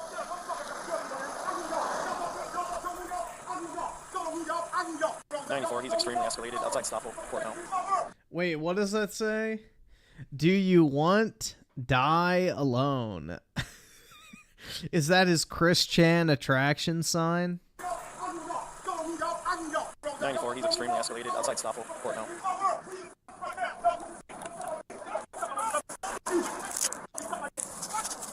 Bradley, can I talk to you? Well, I don't want to do that, but I'd like to talk to you. Bradley. What are you doing, Bradley? Bradley. It's my world. Y'all world. It's my world. 94, he's out in traffic now. Bradley, stay away from that car. Stay away from that car, Bradley. Stay away from the car. Get on the ground. On the ground. Bradley, get on the ground now. Taser. Taser ineffective. 94, foot pursuit. We're headed eastbound on Cass Street 7. Taser was ineffective. Get on the ground. Get on the ground. Another taser was deployed and seemed to be effective, immediately dropping his ass. You got the ground. Taser. If you move, you're gonna get tased again. 43-second taser deployment. Knock it off, Brad. You're gonna get tased again. Brad, knock it off. Yeah, dude, he was on track to become a philosopher. Yeah, y'all saw that shit with the guy who shot like 11 times at the cops. And basically, you know, his fucking mom is trying to act like he was some fucking, you know, just outstanding member of society, blah, blah, blah, like, you know. It's the same fucking song and dance every single time. You know, oh my God, he was gonna be a doctor. He was gonna cure cancer. He was gonna be a lawyer, a philosopher, a community leader. And it's like some fucking guy with a felony record, with an illegal gun in his car, wearing a fucking ski mask, who shot at the cops fucking 11 times. But, you know, he was doing nothing, bruh. He didn't do nothing. Literally didn't do nothing. It's just, oh my God, bruh. And the mom had on her fucking wig and clothes and everything, you know, knowing that she's going to be on TV. It's just fucking pathetic. Fucking pathetic, bro. There is a special circle in hell for grifting retards like that. Bradley! Yep, Bradley, those probes are still in it. We can tase you whenever we want if you're resisting, okay? So make sure you're cooperative with us. Bradley, listen, are you injured? Keep your feet up, Bradley. Thank you. Bradley, would you like to sit on the curb? Can you talk to me, Bradley? What? Yeah, man, okay. I'm gonna have you roll towards me, but you cannot be kicking. Don't be kicking. Or thrashing around, okay? Bradley, I know you're struggling with something today, but right now you're under arrest for disorderly conduct. You just gotta go over to jail, okay? Are you injured? Talk to me, man. Are you injured? Do what you want to do, man. Okay, are you gonna be cooperative? Are you gonna be cooperative with us? Okay, it's okay, Bradley. Gotcha, man. He's probably got several limbs. He's got at least 2 legs. I'm good, man. Okay. It was also discovered Bradley was out on 5 misdemeanor bonds and 1 felony bond. We're just taking the probe out. Just grab the probe out, okay? Taking the probe out, man. Come on, man. Why you sticking me like that, man? I just pulled it out. I just pulled it out. Can you sit back up? Yep. I'll warn you next time, okay? Come on, man. Stop. Come on. You have more in you. More in you. We're helping you. We're trying to get it out. Man, just go ahead and get rid. You want to get rid? Stop playing with me. Come on, man. The blood of Jesus. I still love the Lord. The blood of Jesus all over me. It don't matter. I still love Jesus. Don't matter. You pull out my phone. The blood of Jesus. Ain't worried about it. I can't get access to it. It's too long. Ain't worried about it. The blood of Jesus. The blood of Jesus. Don't matter. The blood of Jesus. Don't matter. The blood of Jesus. Don't matter. The blood of Jesus. Don't matter. Y'all keep doing stuff to me. Don't worry about the blood of Jesus. He's sitting out one of them right now. The blood of Jesus. The blood of Jesus. He's still good to me. He's still good. You do whatever you want to the cost. It's still good to me. The blood of Jesus. I'm going to move my car right there. The blood of Jesus. DC, 6 pounds available. So we medical on our way here. Send it with the two, he was gonna be a king and shit. That's right. He was the future president. Just gonna check, see if you got any more. We're just checking to see if you got any more in you. Blood of Jesus, man, no matter what y'all do, Jesus still good. Yep, he is. He just let me know what y'all doing. That's why I let y'all know what y'all doing. That's why he let me know. He's still good. Y'all trying to torment me, he let me know. Y'all still good. I belong to Jesus still. Don't matter what y'all think. So do what you want to do to me. Don't matter. As long as I live, it don't matter. As long as I live with Jesus, I'm good. So do what you want to do. Don't matter. Don't matter, man. Don't matter. As long as I live with Jesus at the end of the day, that's all that matters. I'm thankful for that. Don't matter. Do what y'all gonna do. I don't want us to do like y'all do.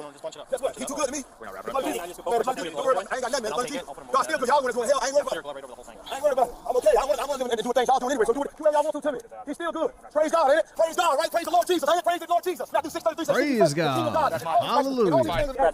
Jesus is good. Y'all living that same thing y'all doing. So guess what? God bless y'all. Focus the word. Don't see the word of God. If I don't matter. Thank you, Jesus. Give praise to Jesus. He's worthy to be praised. He's worthy to be praised. Hallelujah. Glory to God. Glory to God. Glory to God. Hallelujah. I search you. I worship you, God. In the name of the Father, the Son, and the Holy Ghost, God. I thank you, God. You see it? I'm going to do it. Be careful. It's a sharp. It's considered a contaminated sharp. World or the things in the world. I got another. I'm going to go get my spot. I'll be right back. I thank you for your word. Your word is living, God. Your word is living word, God. Your word is holy, God. Everything about you is new and good, God. You said, behold, you make all things new, God. I belong to you, God. I will never touch drugs, God. I will never do things that's dishonor to my body. Hallelujah. Glory, glory to God. Glory, glory to God. Glory, glory to God. All the things of the world. 1 John 2:15 says, do not love the world, the world. 1 John 2:15, do not love the world. He forgives you. God loves you. He said, I wish that none shall perish. Hallelujah. Can you glory? He's worthy to be praised. He's worthy to be praised. Ain't God a good God? Ain't he worthy of all your praises? He died on Calvary for you. I ain't worried about dusting off. Jesus Christ, It's about the Holy Ghost that sits on the inside. It's about a God that sits high and looks lower. It's about a God that loves you guys. In the name of Jesus. How you know God loves you? I have none. What you want me to? You want to put something that's okay? Dude, he is bad shit. You guys are the ones that out here having condoms. I'm not doing that type of stuff. Nobody's going to protect me no matter what. How you doing, sweetie? God loves you. And he forgives you. He does not look at you like it's something that God knows you in your heart. He knows you. He said, I knew you. In Jeremiah chapter 1 verse. In Jeremiah chapter 1 verse 5, he says, I knew who you were. He knew you were. Bradley, do you want to go to the hospital at all? Man, he's good, man. He's worthy of the praise. He's worthy of the praise. Do you need medical? And the honor and the glory. He's worthy. God bless you, sister. Yeah. I will follow you. Okay. I assume you just want me to do it. It's the report and use of force support. We each need to use of force. Yeah, response resistance. Yeah. That's the second time that I've done that where I've confused the two cartridges. He got tasted killing. He's kicking Siggy. Yeah, I know you. All right, guys. Breaking news, everyone. For all the fucking copium and hopium deniers out there, it is officially confirmed by the producer of Rebirth that there are multiple worlds, and the white materia mystery, quote unquote, will be revealed in part 3 of the remake trilogy. Meaning, that bitch is still alive. Yeah. Sorry, I wasn't trying to be. No, you're helpful. You're actually helpful. As a citizen, I heard him yelling and I was afraid he was like going to give you guys a hard time, so I just wanted to make sure that this cooperated. Thank you. Good morning. Bradley Quimbley on that side resisted with us, yelling, screaming, but he's been dead silent the whole car ride, so I don't know. Yeah, we had to tase him. He's been tased? Yeah. He fell? Yeah. Yeah, he's going to check out first. Okay, he denied all medical, but you still want him to. Yeah. Okay. Wait. Thanks. Did you hear him? Yeah, I just saw it on Twitter. I opened it up because I got this Best Buy sale notification, and then I backed out of the tweet, and then it was the top recommended one. It says, Nojima confirms there are indeed multiple worlds in the game, and that the aspect of the story, along with the mystery surrounding Aerith's white materia, will be made clear in Final Fantasy VII Remake Part 3. So, there you go. He's like, I got glory. That's like glory. How can you have a white materia mystery without Aerith? So, easy. It's funny how his demeanor changed as soon as he was actually in custody. Oh, he was the one to program? No, out on the street, he was blocking traffic, asking everybody to suck his saying that. No, it's not. But as soon as we had him in custody, then he started singing his praises, shouting out to God, and like he's in the church. So yeah, when he's in custody, he's a nice guy. Bradley was slammed with felony counts of second-degree sexual assault, false imprisonment, bail jumping ×2, misdemeanor counts of fourth-degree sexual assault, disorderly condoct ×2, and sexual obstructing an officer. assault. He was subsequently provided a $100 cash bond. After 2 months, he was found guilty of only 2 charges after a $100 bond, bro. entering a plea of no contest. The remaining were dismissed but read in. In the end, his sentence was withheld, and he received 4 years of probation, overlapping with another case. In the other case from 2022, Bradley was found guilty of stalking and was given a 12-month jail sentence, served partially before being released on GPS monitoring, starting in July 2023. However, the following December, he was arrested once more for probation violation. Want a deeper look into the channel or craving additional content? Wow, what a shock, man. Criminals commit crimes.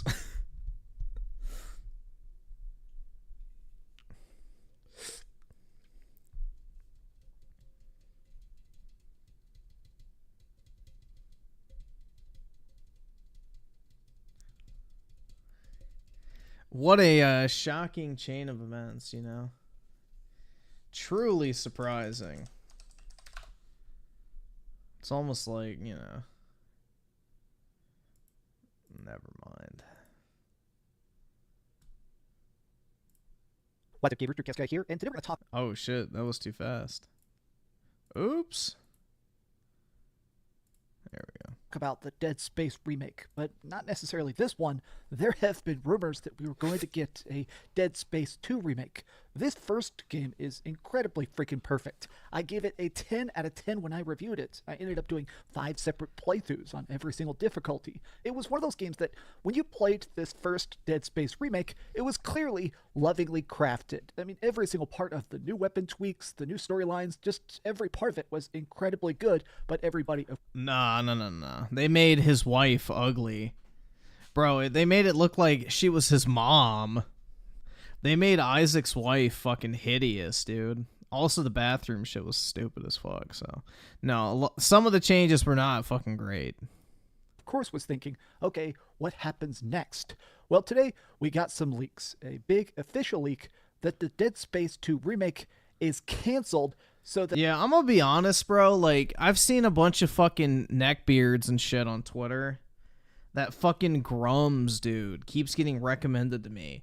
And he's like soying out over the fucking Star Wars chick or whatever. It's like, I don't know. Maybe it's just me, but I don't really... Tell me if I'm wrong here, but do you all consider the Star Wars chick from that Ubisoft game to be ugly?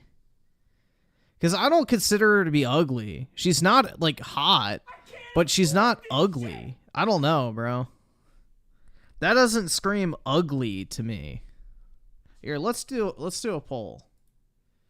I'm curious, because she's not ugly, but she's not hot. I don't know. Like, not everything has to be, like, fucking Coomer bait. Let's see. Is the Ubi Slop Star Wars woman ugly? Alright, hopefully I didn't spell anything wrong. I didn't read that. I don't know. I didn't get ugly vibes from it, but yeah, all these fucking dudes are like, oh my god, bro. She doesn't look like Stellar Blade. And it's like, yeah, no shit. Fucking Stellar Blade is a Coomer game. That is literally the entire selling point, is the fucking, you know, sex appeal. That EA can focus on making more Battlefield DLC. Yeah, she just looked ugly. Like, not ugly. She just looks like fucking normal. I don't know. Here, I'll pull it up real quick. What's the name of the game? I don't actually know what the name. What is what is the name of the game? I don't actually fucking know. I'm at Star Wars and Outlaws. Either subscribe, donate. Yeah, that is how little I give a fuck about anything Star Wars at this point. I don't even know the fucking name. Let's see. Here's a picture. It's blurry. That's blurry. Dude, why is every picture like in fucking 240p nowadays? It's 2024, people. Is it that hard to actually get a fucking high resolution image? Yeah, I don't know, dude. That's not, like, ugly. That's just, like, whatever. She looks like a normal woman. Like, at least she's not morbidly obese. All right, here's another one. Oh, that's blurry. Fuck, dude. Everything is so fucking blurry on the internet now. Why? We have fucking higher internet speeds than ever before, and somehow we're finding a way to regress. Yeah, I don't know. That's not ugly to me. She just looks like a normal woman. I don't know. Like, not every single video game character has to be like fucking, oh my god, bro, I'm gonna jerk off in between fucking missions. So, I don't know. That doesn't really bother me. She just looks like a normal woman, personally. But, I don't know. She looks like that chick from Alien, which I never thought was hot either, so, you know. But some people simp over that chick, so. And apparently an Iron Man game, but let's take a look at the evidence and talk about this, because honestly, I am extremely disappointed. Let's get into it. Hi, I hope you're having a... I don't know her fucking name. I just know she's the chick from Alien. That's it. Here, hold on. Alien woman. I don't know her name. Oh, wait. Now I'm getting pictures of green fucking aliens. Hold on. What is her fucking name? Ellen Ripley? Okay. Ellen Ripley. Yeah, this... Dude, it literally looks like her. It's like the same person. That is literally the same person, bro. They 100% modeled it after her.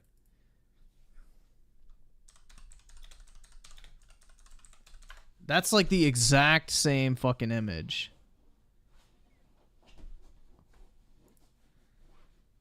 Hold on, there's a decent picture. Yeah, dude, that is like the same person pretty much. Yeah. I mean, I never thought she was attractive, so yeah, I don't really find her attractive either, but she just looks like a normal woman. I don't know. It's like the exact same person.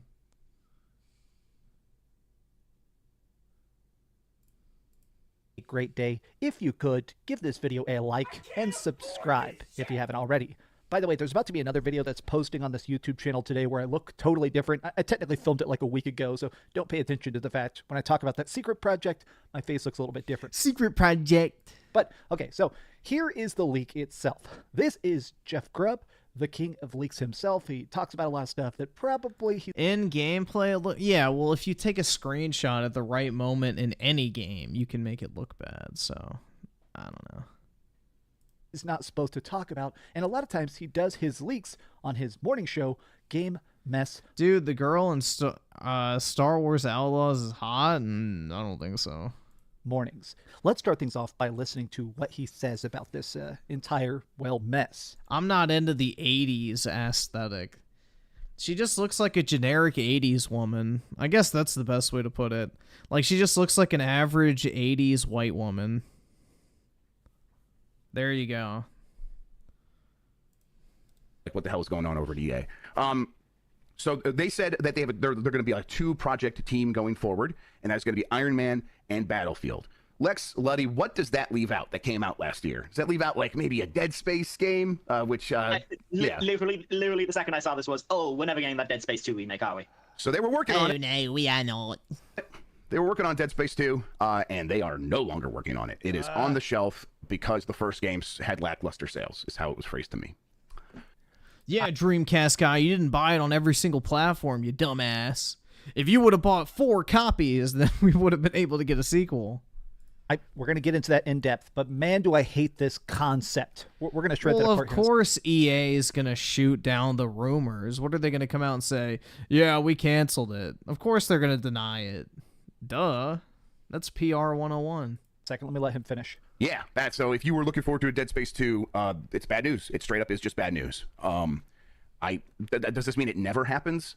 I don't know if that's the case. But as it stands right now, they were working on it. It was in the concepting phase, I believe, something like it was still in pre-production, and now that work has been put on the shelf. I get frustrated because I feel like the sales expectations of a lot of these projects are just too ridiculous. I have been talking about this now for like... What? It sold 1.5 million copies? That's not that great. It came out on PC, PlayStation, and Xbox. It's not like it was some fucking, platform exclusive title or some, It was a flop. Like, it came out and did poorly. Like, why would they continue to invest in that? 10 years, but they could have that team working on something else. Been so many times where a game comes out and sells millions and millions of copies, but isn't profitable enough. In fact, I noticed a lot of the replies are pointing out the fact that Dead Space was the second best-selling game of January 2023. If you're one of the biggest games of the month, if you're that popular, how is that not big enough? Look, a lot of people are being like, okay, I thought it was sold well. This is so bizarre. So there's a big budget Iron Man game being made. Okay, I don't like the character, but that could be good. Yeah, so I'm not even necessarily bagging on the fact that they're going to be making other stuff. An Iron Man game could be awesome. Apparently Motive, which is the studio that remastered it, is working on an Iron Man game with the Anthem engine, which is pretty fucking sick because Anthem's gameplay was actually really fucking solid. So that's actually cool, bro. I might actually be interested in that because Anthem's like mech mechanics and everything were really fucking fun. It's just the overall game sucked. I feel honestly that's maybe a game I want to check out at some point because I never actually played the full release of it.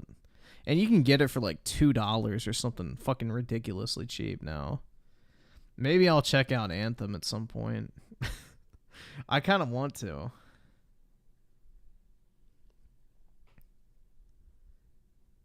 Let's see. Ferris with the 5, you know you got problems when the cops know you by your first... Yeah. If they recognize you, you're not doing well. Elijah Petty with the 2, have you seen the recent adventures of Johnny? Yeah. Him getting his ass beat in Israel, arrested, and then as like part of a shooting or some shit where some Hamas motherfuckers shot up like a restaurant or something in Israel.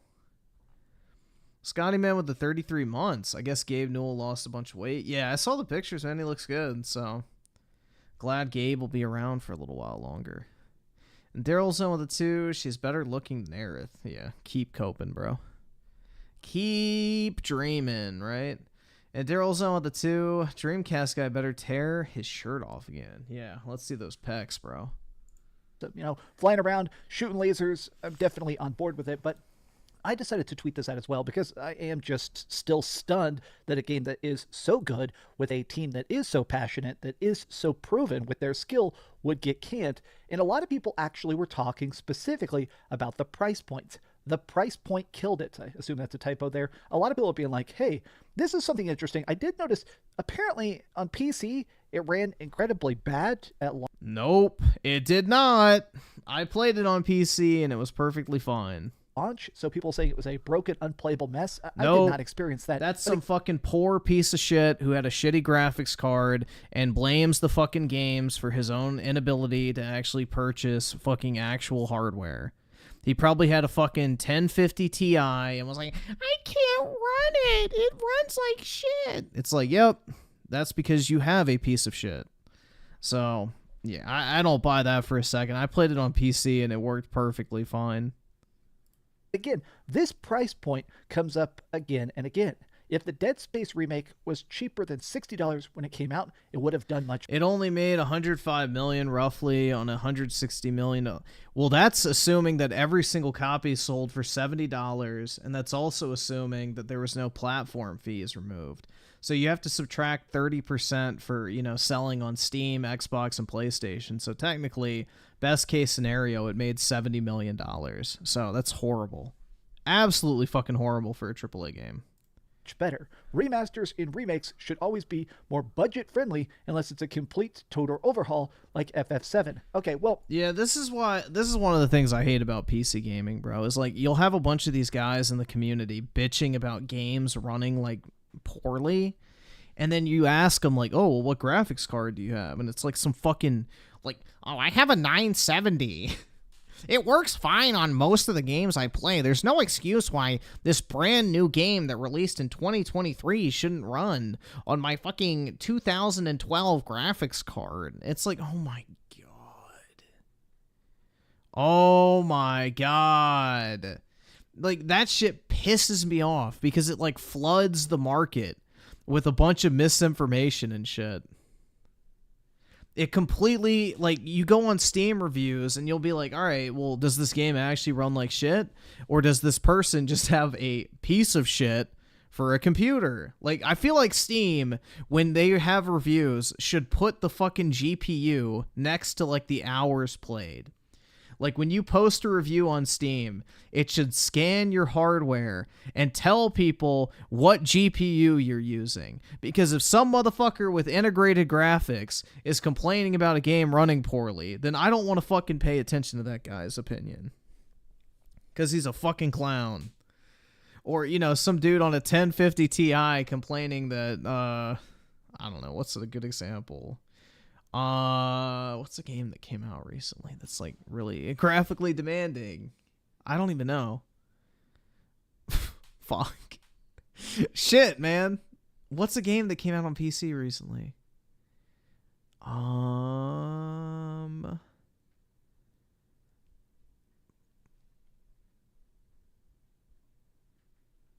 Shit. Yeah, Dragon's Dogma 2. Well, that's not a great example because it runs like shit on everything. Dragon's Dogma 2 is not a good example. Dude, I'm really like struggling. What's like an actually good game that came out? Fuck. Dude, there's nothing. There's absolutely no. Elden Ring was piss poor in terms of optimization. No, Starfield was piss poor in terms of optimization. Fuck, man. No, a game that's like actually optimized but also extremely graphically demanding. That's a rarity these days, I understand, but shit, bro. All right, let's just assume Game X comes out and, you know, some guy is running it like shit, and it's like, okay, yeah. I want to know what your graphics card is. That I feel like should be required information on a review, because if some dude with a brokey tier rig is reviewing a game poorly for performance and, you know, he can barely run fucking Minecraft on the latest version, then I think that should be something to consider. Here's my frame of mind. The Dead Space remake is a total overhaul, even if it doesn't necessarily look like it with tons of like wide-ranging... Yeah, bro, it is hard to actually think of a game that was optimized and well fucking ported over to PC, but also has really good graphics. Totally different stuff. No, it would do a hardware scan. So like Steam would scan your computer and detect the actual GPU being used, like they do with the Steam survey. It is they already have that technology in place. Brick for brick rebuild. It was a remake. It had a new engine, it has new lighting, it has new jump scares, it's got new systems, and so even though it doesn't feel like it's that experimental or that different from the original, it is technically a full-blown remake and not just a remaster. But I almost feel like, again, this is something I guess, yeah, true, dude. Horizon Forgotten West came out on PC. That's a pretty graphically impressive game, and apparently the port was good too, so there you go. That's a good example. Thank you, Tao. That reminded me of something. So yeah, let's say you're playing Horizon Forgotten West on your, you know, 970 gaming laptop, and you're like, oh my god, it runs like shit, dude. I can run CSGO perfectly fine. Why am I getting 25 frames per second at 4K? Which is probably even being generous. But you get the point. Like, motherfuckers will have the shittiest PCs on planet Earth and then bitch that they can't run brand new games. And it's like, what? What the fuck did you expect? You're running hardware from 2 console generations ago, bud. Did you think it was going to go well for you? Like, I don't know, man. I've never understood that. And, you know, the PC market is flooded with people like that. I mean, the most popular card on Steam is a 1060. So, they're out there. But that's 90% of bad reviews on Steam is people bitching about the performance, not the actual quality of the game. And most of the time, it's probably because they just have a shitty rig. Like, PC gaming is, like, expensive. You're supposed to pay a lot of money for PC. That's the whole point. Like, if you want top-tier performance, you got to shell out a top-tier budget. And most people are like, why doesn't my 10-year-old computer work as well as it used to? It's like, I wonder. Let's sit down and think about that one for a little bit.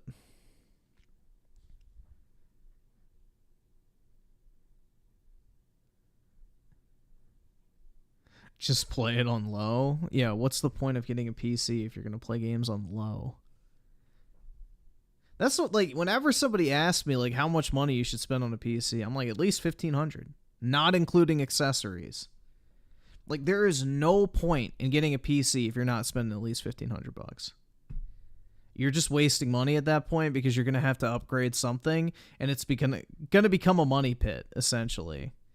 You're not going to get something that's somewhat future-proofed, and you're going to have to constantly upgrade it.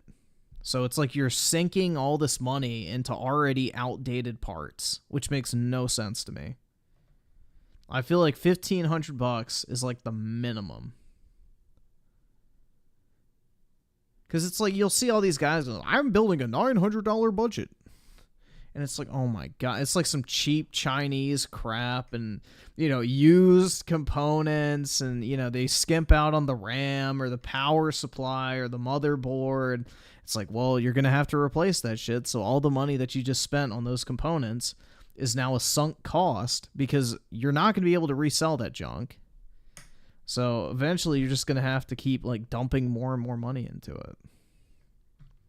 I don't know, man. Like, PC gaming is not meant to be cheap, which, you know, I know that's a hot take, but PC gaming is not cheap.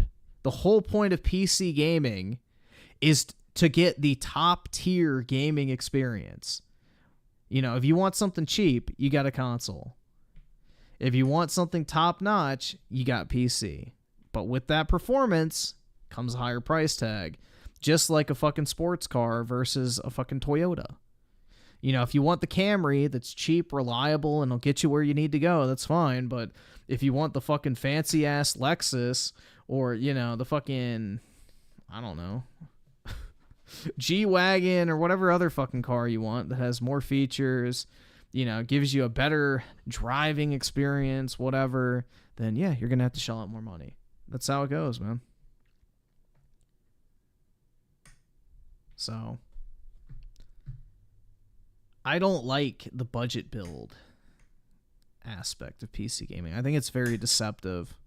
I think it's very fucking deceptive because PC gaming especially, the technology is changing ever so quickly and you will get left behind very fast.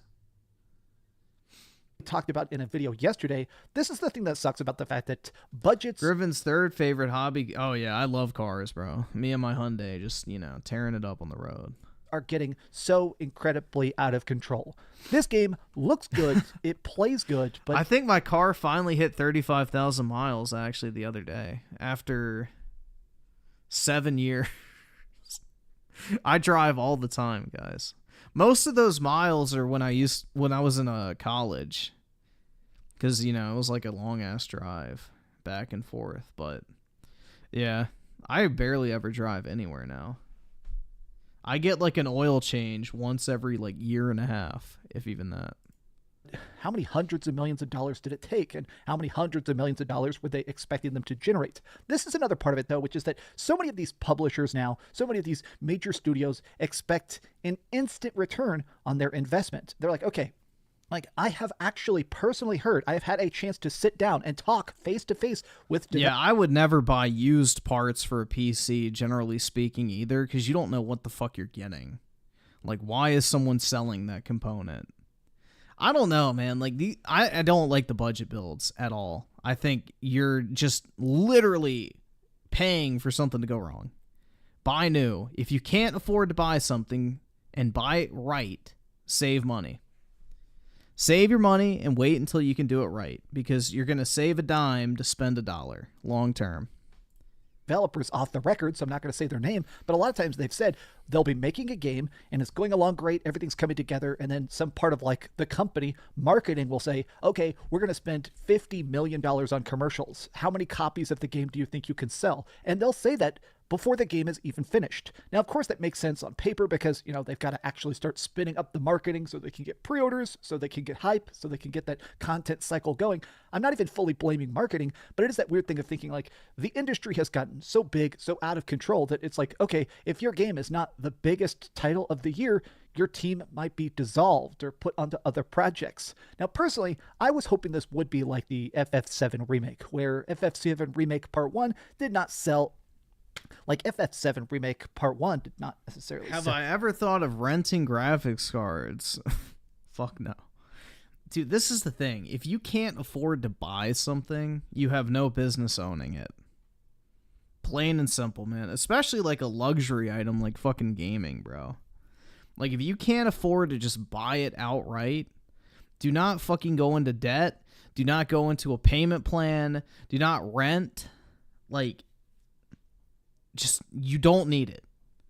If you cannot afford something, or you need to, like, you know, pay it out over time, you have no business purchasing that thing. Like 1 billion copies, but it was successful enough. Like, unless it's something like a house or a car, you don't need it. and now we're getting the full FF7 Remake trilogy. So even if the second part of it, Rebirth, also did not sell well, they're going to sell forever. Here's my thought. A lot of video games now are not just flash in the pan experiences. They have what's called a long tail. These games sell forever. They're always being talked about. They're always being bought. I guess I just hate the fact that it feels like this industry, more and more, even though the conversation around games is that these are art, they have such good experiences and stories and music, but everything is treated so disposable. Developers can be fired. They can be replaced. They can be good automated, and every piece of art, if it's not immediately freaking Avatar The Last Airbender billion-dollar project, it immediately gets thrown away. Stuff like this is just disheartening to me because personally, I am annoyed by this. I wanted a Dead Space Remake Part 2, and I voted with my wallet. I talk about this constantly. Vote with your wallet. Buy the games that you want to see more of. If you want to support it, actually support it with cash in hand. Is Final Fantasy art? No, it's a video game. The music, though, is definitely art, or the trading cards are art. But, the game itself is a video game. There's art inside of the video game, but Final Fantasy is a video game first. If you want to take concept art, then yeah, that's art. If you want to talk about music, then yeah, that's art. But a video game is meant to be experienced and played. It's an experience more so than art. And sometimes even then, it just doesn't work out. I do hope we get a Dead Space Remake 2 someday, but honestly, I was hoping it would get revealed this year and released next year. The fact that it's probably not getting released at all, that's just such a huge EAL. But what do you guys think about this? Tell me your thoughts in the comments down below, and if you enjoyed this video, be sure to give it a like and subscribe if you haven't already, and please keep dreaming. God, what an L. Another EAL. Jesus. Thanks so much for watching that video. If you want to see something else, you can always click this link to see what I put up last, or, subscribe and see what's coming up next. Also, I promise that whatever I do... Are movies art? Yeah, because you don't interact with them. Art is observed. You listen to music, you watch a movie, you look at a painting. You don't interact with art. Video games are an interactive experience. Now, certain elements within the video game could be considered art, like the music, the character models, the background drawings, whatever the fuck. Those aspects could be considered art, but a game is not art. A game is an experience. You don't call fucking basketball art. It's a sport. It's an activity. It's something you're doing. Now, you could say the fucking, logos on the court, or the fucking advertising billboards with, fucking graphic design, the music in the background. All of those are artistic elements that come into play. But the actual activity that you're doing is not art. It's a sport. It's an activity. Playing a video game is not art. Me holding a controller and fucking controlling my character is not art. I don't know. I feel like, yeah, there's art in video games, but the game itself is not actually art.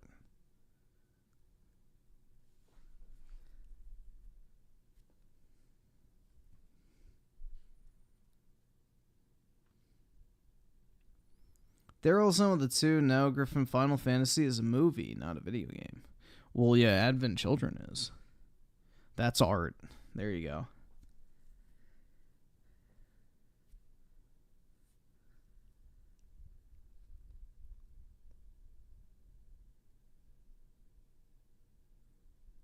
But holding the remote and watching a movie is art? Bitch, you press play and then you watch it. That's literally art. What do you do with the painting? You fucking look at it. What do you do with the movie? You sit there and look at it. It's the same thing. You don't actively have to do anything to watch a movie. You just fucking hit play and then sit back and relax. You're not doing anything for that movie to continue.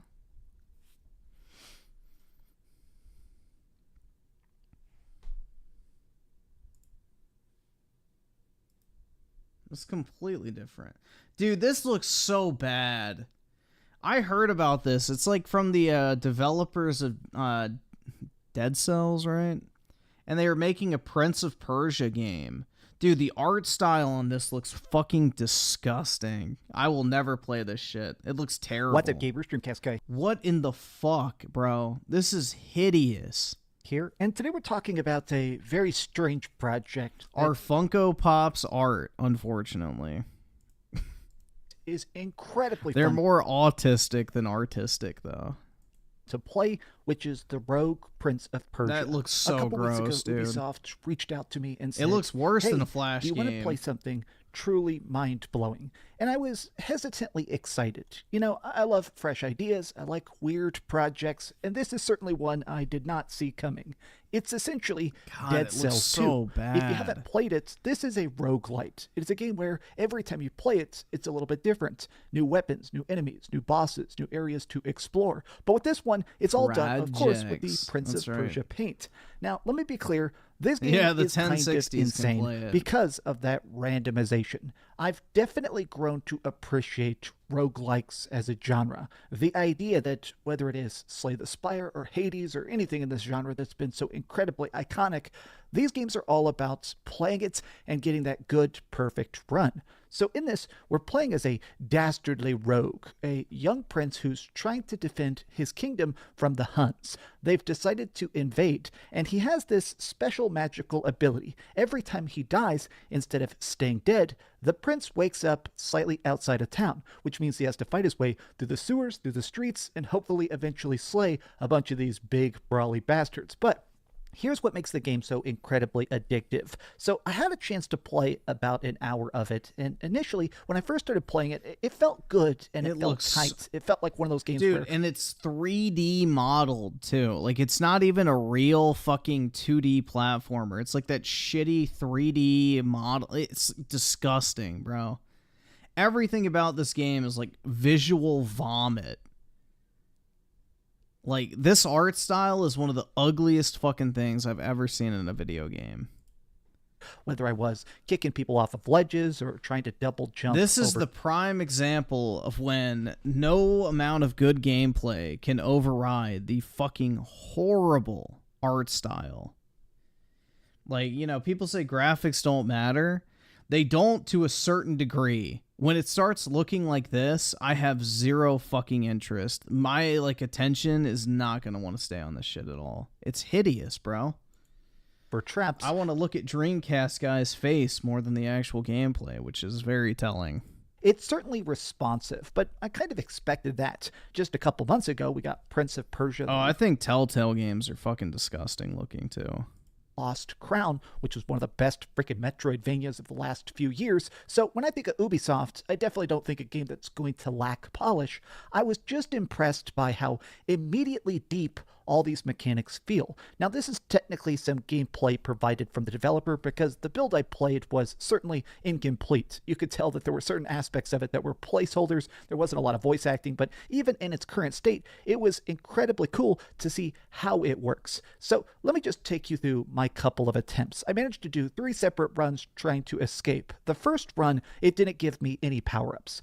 While you're playing a roguelite, the whole idea behind it is that you get different bonuses. In this game, a lot of times it's different weapons or different passive abilities. So if you're going to do like a ranged attack, you can get different styles of it. So it's a big throwing star or a poison arrow and daggers or a two-handed sword. But each of these... Isn't Celeste about a trans?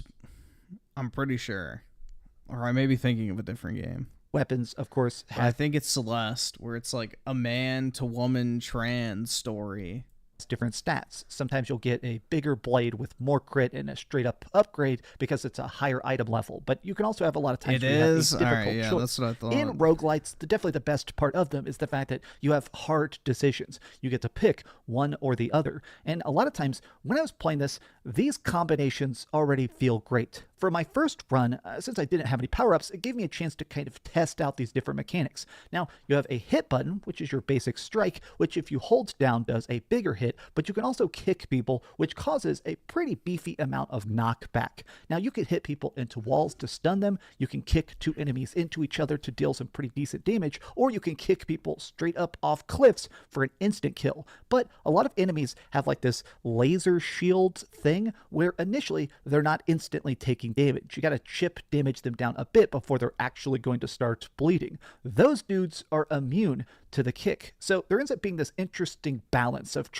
hitting somebody, trying to do a power-up attack, or trying to whittle them down with some of your ranged strikes. But what's really good about this game is, how do you go from Dead Cells to this? Like, Dead Cells actually has a cool aesthetic to it. This game just looks like dog shit.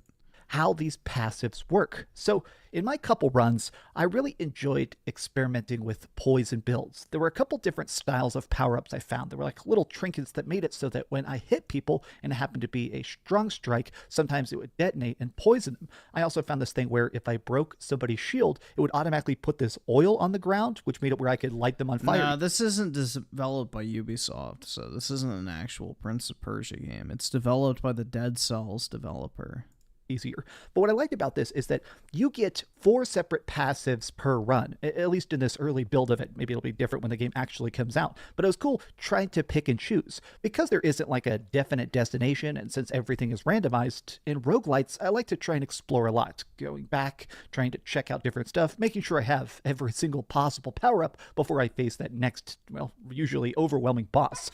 And in this, it was cool that I had a lot of times these tough choices where it's like, all right, do I want to get an ability where I get healed for 3% of my life if I kill somebody while they're poisoned? Or do I want to have a special power where kicking people against the wall immediately catches them on fire? The playtester I was playing the game with, like while I was playing the game, there was like a developer in a voice call, and she was telling me that she had a build where every time she killed enemies, it would multiply her health by a bit, and she managed to just start breaking the game. That to me is the most addictive part of roguelites. It's that really cool loop of trying to figure out how to completely dismantle the game. Now, let me talk about the goods and the bads. When it comes to the game itself, one of the things that really surprised me the most about this, though, is definitely the traversal. So you can do a jump and then a dash and then another jump. It's pretty straightforward when it comes to just the technical aspects of traversal, but if you hold the dash button on areas that have like a background, you can scale the background. Like, I'm going to put some slowed down gameplay of it here so you have like a visual display of it, but it almost kind of changes how you have to look at the platforming, because it's not always just about timing a jump. Sometimes it's about staggering between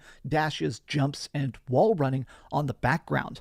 This to me is incredibly cool because it definitely feels like it's trying to do something different, and because it is so intuitive, I found myself very instantly weaving this into my combos. I would actually just have times where I'm just doing some stabs and then flipping around and then running up the background to dodge a trap or try and knock them into a trap after I've just scaled out of the way of a big strike. This feels great. I will say, the one part of this that I don't love is they're launching it in early access. Now, they did this as well with Dead Cells, and let's face it, Dead Cells is an incredibly good game. It's one of the best roguelites that's ever been made. It's just so cool and charming and incredibly freaking deep with the different... Yeah, and this game is anything but cool and charming. Builds that are in it, but that game, when it came out in early access, I wasn't thrilled about jumping into an incomplete game, and as good as Then this... don't buy it. Is, I know this is only going to be like Act 1. It's going to be the opening chapters and early bosses. Now, they did say that this is because the game itself is already... Resist the consumer tendencies and don't buy it at launch. Very fun package, but they want feedback. They want to be able to craft this into the perfect Prince of Persia unique experience. And I respect that, but I guess I'm of two minds about this, which is that I guess I'm a bit greedy in that I wish I had more of the project now. That hour I had with the game was so incredibly fun. I'm definitely going to play it in early access when it comes out in May. I mean, it's just so cool to see all the different parts of it, but I don't know. I almost, it's always that thing of like, all right, do I wish they delayed it so I could get the full game as one package, or am I happy to play some chunk of it today? It's a yin and a yang. Honestly, the part of this game that definitely just caught me completely off guard, the soundtrack is insane. Now, I'm afraid to play it because I'll probably get copyright claimed by Ubisoft, but here, let me just have a couple seconds. Okay, so you get it. This is a bop. It has like crazy high intensity blaring style techno. Look, I don't know anything about music, which is why I typically don't talk about music in my reviews. This though has some absolute bangers. Even during the initial demo, I found myself tapping my toes and really digging it. From the comic book art style they're going for, to just the way the combat works, to the unlockables that we're probably going to have. I mean, this seems like the kind of game that I definitely am excited for. And a couple weeks ago, I didn't even know it existed. I have to just say, way to go, Ubisoft. This is the kind of stuff I want to see more of. It's different. And in this industry where stuff is feeling a bit stale at times, I'll definitely take different. But what do you guys feel about the Rogue Prince of Persia? Tell me your thoughts in the comments down below. And if you enjoyed this video, be sure to give it a like, subscribe if you haven't already, and be sure to keep dreaming. And thanks again to Ubisoft for letting me play this early. It was a very cool time playing a game I didn't know existed. Dude, it just makes me think of that fucking Muslim song that's in all the fucking memes now. Oh my god. The Muhammad song. I don't know if you guys have heard that. But it's like some Arabic song singing about Muhammad or some shit. I don't fucking know Arabic. But it's like really cringe, and they like speed it up. Hold on, let me see. I can see how I can find it. I don't know the name of it. It's just in fucking memes. Here, let's see. They say the word Habibi and Muhammad. That is literally the only part of it I remember. Hold on, let's see. Habibi, Muhammad. I don't know how you spell it. TikTok song. I'm pretty sure that'll be it. Is this it?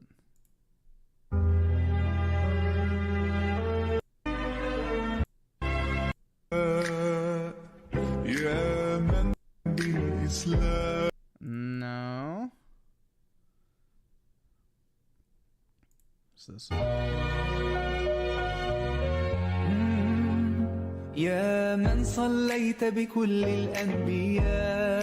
This sounds familiar. Yeah, I think this is it. I think this is it.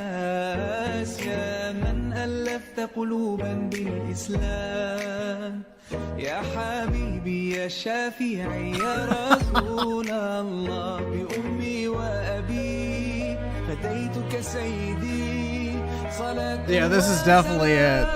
عليك يا نبي حبيبي يا محمد أتيت بالسلام. Yeah, this is it. And what the fucking Muslims do is they put this music in the background with like the videos of the fucking Israelis and shit getting shot. I fucking shit you not, bro. You will see it everywhere on the fucking internet if you get into the right algorithm on Twitter. Like all these Muslim Twitter accounts have this fucking song playing in the background with like videos of the Israelis and shit getting massacred. It's like, bro, what the fuck? Dude, Twitter is becoming like the old internet, it feels like, in all honesty. Like, there's so much fucked up shit there just readily available. It's pretty incredible. Like, I saw the video of, like, the fucking girl's corpse getting raped. I'm like, bro, what the fuck? Like, you had to, like, actually look for that shit back in the day. Now it's just getting served to me in the algorithm. Like, the fuck? Yeah, but this is the song they have.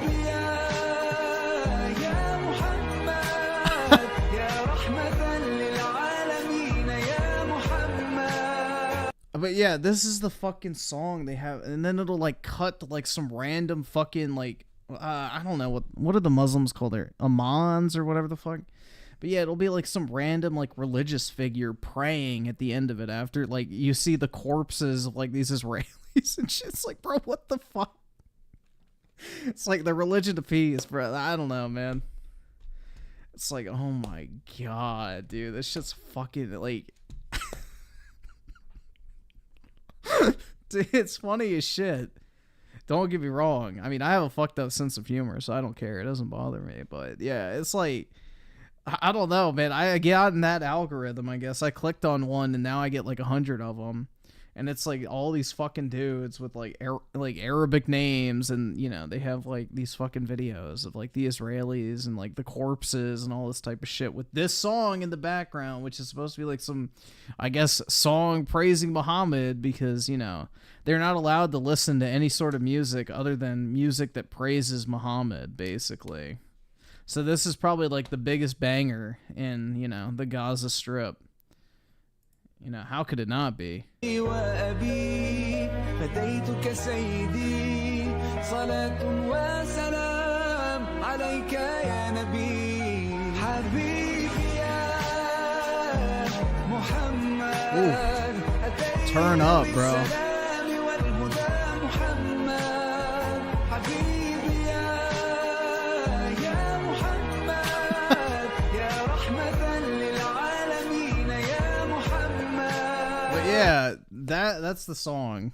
So if you guys want it, it's Habibi Ya Muhammad. Oh my god. But yeah, dude, I shit you not. If you get in the right algorithm on Twitter, you'll see exactly what I'm talking about. It's fucking wild, bro. It's like, what the fuck? Dude, the old internet is coming back on Twitter, man. I don't know. I've seen so many like beheading videos and executions and like, bro, the fucking raping of a corpse. I'm like, bro, what in the fuck? Like, I mean, luckily I was exposed to all this shit in the past, so it doesn't like phase me when it pops up, but it's like, damn, man. Some fucking normie could just be browsing fucking, you know, whatever, and then all of a sudden, you know, Muhammad is posting some shit of an Israeli corpse being raped. It's like, Jesus Christ, man. That's pretty wild. Or it'll be like a video of like the fucking Islamic guy praying with that music in the background, then it'll cut to like people getting like fucking executed and shit. It's like, damn. You know? Wild shit, bro. Was the corpse headless? Nah, not that one. No, it was just in the bed of a truck.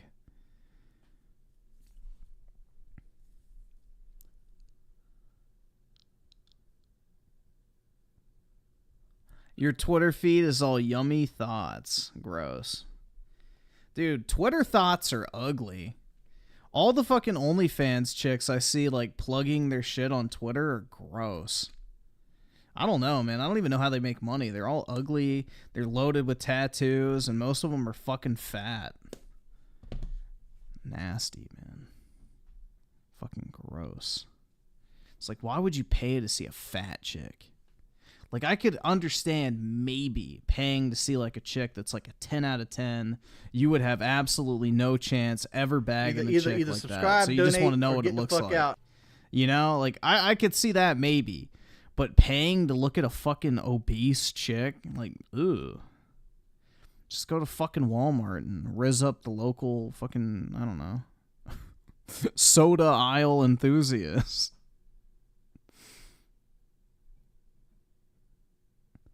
Like, the fuck? Yeah, it's so many fucking porn accounts on Twitter now. It's obnoxious.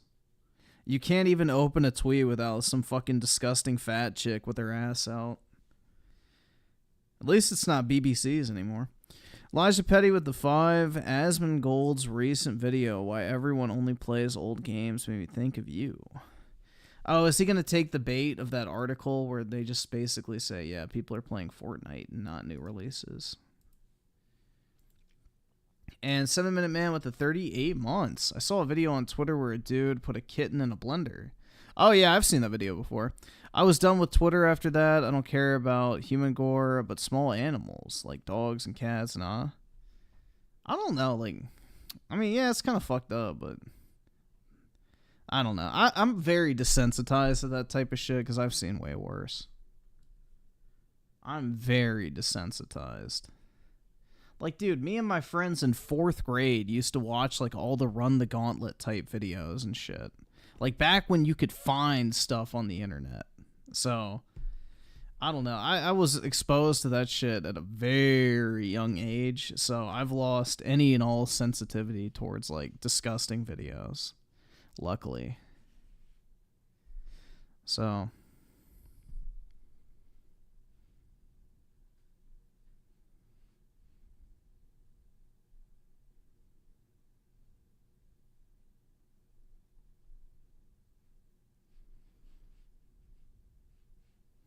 Snorting cum made you throw... Really?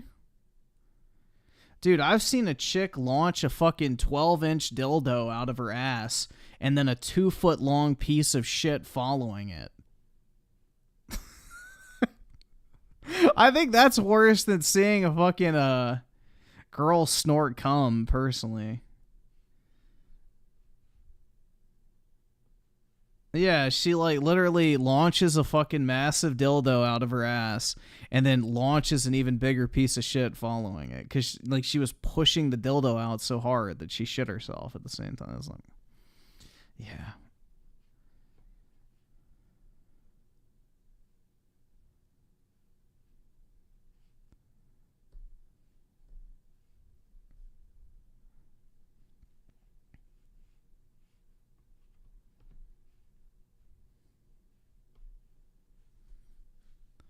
Yeah, there's all sorts of fucked up shit on the internet, guys.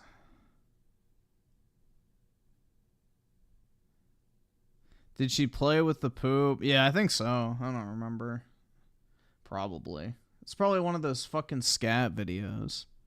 I'm sure. It was like on one of those sites where they just compiled all the fucked up clips of the internet. But that's the like, me and my friends would do, is we would find like the most disgusting videos and we would watch them together at school. The fucking computer lab. And whoever looked away first was like the pussy and got punched. Basically. So, yeah. I don't know, bro. I was desensitized at a very young age. It's all that type of shit. There's very few things that truly fucking, you know, shock me anymore with that type of content. I mean, don't get me wrong, it's still disgusting, but it's not like, oh my god, I'm gonna vomit. Like, I'm past that at this point. Like, my hatred for degeneracy is still ablaze, so don't worry about that, but, you know, it doesn't have, like, the same shock value that it would on, like, a normie or something like that. ADHD version? Thank you.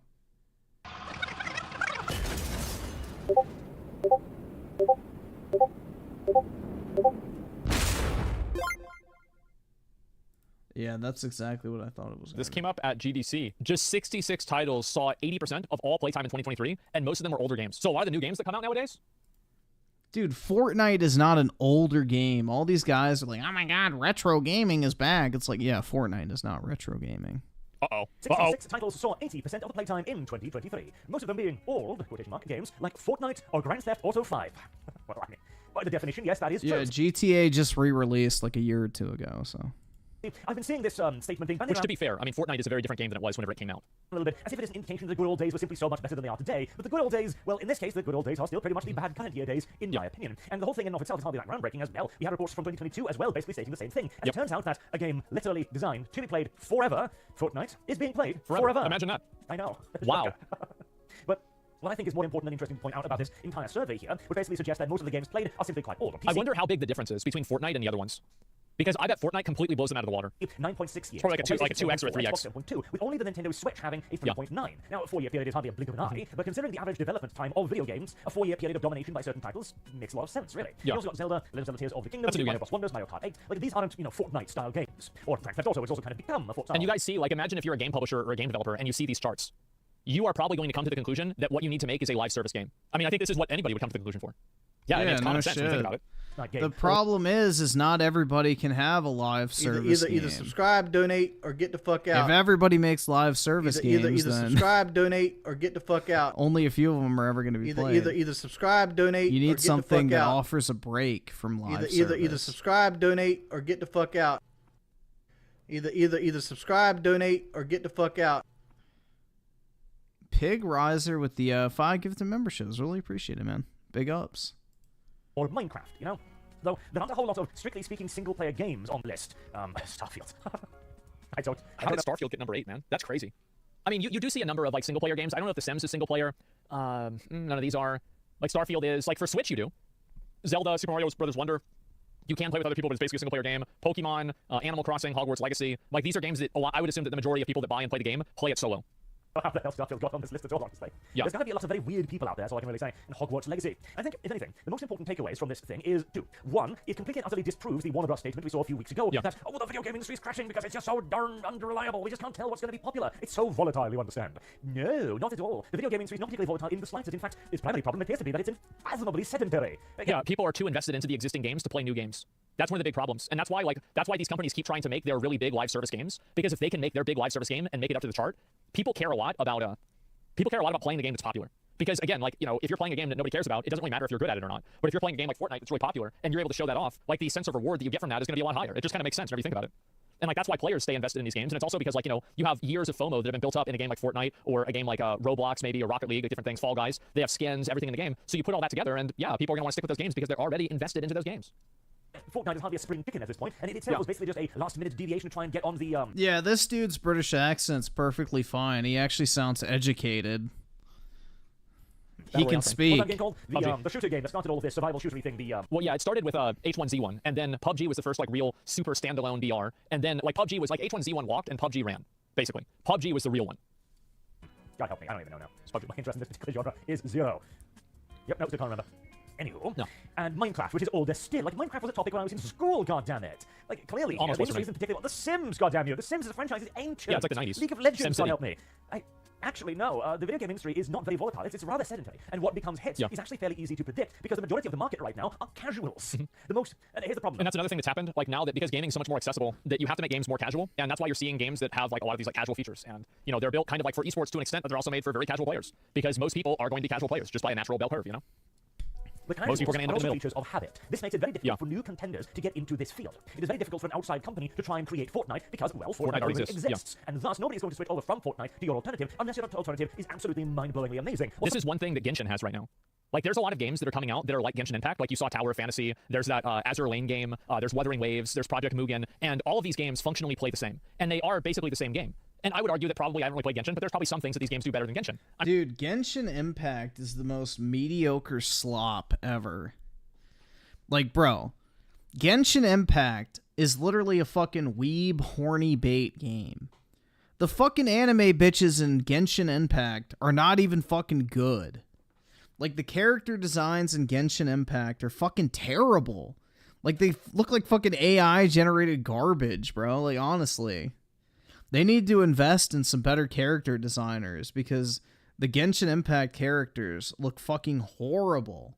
Like, why the fuck would I want to spend money? I don't know, man.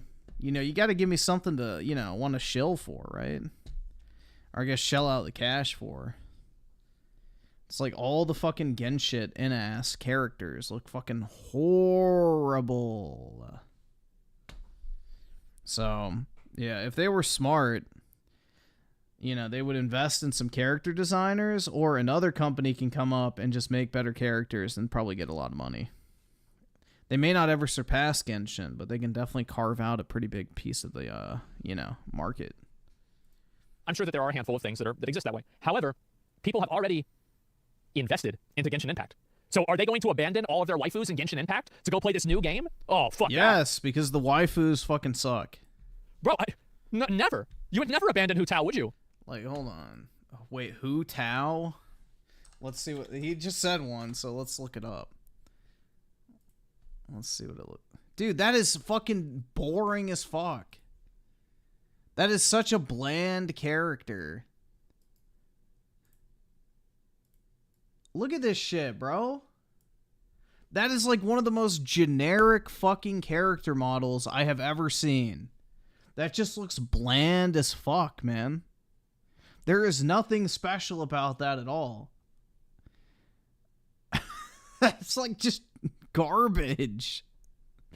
What's another Genshin and ass character, guys? I don't play it, so I don't know. What's a good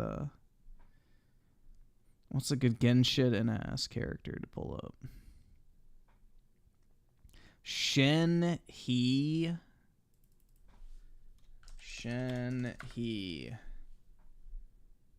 Bland. Oh my god, they're all boring as fuck, dude.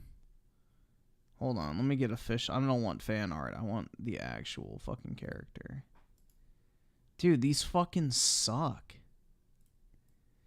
This is like literally the most generic fucking like fantasy garbage.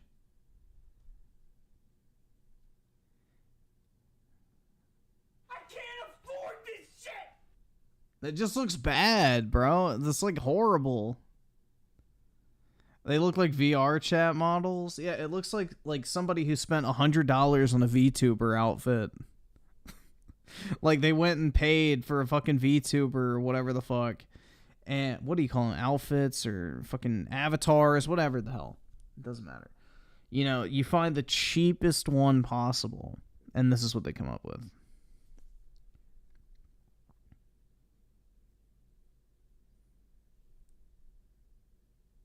I don't know, bro. That's some pretty shit.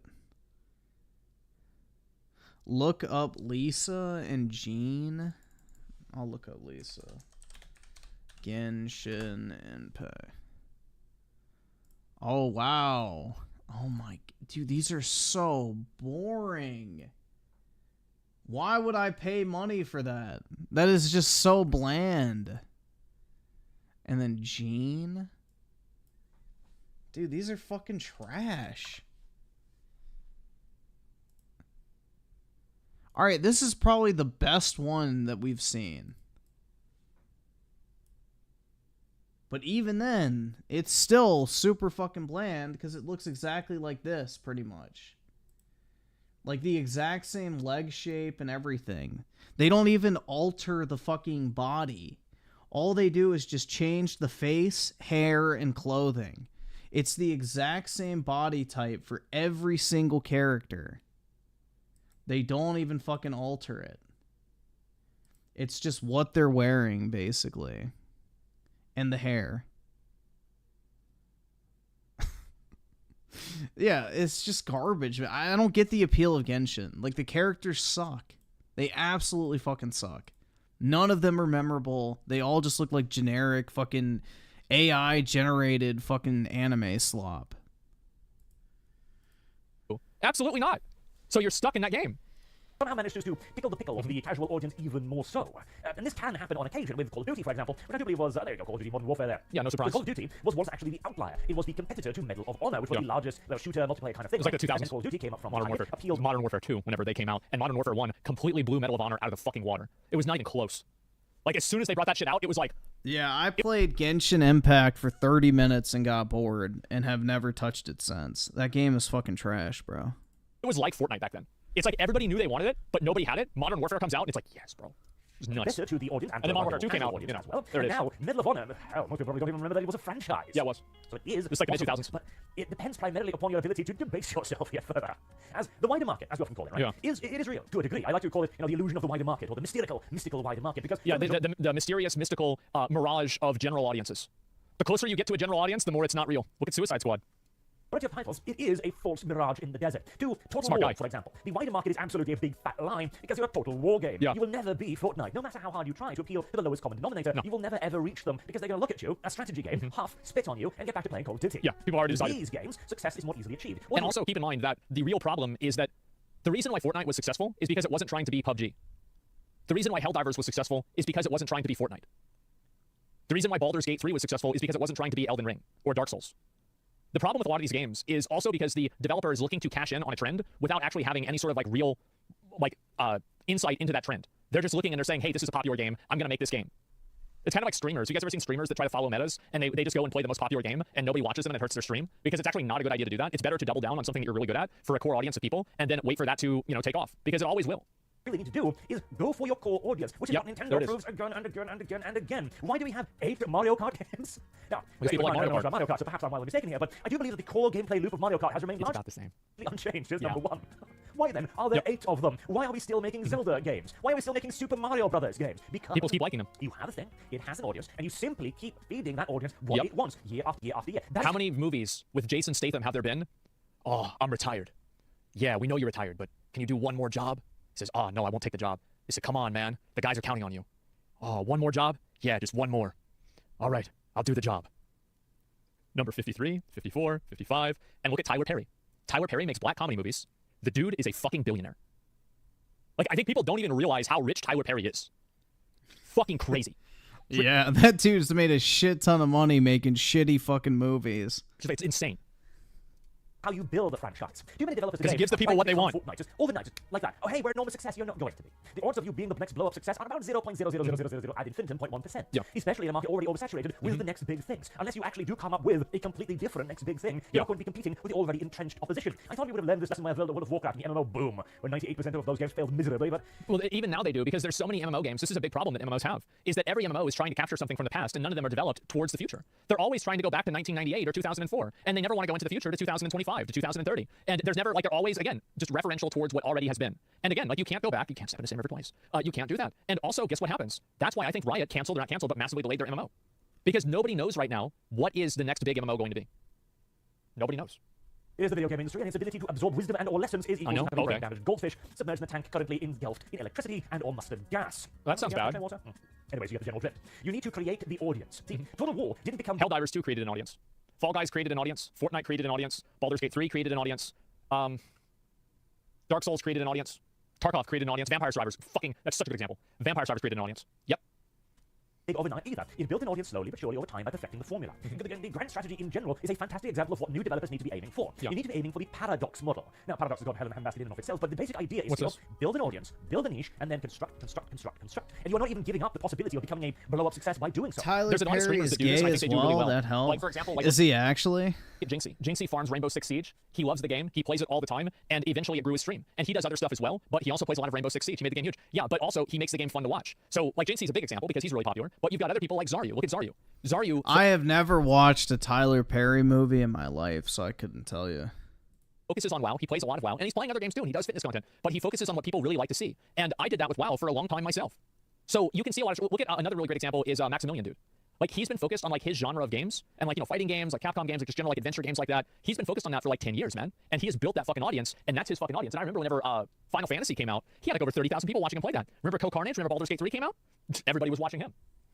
And that's a good thing. Crusader Kings 3, years after its release, release, Overwatch 1, yeah. success. He was the guy. Yeah, once you put on the women's clothes, it's hard to take them off, right? Helldivers 2, the perfect example. Nobody played Helldivers 1. Okay, this is an exaggeration, but you get what I'm saying, right? It wasn't Helldivers 2 popular. arrived, and boom, everywhere. It's now one of the biggest games, and when this list comes out for 2024, etc., it's probably going to be on it. It's probably Helldivers will be on the list, I think. Yeah. Actually. You've got to construct franchises, video game developers. You cannot go for one-and-done games anymore, because the market of hits is... I think this is a really good point. I think he's right. Most games that are really popular are franchises. Probably dead. And I think the reason why is that people feel more safe investing an unhealthy amount of time into a franchise because there's less of a worry that all of that time is going to be eroded whenever they just make a new game.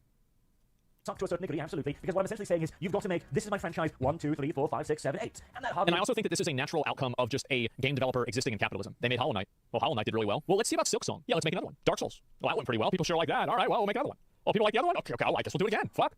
Okay, well, what if we do it in like a with Lovecraft or something? Okay. Well, we can do it Samurai? Okay. Well, all right, guys, I hate to do this, but, you know, in traditional fashion, it's been a while. I got to go take a shit, so we're going to have a certified shitting break real quick. I will turn on some peak music for you, though, so no worries. Let's see, where is it? There's Apple Music. Okay. Damn, bro. Don't worry. I will not leave you with anything less than peak. So we'll put it on.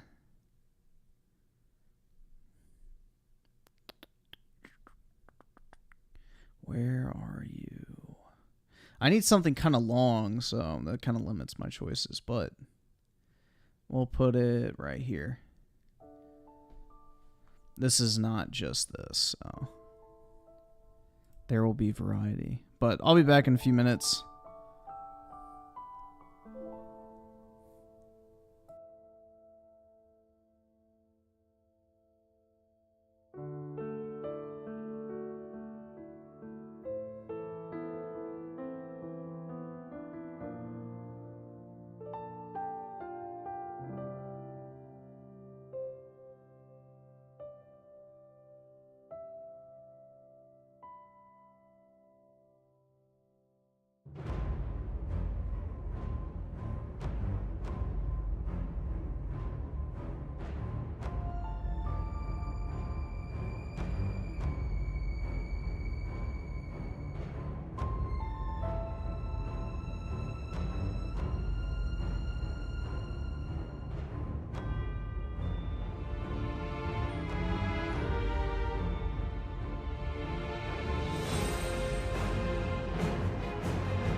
back. How's everybody doing?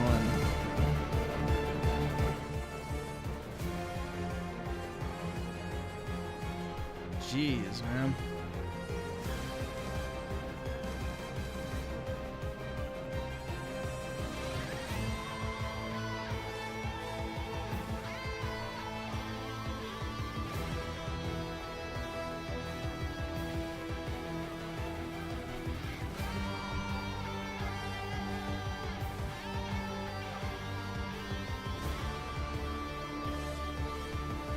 Let me see. Alright, good.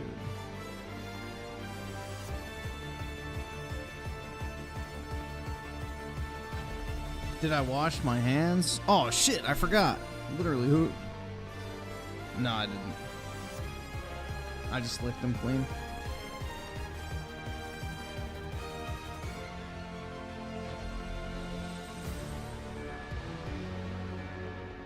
Alright, I'll pause the music, even though it's peak. Big game, where it's open world. Okay, let's do that. That's how so many of these games start. Because, like, if you have one W, well, you're going to keep wanting to farm Ws. Courageous innovation of the gaming market. And I wish it wasn't so. I wish we could return to the days of, Company of Heroes and Dawn of War, where games would at least have something special about them, right? Company of Heroes, a revolution in the strategy game market. Dawn of War 2, and one with the killer, the sync kill animations. The sync kill animations weren't anything particularly, revolutionary when you think about it. All it really is that units look cool and they kill each other, but at least it was something, right? Yeah. Especially compared to Dawn of War 3 or Company of Heroes, the new one, so on and so on. The key really is to find one thing to innovate on, one thing to advance further, and then continue to building. Helldivers 2 could be used again as another excellent example of this. Helldivers 2 doesn't reinvent the wheel in any real regards. It simply perfects the extraction shooter formula. And That's like Elden Ring. Elden Ring didn't really invent a lot of new things. From existing games that they already had. I mean, there was a couple of new things. It was mainly just a massively perfected version of what already existed. And I think a better example of that is Dark Souls 3. Dark Souls 3 didn't really invent a lot of new shit, right? But it was really good at what it did. Couple of cool tidbits here and there, like for example the mini rhythm game almost where you use your arrow keys to call in call-ins, for example. Call in, oh, I'm supposed to technically correct. That was a brilliant idea because it adds in a tremendous amount of stress to the act of calling an artillery barrage, particularly if you're getting pelted by laser fire as you're doing it. So please, video game developers, stop trying to be Fortnite. You will never be Fortnite. Now, you could potentially eventually become a Fortnite-esque thing if you build on it. And this goes out specifically to Warner Brothers as well. The volatility and keep in mind that Fortnite at the time, so Fortnite was originally a survival game. And then, again, think about that. Fortnite was trying to be like all the other existing survival games. It was like a fucking... Well, it wasn't just a survival. It was like more of a tower defense kind of game with a building mechanic. At the time, like DayZ and stuff like that, Arma. And it didn't work. No, it wasn't like DayZ and Arma. It was more of a tower defense game.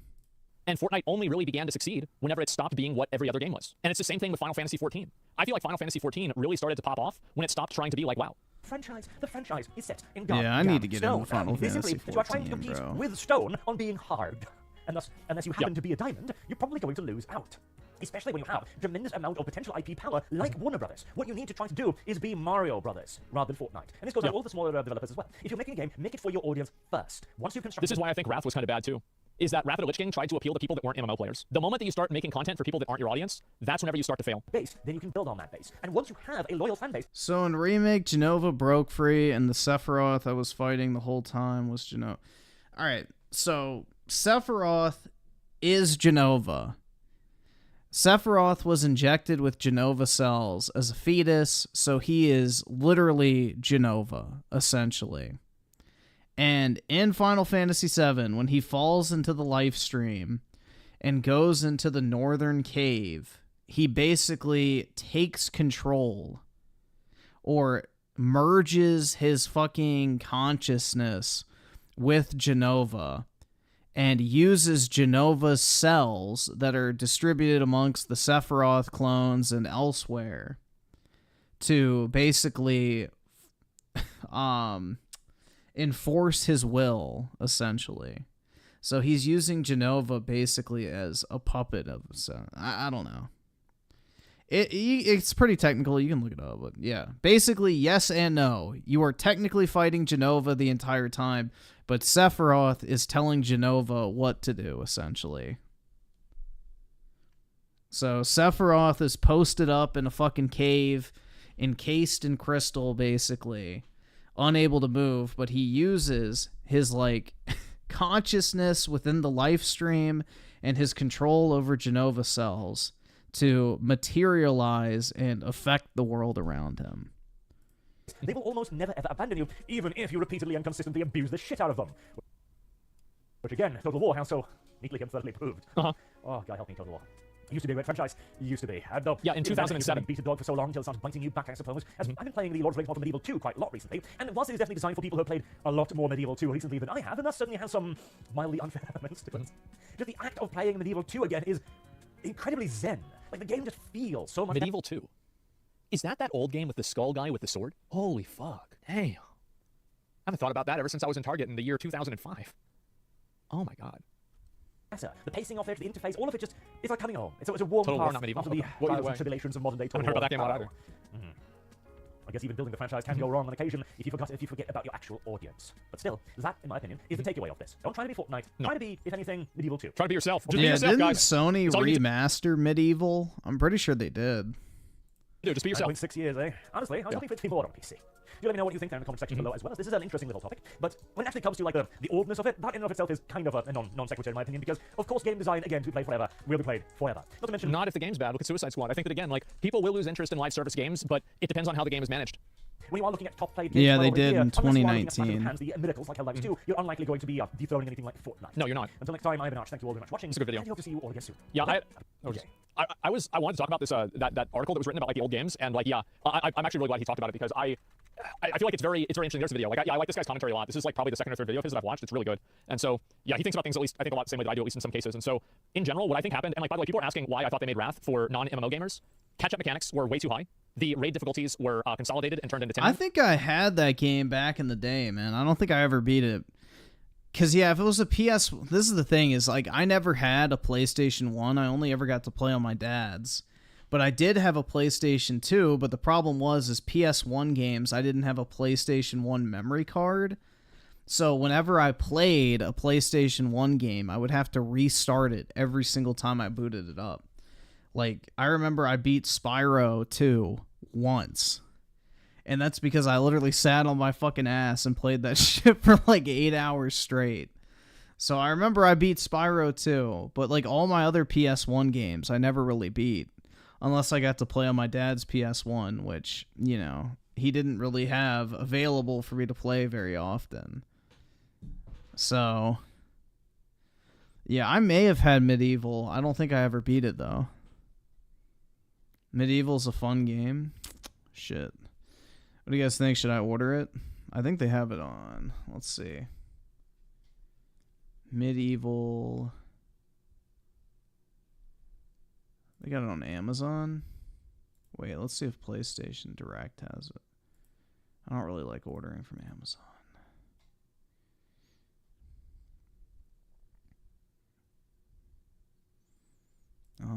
Let's see.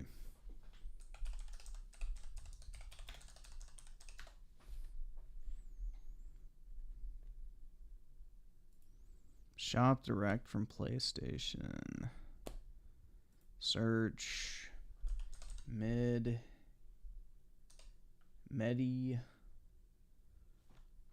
Oh, fuck. That's spelling right, yeah.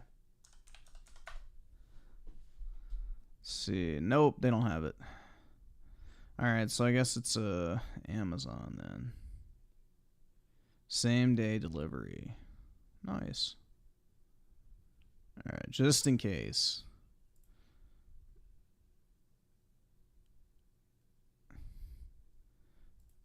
Change address.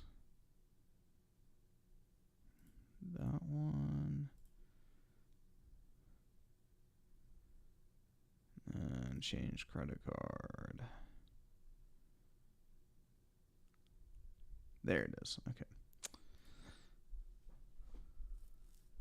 Does Asmon get laid? I don't know if he's dating anybody or not. I have no fucking clue, man. I would imagine so. He's wealthy enough. Chicks will put up with anything if you have enough money in certain cases. Alright.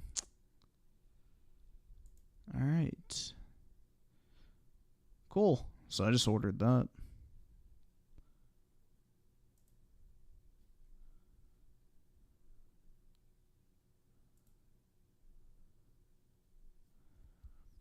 I'll give that a try. I've never played that, like, recently.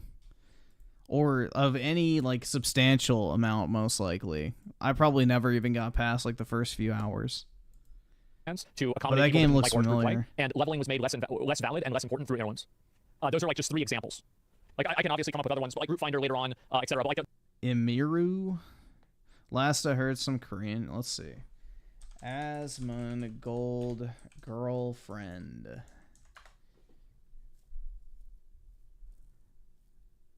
I see a lot of stuff about a ex-girlfriend.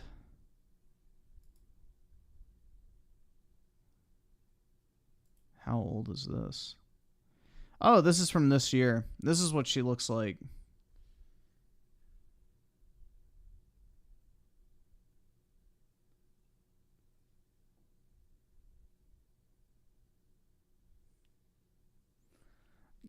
Kaise. Never heard of her. Bro, it's like the stereotype. The skinny, geeky white guy with the Asian chick. Dude, it's like literally the typical fucking stereotype. The skinny, tall, like nerdy looking white dude with the Asian chick. Like, bruh. That's like the most common couple you see. Especially in my area, bro. There's a ton of like Asian women in my area. And like the amount of white dudes with Asian chicks that look kind of nerdy is wild, bro.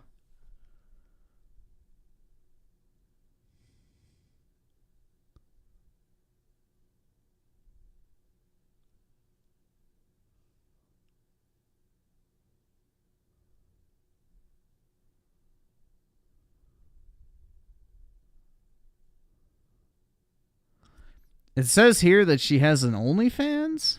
Oh, let's see. Now I'm invested. Actually, let's just see what her Instagram is, because it'll be linked there.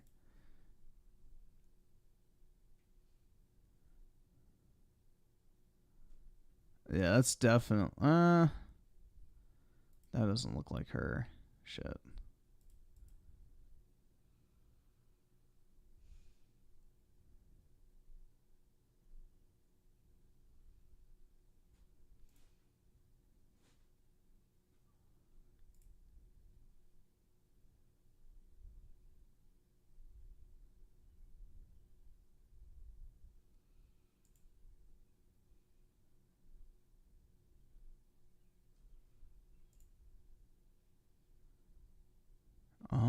Dude, why is this so hard to find this shit? Yeah, I just want to know if it's an OnlyFans bitch or not. So she's on Twitch. All right, let's see.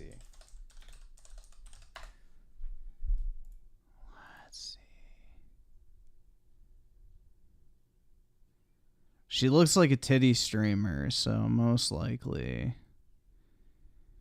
About... Her entire bio is like in Chinese, so she's thirst trapping a bunch of horny Chinese dudes. She does not have... Oh, wait, there we go. Instagram. There's a fucking link tree. She has a Fansly. Dude, what the fuck? Why would you do that?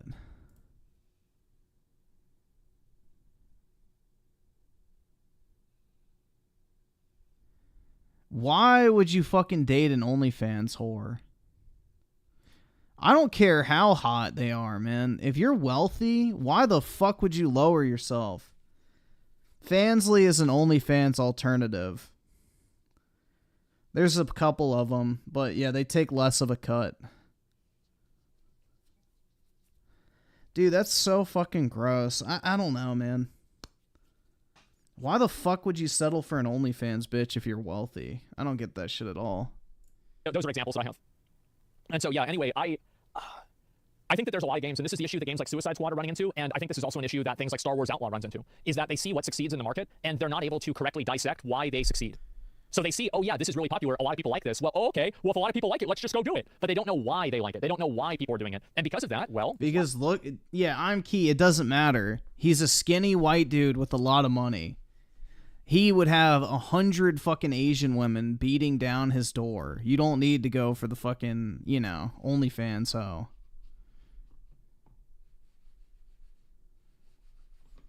I don't know, man. If I was wealthy, there's no fucking way. Absolutely no fucking way. Like, I don't even care if it's, like, tasteful images at that point. Like, no. Just the perception at that point I want nothing to do with. Like, if I'm relevant and, you know, popular and I have, like, a, I guess, image to maintain, yeah, fuck no. I don't care what the OnlyFans content is. Just having it is bad enough.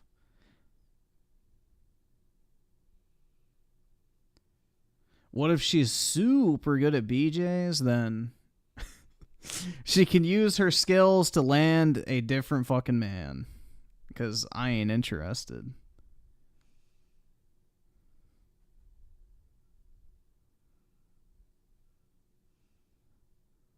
I can't afford this shit! I'm a fat dude with no money. Where's my woman? I don't know, bro. I don't know how to help you.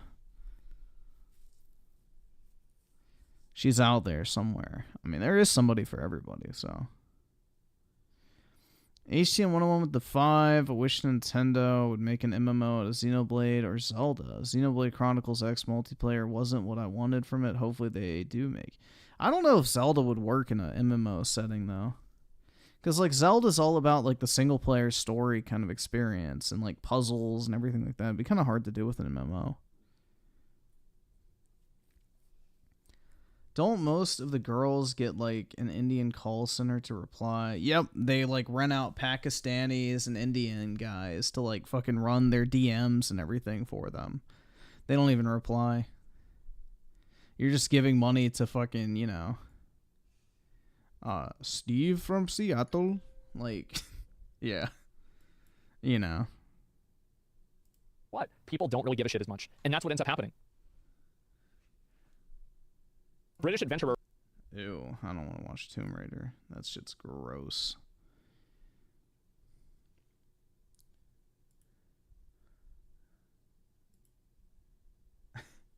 Yeah, it's like you send the OnlyFans bitch some money, and the Indian guy's like, thank you for money, here, Bob.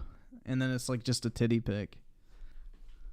But yeah, like the OnlyFans bitches will outsource their DMs. They'll send, like, you know, the people that run it, like, this big folder of videos and images to send to people who send them money. And yeah, that's basically it. They just, you know, record the footage, send it to, like, their, you know, managers, quote unquote, and then, you know, the Indians and everything run the accounts. It's fucking wild, bro. But yeah, you're not even communing with the person you're simping over.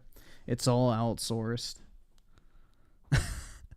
Which is deserved, in my opinion, bro. If you're that fucking pathetic that you're paying for that shit, you deserve to be fucking robbed. What would a mixed Asian and Indian person look like? Here, let's see. Half Indian, half Chinese woman.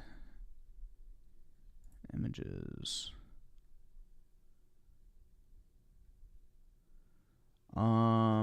Apparently like this. That's like fucking 240p. Hold on, this one should be alright. Like this, apparently. There you go.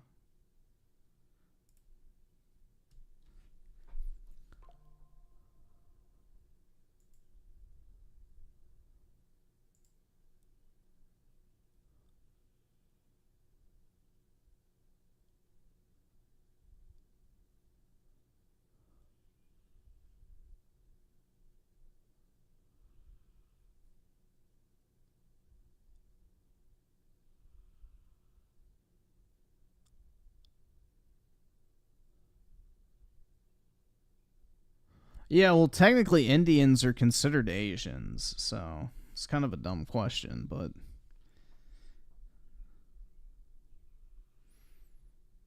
Alright, let's see.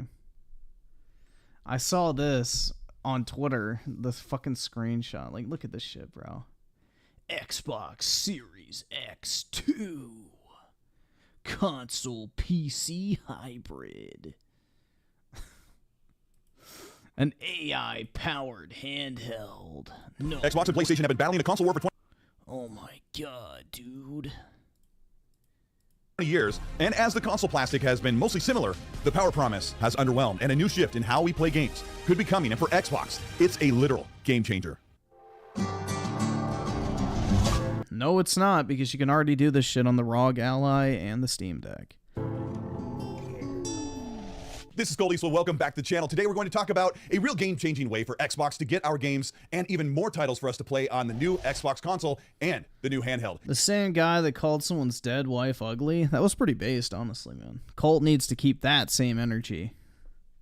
That I can respect, bro.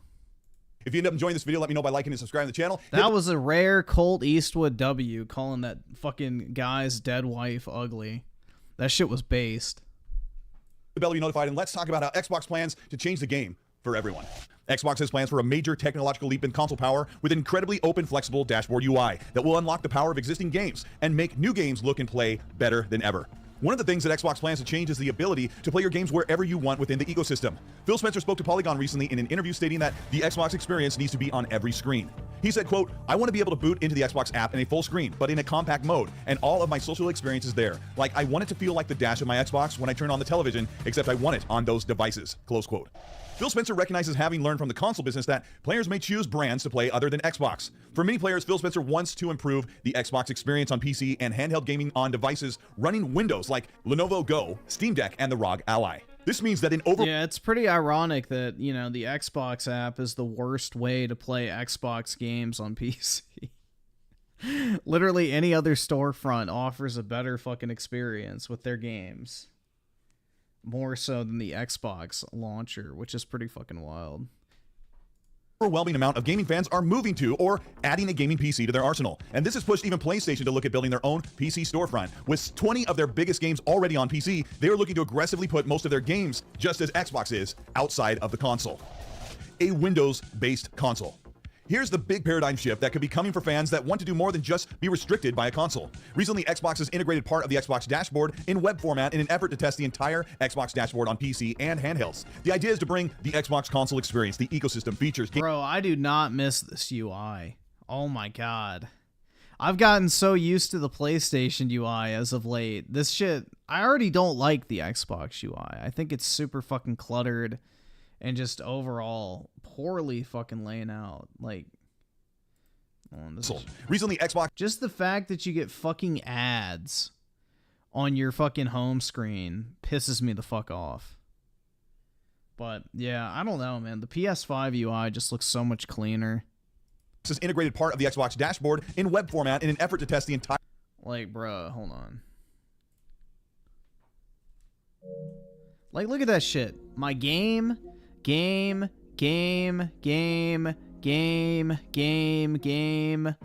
Like, your games are the main fucking focus. If you want to go to the store, you can. That's where you can see your fucking ads. If you want to go to PlayStation Plus, you can see your fucking ads. You're not force-fed all the fucking advertising when you turn on your console. You're greeted with your games, and then you can go up here and do all your extra shit if you want to. But yeah, the games are the fucking focus. You're not loaded up with ads, and it's not cluttered. Like, it's just easy to fucking navigate. I like the simplicity. I think the PS4 UI was better, but I think the PS5 UI is pretty good as well. The PS4 UI was like just peak, bro. It was perfect. But I don't know. PS5 is fine. It's different. It's a little more convoluted, but, you know, whatever. I wish the store was actually like a dedicated app, because, like, one thing that pisses me off, and this is like a super nitpick kind of thing, but when you open the store, you have to like go up, over to get to search. That pisses me off. I wish search was like immediately when you open the store, just like over to the left or something. That is something that irritates me, because like I search for stuff. So if I go down to the store, I have to go down to this, then up, then over all the way. That's kind of irritating. But that's like my one gripe I have. So that's not that big a deal.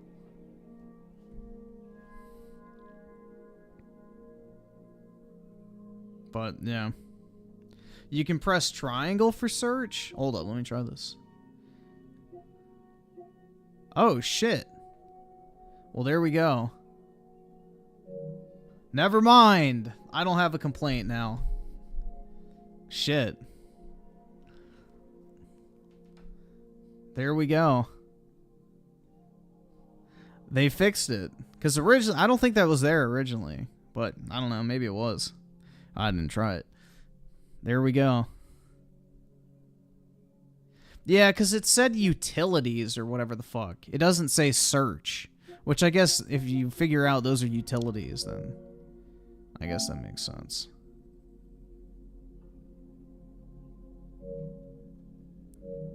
But yeah, there we go. Problem solved, man. So yeah, PS5 UI, and now I don't have anything to bitch about. I tried. Xbox dashboard on PC and handhelds. The idea is to bring the Xbox console experience, the ecosystem, features, games you own, achievements, friends list, all natively on Windows-based PC and handhelds, and for the first time ever, bringing your PC games playable on the new Xbox console. The advantage of having the full Xbox UI system running on a Windows-based console is that Xbox can offer the inverse. They can ship the Xbox experience on certified Windows devices like desktop or laptop PCs and new handhelds like the ROG Ally, Lenovo Go, and maybe even the Steam Deck. But can Xbox put legacy games, even current Xbox console games, on a PC without breaking licensing agreements? It is rumored that Xbox already has the ability to put every single Xbox console game on PC, but it's limited by that licensing. Right now, this is the biggest hurdle for the Xbox. Yup, because developers don't want you to buy the game on Xbox and then not have to buy it on PC. So your Xbox digital games library is fucking stuck. Platform entitlement system, because you'd be able to play games you bought on your Xbox on your PC, like something like your version of 2018's Red Dead Redemption on Xbox being playable on PC, even though the license would only be valid for Xbox consoles. And without relying on back compat or using FPS boost features, things that the platform has to control, you'd be able to take advantage of the extra power of the PC without rebuying the game. Reportedly, devs can set generalized PC settings for the Xbox Series X2 or just ship the games fully with all PC settings, treating the Xbox console, the Series X2 game releases just like they do for the PC version. This means giving you the choice to lower settings in games that may be set or locked at 30 FPS by dev choice. You'd have access to your entire Xbox console library as is, or in better cases, more like technical limitation or pure incompetence, having playable PC versions of the game natively as well. Not only will PC-like settings help give more choice to the Xbox console players on how their games look or feel, but there is new advanced gaming AI. Why the fuck could they not make a performance mode and still have the fidelity mode? Sony has no problem making 2 fucking performance modes for their games. Sometimes even 3. But Bethesda, you know, a multi-billion-dollar publisher before multi-trillion-dollar Microsoft acquired them, is just fucking incapable of doing so. And now Hellslop 2 as well. It's a trend. Microsoft's devs just don't give a fuck because there's no actual requirements now. EB7 with the 2 first UI to have avatars was the last good Xbox UI. Yeah, it's unfortunate. Like, the 360 UI, they ruined in 2012 with that shitty fucking Windows ripoff. Technology, and this will be a literal game changer. The next generation Xbox hardware, the Xbox Series X2, is projected to be RDNA 7 2024 era. I'm not buying GTA 6. I have zero interest in that game as of right now. I did not really enjoy GTA 5 that much. And that type of game is like the last fucking thing I want to play, in all honesty. Then 5T. Like, driving across the fucking map for 20 minutes sounds absolutely fucking miserable. The gameplay in Rockstar's games is fucking horrific, too.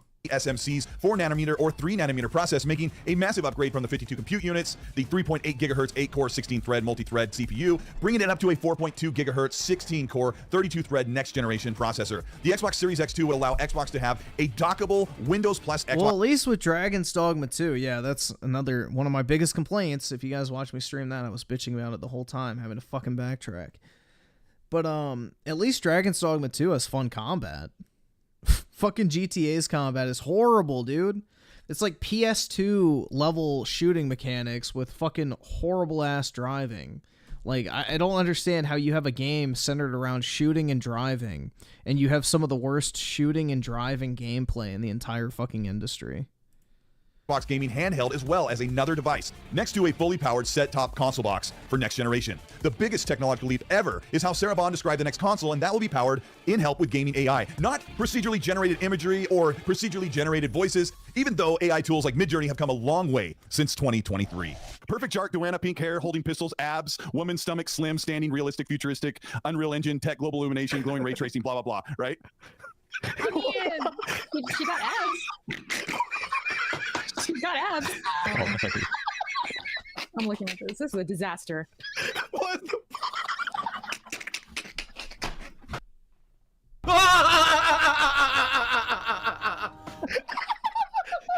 For gaming AI, we're talking about an advancement in development speed for designers and future-proof designs for making games run and look better. In a leaked email, Sarah Bond describes the next Xbox console as, quote, "We are innovating in gaming AI, focused on delivering player-first, developer-first value for discovery, engagement, and creator velocity," close quote. Still, if you look over what she said, it indicates that gaming AI will encompass multiple technologies, focus on enhancing the player experience, immersion, and best of all, making it easier and faster for developers and content creators to create games we'll play on the new console.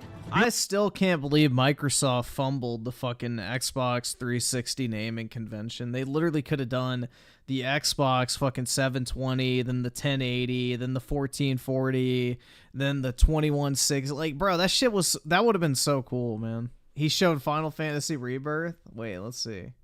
Advancement in development speed for designers and future-proof designs for making games run and look better. In a leaked email, Sarah Bond describes the next Xbox console as, quote, "We are innovating in gaming AI, focused on delivering player-first, developer-first value for discovery, engagement, and creator velocity," close quote. Still, if you look over what she said, it indicates that gaming AI will encompass multiple technologies, focus on enhancing the player experience, immersion, and best of all, making it easier and faster for developers and content creators to create games we'll play on the— Oh yeah, I just saw it. Shit. I guess this is like some pre-rendered shit for Intel. New console. Beyond the already expected That's AI my upscaling and guess. frame rate generation, we can expect AI to be integrated into DirectX 12 or DirectX 13, giving developers a powerful suite of tools to enhance optimization and development. The Xbox One was 720p, so the naming convention would have been perfectly accurate, and now this generation. Hellblade 2 is hitting 1070p at the high end. So, yeah, there you go. It would have been perfect. A more advanced version of the recently announced Work Graphs API for DirectX, which has been a major hurdle for Xbox this generation. Perfect. Where some games are running at 1080p, some at 720p. To give players access to 60 FPS games, Xbox's new gaming AI for frame rate generation and resolution is supposed to be very competitive against even DLSS, the more modern and recent version of NVIDIA, and far better than what AMD offers right now. This means that games will look and play the way they're supposed to, as developers push fidelity and immersion to make their games look better. Wait. No, Colt. No, video games aren't meant to be played at a higher frame rate. Just ask the Hellblade 2 developers who are going for a more cinematic feel, you know? The way they want you to play the game is at 30 FPS, or so they claim. And be more interactive. The gaming AI will also help with this Xbox dockable handheld to get a smaller form factor to run and make games look better and be optimized by developers so they can run alongside gaming PCs and the new Xbox. Yeah, thank God this guy doesn't work in fucking hardware design. Why the fuck would you put 3 menu buttons at the top of the device where you literally can't reach them? Oh my God. Thank God he's not designing hardware. Series X2. For next generation, this means that Xbox can break into the overseas market with a handheld that better suits a global market, as most gamers overseas would rather play on a PC or a handheld. Sarah Bond, the head of Xbox, said that they have hardware to announce this holiday 2024, and that could be something as small as a new cloud streaming box or a dongle to plug into almost any TV, or it could be a tease into the next Xbox handheld as they get ready to announce next generation next year in 2025 for a release in 2026. Having this power, choice, and flexibility to play your games wherever you want and the way you want to play them, even on an Xbox console or a new handheld, is giving more choice and freedom you want and the way you want to play them, even on an Xbox console. Yo, it's my goat. Or a new handheld is giving more choice and freedom for Xbox gamers and even lets you play your favorite PC games you already own. And this is a big way to change Xbox in the future. This is Colt Eastwood. Thank you so much for checking out this video, and thanks for coming back after a long bout of not making videos. I've been out of the country. I went into Amsterdam to check out ESO. What a long ways to go to check out a great game. I'll have content coming out for that, but I'm really excited about how Xbox Wait, he left the country to go play Elder Scrolls Online? I mean, I hate to break it to you, but it's literally in the name, bro. Next generation, and I'm hearing a lot behind the scenes about how they're going to completely open up the way we play Why games. would you need to travel to play a game that literally has online in the fucking name? games. Of course, exclusives are going to kind of be on the menu as far as where they'll go or what that definition really will be. But in the end, if you own games, you plan to buy across PC, Xbox, or these handhelds, Xbox is going to give you more choice and better ways to play those games and not just lock them down to one place if you own them in the ecosystem. And I think that's a really good thing. If you end up enjoying this video, let me know by liking and subscribing to the channel. Hit the bell to be notified of new content. If you want to further support the work we do here on the Colt Eastwood channel, you can do that by hitting the join button below, or you can join the Patreon. And both of those get you early access for videos, monthly merch giveaways, into the XNC Podcast Club for party chats and other things like that. That's a great place to support the channel and keep the studio lights on and keep us making content. We really appreciate that. Also, thank you so much for your support with the XNC Podcast. We're running every Monday at 5 p.m. Pacific time, 8 p.m. Eastern time, and it's been a really good chance to just talk about this stuff in more long form and get a discussion and get interactivity with you in the audience in the chat to learn along the way. And I do learn more than I actually speak, so we really appreciate that. But I want to know what you think about this new Xbox experience, like bringing the entire dashboard over to devices you already own, your current PC, the future PC you plan to build. It could be a really cool thing, and I think it's a great way for Xbox to continue making games, and what a crazy future we have to look forward to. And I want to know what you think about that. And while you're there in that comment section, interacting with everybody from around the world, remember, as I always say, be nice. Yeah, be nice.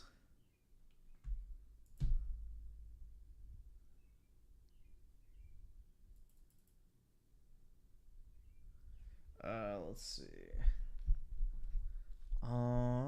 Let's.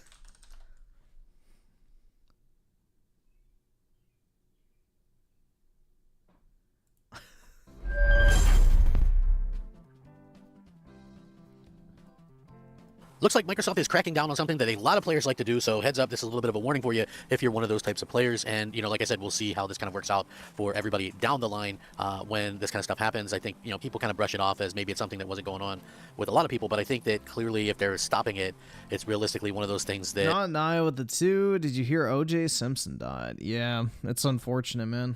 He was based. Honestly... probably a lot more we're doing it than we thought. So yeah, kind of crazy to see how this kind of comes along. But I want to get into the video. It should be an interesting video. So Microsoft has actually actively limited Xbox Game Pass subscription extensions in certain countries, which would actually deter cheap membership stacking. So where you used to be able to stack multiple years of game. Caitlyn Jenner said good riddance to OJ. So the reason why is because Bruce Jenner was married to Kris Jenner. And before Kris Jenner married Bruce Jenner, she was married to, what's his name? Something Kardashian. I don't remember. It's Kim Kardashian's dad, basically. So Kim Kardashian's dad was O.J. Simpson's fucking lawyer during his trial, or one of his lawyers. That's how the Kardashians got famous. Is the father was one of OJ's lawyers. So Kris divorced him, married Bruce Jenner, and apparently OJ fucked Kris Jenner. So that's why Bruce Jenner fucking hates OJ Simpson, because he literally fucked his bitch. So yeah, that's the beef. Game Pass pretty much everywhere. Like I've done that too. Like I used US codes though, because around the holidays you could usually pick up, you know, 6 months or whatever it is for like $40 or something. So you can. Yeah, I guess he fucked his bitch so. Like him fucking his bitch fucked him up so bad that he had to become a bitch instead. Stack those, and so realistically it's something that I didn't really have to worry about for a while, which was, hey, Game Pass is taken care of, and then I'll deal with it when the time comes. So when we look at it right now, it's very interesting because they're limiting the subscriptions in certain countries to deter players from stacking memberships at a cheaper rate. So basically what was happening was you can get something like, you know, in a different country, and then you use a VPN and enter it, and you could stack for a lot cheaper because other countries' money is, you know, or the rates there are much cheaper than here, like in the US or someplace like that. So that's something that was happening apparently quite a lot more often than we thought it was. And, you know, at the end of the day, you know, is Microsoft in the wrong for protecting their stuff? I don't know. So anyway, using digital codes or gift cards, Game Pass subscriptions can be extended to a maximum of 36 months to ensure players are covered without needing to pay each month. So, you know, 3 years. However, a select number of countries are now excluded from this due to the lower cost of the subscription-based and exchange rates. The countries are Argentina, Brazil, Chile, Colombia, Mexico, Singapore, Taiwan, and Turkey. Here the limit is instead 13 months. Nah, Bruce was already transitioning when he got into that accident. Like, if you look at the pictures of him, you can tell he's taking HRT. This is for Game Pass Core, Game Pass for console and PC, Game Pass, and does not impact Game Pass Ultimate. So EA Play can also be extended to a maximum of 36 months, except in Argentina and Turkey, where the limit is 13 months, according to Xbox Now. A price comparison for Game Pass shows it costs significantly less in these countries. For instance, where Game Pass Core costs $9.99 a month. Come on, crowd. We need something real here. Let's see what this is. This video is exactly why I keep telling people that Microsoft has to have a different kind of thinking when it comes to Xbox, where they put their games, and just the kind of perceptions that they're giving their fans. Because I feel like when you are putting your games everywhere the way that Microsoft is, and we don't know what the future holds. I mean, they'll probably most likely still continue to do that. But the part that, for me personally, is that really kind of makes me shake my head is the fact that they have this perception almost that, you know, Xbox games everywhere will lead to maybe PlayStation games on Xbox or Nintendo games on Xbox. I've been very adamant that it's not going to happen. You know, it's really only a one-way street, and I can't see that ever changing. You know, like why on earth would Sony put any of their games on Xbox? And this, yeah, because Sony doesn't need to. Their games sell. PlayStation doesn't have that problem. Xbox does. That's the reason why Game Pass was even a thing, is because nobody wanted to buy their slop-ass games. So, you know, let's make a subscription service. This has something to do with a little bit of a viral tweet that I saw the other day, and you had a lot of fans talking about this, and it's interesting because I know that Xbox fans probably wish that it was a two-way street, but it just is never going to be that. So anyway, there was a viral Helldivers 2 tweet on social media that has Xbox players asking for the game coming to Xbox consoles, but it's a PlayStation exclusive. You know, it's the co-op shooter from Arrowhead Games. It's proven to be one of the surprise hits of the year. I like it. I mean, it's far from perfect. In a lot of ways, it reminds me of a PlayStation 3 game, being that PlayStation 3 games tended to have a lot of issues with the lobbies and things like that. I can remember going from Xbox 360 with some friends, you know, and you're used to playing, say, Call of Duty 4 on that, and then you hop on the PlayStation 3 version, and you go to join a lobby in a group, and then half your team isn't there. You know, it's sort of the issues with that, or people get booted and the game ends, you know. Same kind of situation here. Despite being fairly under the radar leading up to its release, the title, which is only available on PS5 and PC, has sold over 8 million units and continues to sit atop player count. So Xbox fans are obviously in a little bit of a tizzy, as a viral social media post sparked speculation that the PlayStation exclusive would come to Xbox consoles soon. The post in question, originating from Helldivers Alert on Twitter, sees a group of the game's armored heroes planting a flag adorned in Xbox branding, and it comes with the captions, "We need reinforcements, we need the Xbox citizens," but it does not feature any information beyond that. So despite the lack of confirmation that the multiplayer game would be coming to Xbox, it's been a lot of fans into, you know, kind of a weird setting, thinking that the game was coming to the console. But you know, again, it's it's not going to happen. That's not. So a fan account tweeted out some shit, and the fucking Xbox on their fucking copium supply thought that meant the game was coming to Xbox. What the fuck? Not an official Helldivers account. They just run kind of like memes and things like that. Obviously, it's a, you know, this was seen by millions of people. This thing was seen by lots of people, but at the same time, you know, don't expect this game to go anywhere. It's just not going to happen. Like, I do not understand what people don't see about this. You know. It just wouldn't make sense for Sony to kind of do that, you know, because they have a console to sell, and when you have a console to sell, you need exclusives. Like this game got viral marketing because it was, you know, very good word of mouth. So there's no word on it coming. Microsoft is not going to make any kind of deals for this game. The IP is owned by Sony. So I would say 99.999% it seems unlikely. Obviously, for decades, PlayStation has prided itself on a lineup of prestige exclusive titles over the years. Stuff like Uncharted, Crash Bandicoot was exclusive for a while. Obviously, that's not anymore. Spider-Man, Helldivers is just pretty much the latest in this long line of exclusive games. So there's no need for PlayStation to consider bringing it to Xbox. You know, the game is thriving. Sony's next generation gaming machine is lapping Xbox from a sales standpoint. Arrowhead Games is technically not PlayStation owned. The game was funded in development under the supervision of Sony, and Sony owns the IP. So these only on PlayStation experiences have become part of the console's brand and part of what sells the console. So it did release day and date on PC, but PlayStation sees PC players. Yep, and PlayStation owns the Final Fantasy VII Remake trilogy as well, too, in terms of console releases. So has a different enough audience that it doesn't need to directly compete with it. On the other side, Xbox has been fumbling with its first-party output, and to bolster its exclusive lineup, Microsoft went on a streak of... Personally, I think the third-party exclusivity deals are better than buying studios, because it keeps the studios actually accountable, you know? Like, they actually have to deliver something of quality, because they have the worry that you're not going to fucking pay them. Whereas if you own the studio, they know their paycheck's guaranteed, and they know you just shelled out tons of money to purchase them. So they're less motivated to actually produce. So Microsoft's best games came from fucking third-party exclusivity deals. once they started making everything first party is when shit started hitting the fan. Companies, but it didn't really matter because they ended up putting 5 exclusives on PlayStation this year anyway. So, you know, when we see that kind of happen, we understand what Microsoft is kind of doing things a little bit differently. But, you know, I see a lot of people look to this kind of post and they go, oh man, well, it looks like we could be seeing some stuff come to, you know, PlayStation or Xbox. No, nope.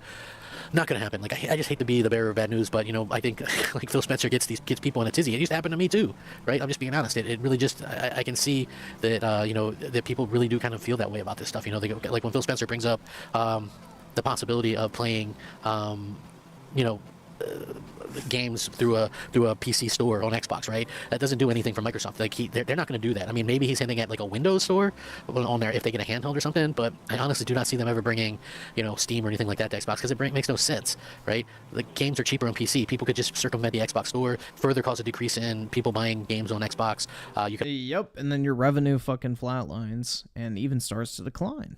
Also kind of skirt the issue of paying to play games online on Xbox.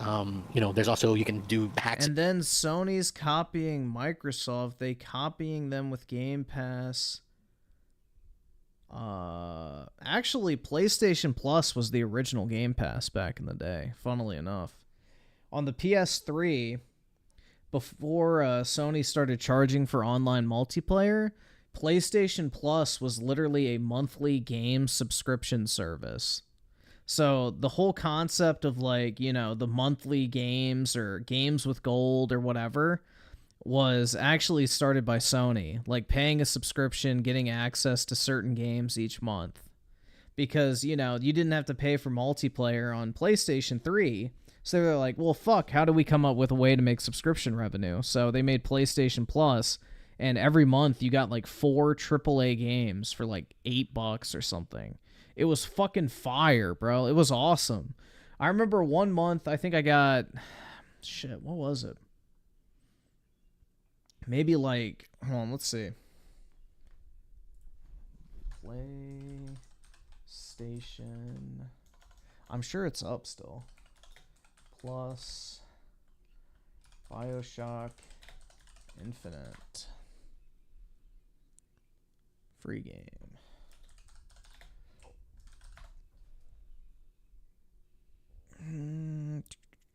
I need to find something old.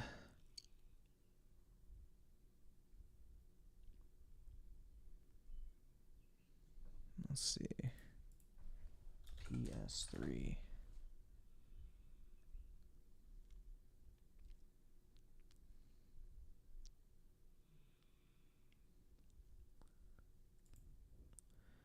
Yeah, let's see.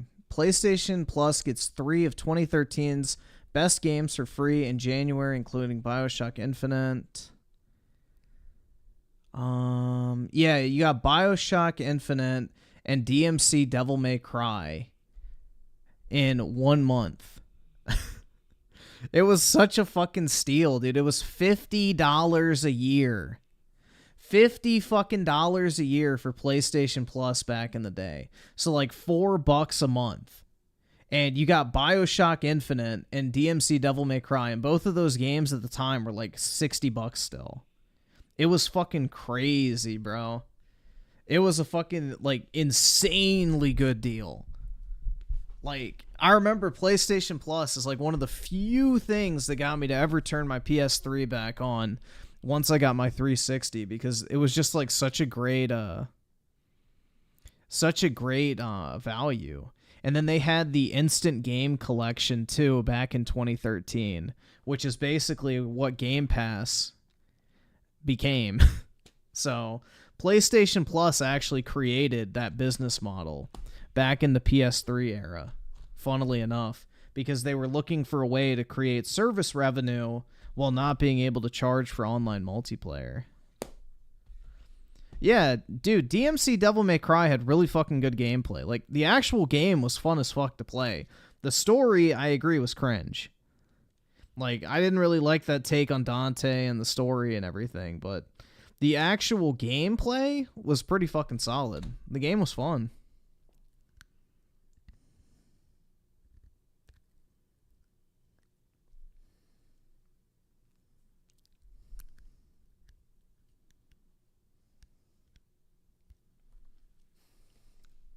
But yeah, interestingly enough, I remember that distinctly. I used to buy like the little PlayStation Plus cards from GameStop when I would trade in games. And Ferrex with the 5, wait, so you can't talk shit in COD, but they're promoting drug use with a weed event. Is Microsoft saying talking shit is worse? Probably, man, because weed makes you a fucking loser that sits around doing nothing but consuming products. So, you know, you're the ideal goy. And cheats and download that kind of stuff on PC side. So yeah, like I don't see them doing that. It seems like it would be something that wouldn't work right. But at the end of the day, you know, I feel like people kind of take what Phil Spencer says and just think that it's like the greatest thing ever. But you know, just because he's giving out games to PlayStation doesn't mean that the opposite is going to happen, because it wouldn't make sense for Sony to do that, being a company that is a hardware first company, trying to get as much hardware out there as possible. So you know, we'll see what happens long term though. But I still think that, you know, I feel bad for the Xbox fans. They really buy into this. I don't know what Microsoft's plans are long term. Hopefully it's to, you know, do things that the fans actually want, but at the same time... What are my thoughts on the Fallout TV show? I have zero fucking interest in any video game related media aside from actual video games. People are saying it's amazing and a major win for Xbox. Well, just like how people said The Last of Us TV show was amazing and a major win for PlayStation, I don't give a fuck. I have zero fucking interest in watching a TV show about a video game I could fucking play, personally. But, you know, I'm glad people like it. I really don't give a shit. I'm not even that big of a Fallout fan. Maybe if it was Elder Scrolls, I'd be tempted, but even then, I don't like video game adaptations. At all.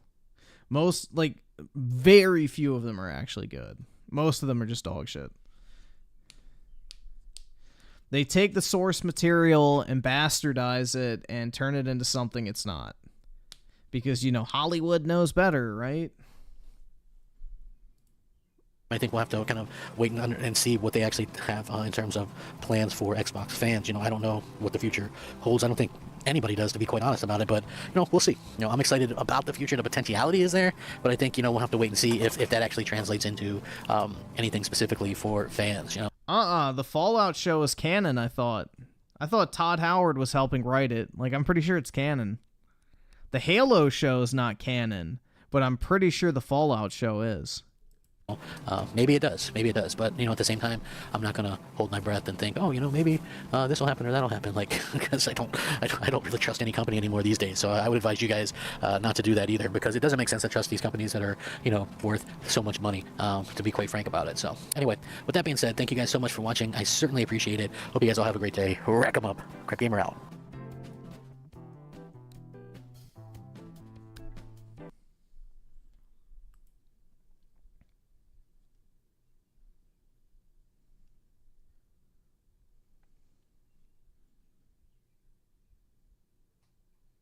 So Ubisoft recently released a new story trailer for Star Wars Outlaws, which is their upcoming new open-world Star Wars game that garnered a lot of attention when it was first announced. And we've got an official release date now. The game is launching on August 30th, 2024. And you can see right here the likes to dislikes ratio of this trailer is 50-50. It's looking pretty rough. As for the trailer itself, I think it looks kind of neat. I think there's a lot of potential here, though whether that's realized or not obviously depends on how the game launches, whether this will be just another kind of classic Ubisoft game with the same old structure that kind of has Ubisoft falling behind compared to some of the more accomplished open-world games these last few years, or if this will genuinely feel like a big step up when it comes to how Ubisoft develops. And yeah, let's make a Star Wars game that's just a fucking third-person shooter. Genius. Releases games. I hope you know, Ubisoft could have made a fucking Force Unleashed kind of spiritual successor with fun lightsaber combat that's fast-paced and arcadey and fun and high replay value. But nope. Let's take literally the lamest aspect of Star Wars and put you boots on the ground with a fucking gun. How the fuck do you... Bro, it's like Disney, bruh. No one knows how to monetize Star Wars properly. No one knows what people actually fucking want. Star Wars is the lightsabers. Without lightsabers, Star Wars is just a shitty fucking sci-fi franchise. The lightsabers, the Jedis, and the Sith are what make the fucking universe special. Without that shit, no one gives a fuck. it's, you know, I wish the best for it. And I don't know. It looks cool to me. I like what I'm seeing so far. At the same time, I have to see more, and I'm not just jumping in with blind hype. I'm in wait-and-see mode for this one. Now, why is the likes to dislikes ratio so divided? Well, I'm sure some people look at the trailer and say it's not for me, but others are upset at just the way Ubisoft has been conducting itself. I can see that many of the top comments aren't necessarily against this trailer or this game itself, but against Ubisoft in general. People saying things like never believe Ubisoft until you try the game yourself. People complaining about the fact that Ubisoft once told me to be comfortable not owning my games, which is indeed something the executive said not that long ago when discussing how they want subscriptions to be normalized, and for that to happen, people need to feel comfortable not owning their media, which is just an outlandish proposition. But then you look at some of the more anti-consumer aspects of this product that is no fault of the developers. This is just how Ubisoft operates, but unfortunately it does affect the optics surrounding this game, starting with What about the Mandalorians? They're just motherfuckers with jetpacks. Who gives a shit? It's just a guy with a gun and a jetpack. One fucking lightsaber swing is putting that fucker in the ground. The fact that Star Wars Outlaws Physical Edition will require an online connection to install, which renders the whole idea of why you'd want to own a physical edition just completely. Both Boba Fett and Jango Fett got fucking murked by a lightsaber. They ain't shit. Moot. So this is nothing new for Ubisoft. They did the same thing for Avatar Frontiers of Pandora, but that means that if you uninstall the game and you have the physical copy and down the line you want to reinstall it, and if there's online issues or the servers go down or the game is no longer supported, you could potentially lose access to the game despite the fact that you own this physical copy that is not usable without that online connection that downloads a patch that allows you to play the game. So this is already just obviously for game preservation, it's already not a good look. And then you look at the fact that this game is being sold in multiple editions and what they're selling through these editions and at what price point some people are finding to be quite outlandish. So you got the $70 base game that comes with the base game and the pre-order bonus, which is some cosmetics if you're into that. And then if you go up by $40, you get the $110 gold edition that comes with the base game, the pre-order bonus, as well as the 3 days early access, which is one of my most abhorred practices that I see game publishers execute, which basically says you get to play the game on time if you spend more money on this game. They advertise it as early access. What this really is playing it on time, whereas anyone who doesn't pay $40 extra will play it late. Will play it 3 days later with the potential of being spoiled on the story. There's no equality here. The people who pay more get first privilege, and this is just... Dude, I need to... Hold on, fuck. Is there a clip of it? I always forget to put this on.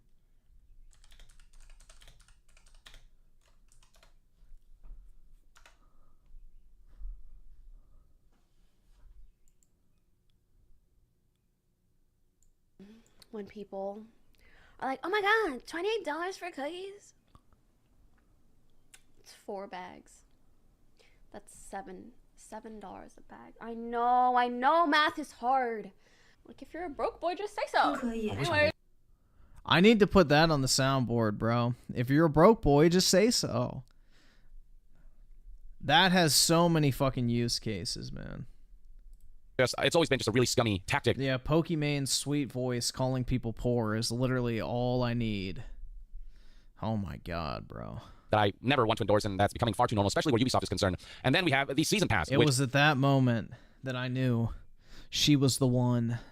It comes with 2 DLCs that will release after launch, though of course we don't know the scope of the DLC. We don't even know if we're going to like the base game itself or the DLCs to be justified, and we don't know whether the DLCs themselves will be worth the asking price of this edition. And then beyond that, we have the scummy aspect of content that already exists being extracted from the base game so they can sell it back to you at a premium. The Jabba's Gambit exclusive mission is available at launch through this Season Pass, and then there's the Castle Runner character pack featuring additional cosmetics for Kay and Nyx. So it's cosmetics on top of gameplay content, on top of DLCs whose scope and quality we don't know, and therefore it's hard to define whether the price point of $110 for this edition is justified. And notice how, you know, more expensive editions, they're getting more expensive as well. It used to be that deluxe editions or gold editions or whatever, they're like, you know, $90 or $100. Now we're at $110. And then you got the Ultimate Edition, which comes with everything that the Gold Edition has on top of various cosmetics. The Rogue Infiltrator Bundle, which is just essentially cosmetics for Kay, Nyx, the Speeder, and the Trailblazer. Griffin has a fetish for chicks calling him a brokey. Nah, I like it when chicks can talk shit, though. I think that's pretty attractive.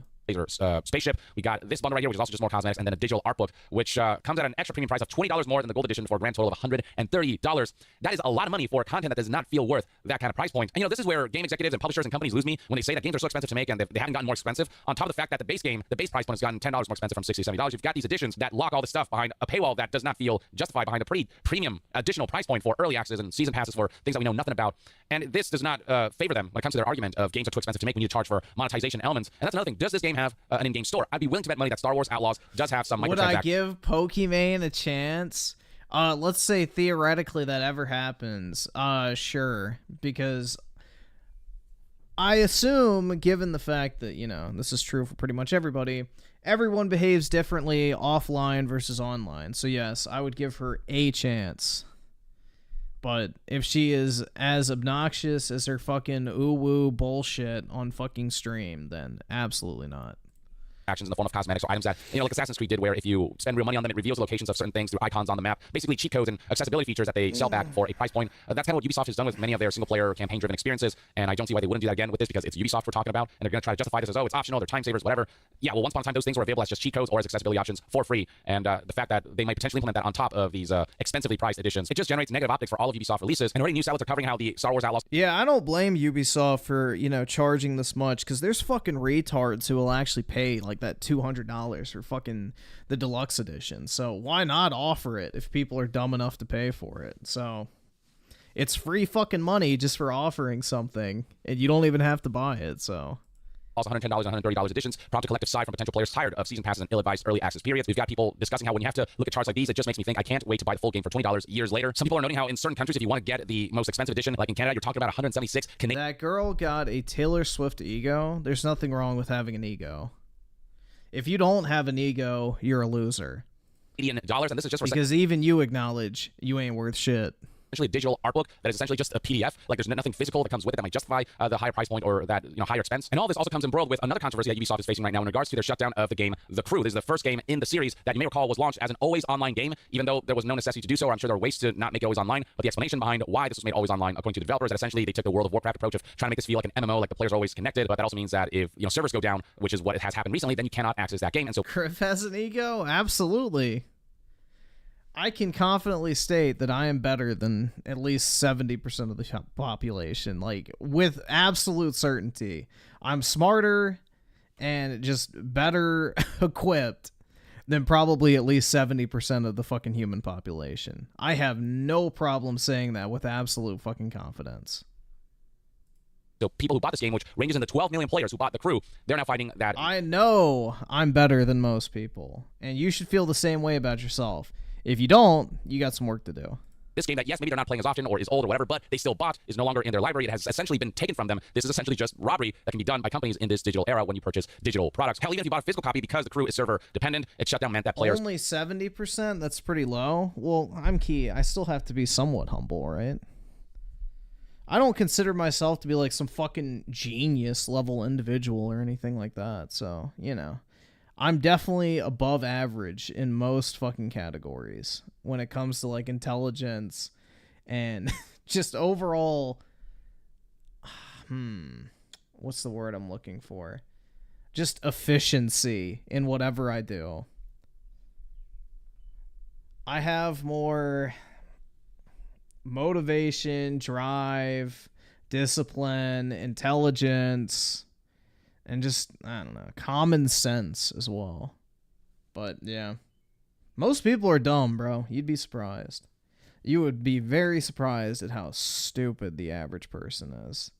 Needs to be 80-20? Alright, fine. Smarter than 80%.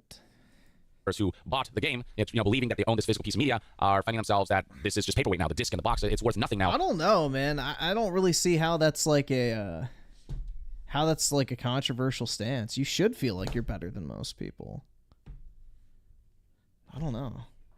And there's been this movement going on right here that was kickstarted by a YouTuber who goes by the name Accursed Farms. You can see right here, this video's garnered quite a significant number of views and likes. And this essentially just kind of highlights the issue of how game preservation is struggling right now, how a very small percentage of games released throughout gaming history has actually been preserved and is accessible in an official capacity. And he's calling on people to reach out to their local government to look into this issue and to essentially try to stop this or force companies to take actions that ensure that games are preserved and people have access to the things that they bought, that they spent money on. So right here we have StopKillingGames.com, and The Crew, Ubisoft's The Crew, is sort of at the center of this, but it's not just about The Crew, it's about game preservation in general. So right here, the video game The Crew, published by Ubisoft, was recently destroyed for all players and had a player base of at least 12 million people. Due to the game's size and France's strong consumer protection laws, this represents one of the best opportunities to hold a publisher accountable for this action. If we are successful in charges being pressed against... Griffin is a high elf. Absolutely. That's right, dude. That'd be pretty sick, though, because you get to live forever. Ubisoft, this can have a ripple effect on the video games industry to prevent publishers from destroying more games. If one company is held accountable... Griffin is a Jew, confirmed... No, I'm not. I'm not a member of the tribe, unfortunately. I would have thrived in that environment, but no such luck. other companies will look at that and go, oh shit, we could be held accountable for this as well, and they might actually be forced to take measures to take efforts to preserve games and to stop stripping products that consumers bought away from them. So if you go to this website, you can find essentially a guide on how to reach out to government officials and to issue official petitions and stuff to those governments across various regions. So check this out if you're interested in that. But yeah, this is already a controversy that Ubisoft is embroiled in, and this certainly isn't helped by the fact that Star Wars Outlaws requires an internet connection even if you own the physical edition, and so that means that one day you will lose access to the game if the game is no longer supported, if servers go down. And then we add all that on top of the way a Ubisoft executive decided to put the notion out there that people should get used to and feeling comfortable. Yeah, the only reason I could be considered Jewish is because I'm circumcised, bro. That's about it. About not owning their games because, well, you know, with the I want to hear Griffin get high on stream. That's not going to happen. Digital era, you don't lose your progress if you resume your game. I have zero fucking desire to get high. On your progress file still there. That's I don't even drink anymore, man. Deleted. You don't lose what you've built in the game or your engagement with the game. Basically saying that your progress will carry on forever because it'll live on digitally, which is horseshit, by the way. Ironically, Ubisoft's The Crew is proof of that because not only did you lose access to all of your progress surrounding that game, but you lose access to the game as a whole because it no longer exists. When you add all these different things up together, it's no wonder why sentiments surrounding Ubisoft and their upcoming releases aren't entirely positive, even if people want to be hopeful that Star Wars Outlaws will actually be a really great boundary-pushing Ubisoft game and a really great Star Wars game. I hope it is, but yeah, the negative PR surrounding Ubisoft right now is certainly understandable based on the way they're conducting themselves with certain corporate publisher practices and some of the things that they've said in recent months and years. And that, ladies and gentlemen, is everything you need to know about the current situation surrounding Star Wars Outlaws and just the general negative sentiments surrounding Ubisoft. Let me know in the comments below what your thoughts and opinions are on Star Wars Outlaws, the story trailer, and the gameplay they showed off sometime back. And if you're looking forward to this game, and if you have high hopes for this game, are you more trepidatious about it, or are you just not expecting it to be your type of game? Share your thoughts in the comments below, and to be further updated on all things gaming news, reviews, and discussions, stay tuned right here. You're not better than the average person, Griff. You're literally fat. Hey, not anymore. On YongYea. I'll see you guys next time. YongYea out.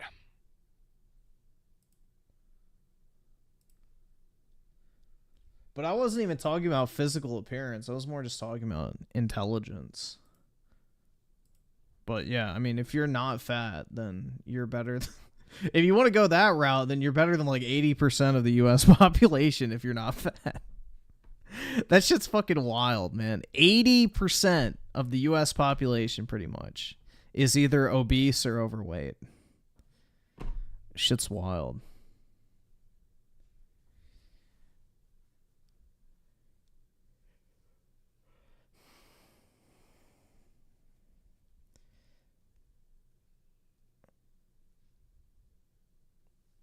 Yeah, there's a fine line between having a healthy ego and being an egomaniac.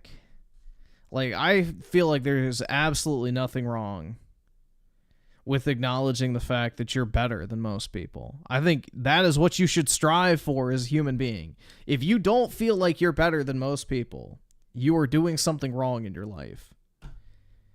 So, yeah, there's a fine line between saying, like, yeah, I'm fucking better than every single person on planet Earth, and saying, like, yeah, I'm definitely more intelligent than the average person. I'm definitely more well-equipped and able to fucking problem solve and more intelligent than 80% of people you come across. Like, I don't feel like that's a controversial thing to state. Like, the results will show if you're successful or not. Like, bro, if you're making more than $53,000 a year, then you're already better at making money than the majority of fucking people in the United States. There you go. You're better than everybody in some particular way. So I don't see anything wrong with pointing that out, personally.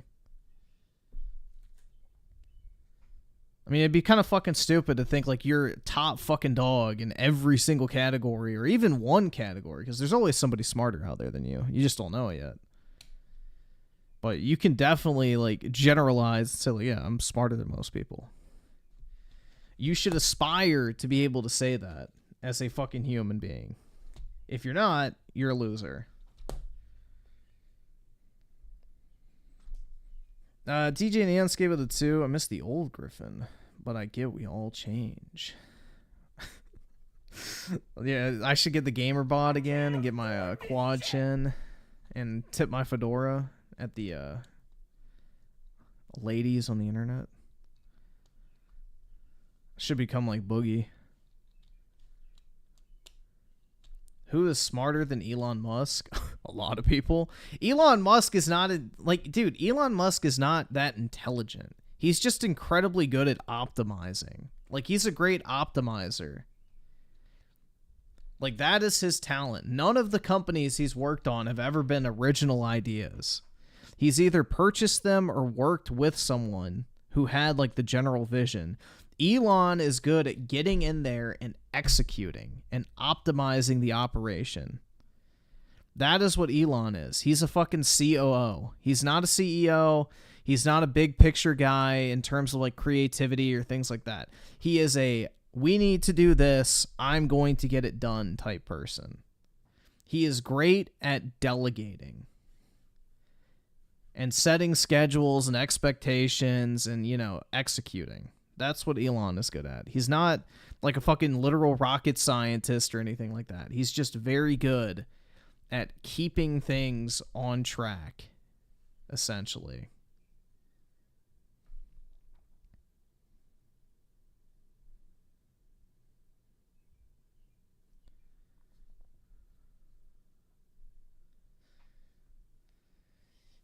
Microsoft can't afford Elon Musk, bro. So was Epstein? Yeah, he was. Gone too soon, man. R.I.P. to the homie. HTM 101 with the 2. Have you seen the Marvel Rivals trailer? No, I don't keep up to date with anything Marvel related, man. I don't know, man. Like, ever since Avengers 2, I haven't watched a single Marvel movie, pretty much. That was my stopping point. I was like, oh yeah, this is just getting really bad now. I'm hoping eventually to get a job that pays better. I make $40K a year, but I want to strive to be better. Well, that's what's important, man.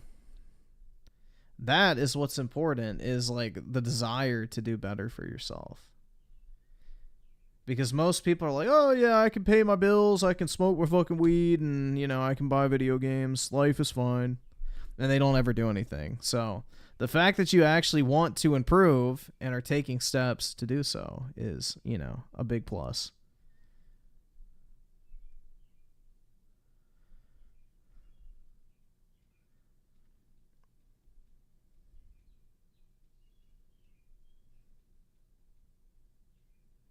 Yeah, Elon will always talk about like the design of the rocket, or, you know, how long it took to build, or how much it cost, or, you know, all that type of shit. But he doesn't know like the actual like science behind it. We know Elon's smart because he was on my favorite show once, Rick and Morty. Oh shit, dude! No way!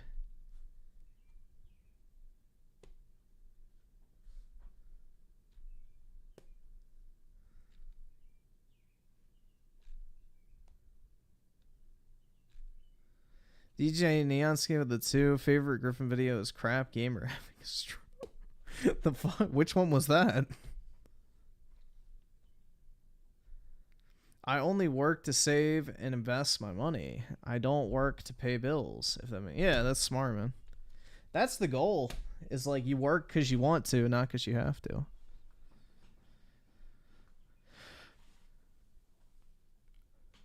That should be everybody's, you know, end goal, is working because you want to, not because you have to.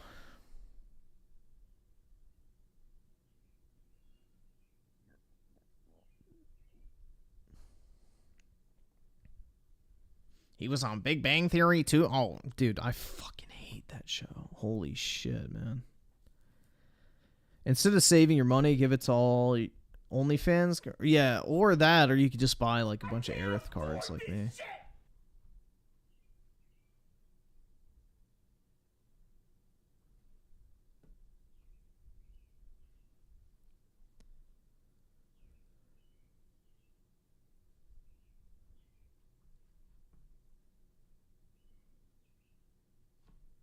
Or you could just buy, you know, a bunch of Aerith cards. That's another option too. I can close out of that. Griffin's gonna be in his 70s, still holding. Yeah, I'm not selling these, man. These are forever PC. I have 100. I'm not even exaggerating when I say that. I literally counted them. I have 106 Aerith cards to send in to Beckett to get graded. So I'm hoping I can get some black labels of the Aerith cards, and then I can sell the lower grades. But yeah, I will always have like my personal collection of the Aerith cards, and I can get them cremated with me so that no one else may possess them.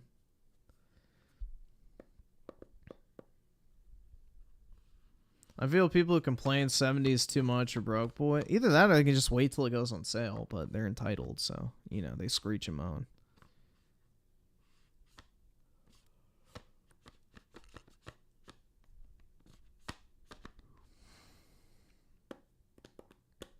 I don't have any fucking porn saved on my computer. I am not Vosh, bro. I save it on my cell phone like Tipster recommend. No.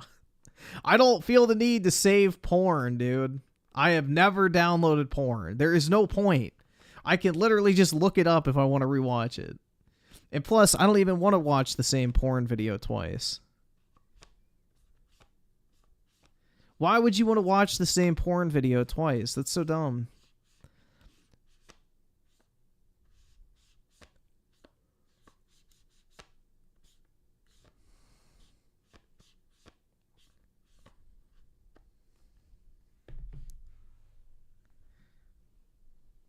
No, I have too many NSFW memes in my folder, unfortunately.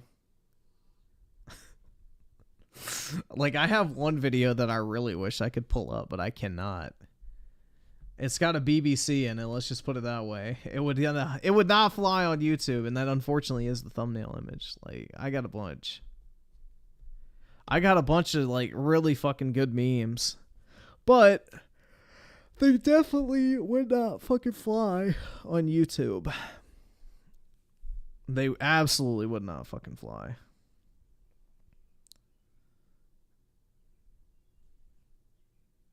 I pulled up some of them like a while back, but yeah, like the TMNT one.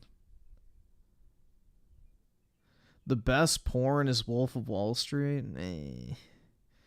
I don't know. I thought Margot Robbie's kind of mid, honestly. She's not my type.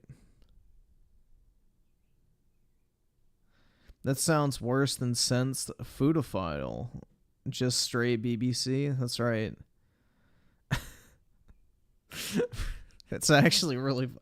dude, I wish I could pull it up. I can't. But it's fucking hilarious. TMNT pick is hilarious. Yeah, here, I'll pull that up real quick.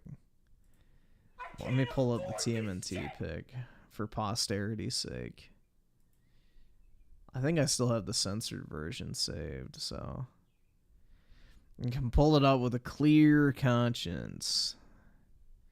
Oh, I also have this. I don't think this will get me in trouble. Here, look at that. While we wait. Like, I just have a bunch of random shit saved, man. There's not a lot of rhyme or reason to any of it. I believe this is the correct one. Yeah, this is the censored one.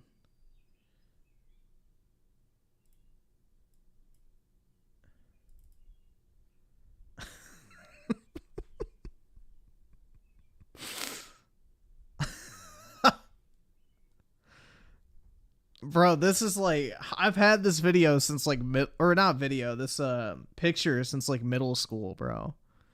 I've had this picture since like fucking middle school. This is a great meme. I don't even fucking know what's going on in this shit, but yeah, it's a guy in a fucking cowboy hat and TMNT mask fisting a chick in her ass, holding her upside down. Yes. I don't even fucking know. But yeah, I've had this shit forever, man. This is like from middle school.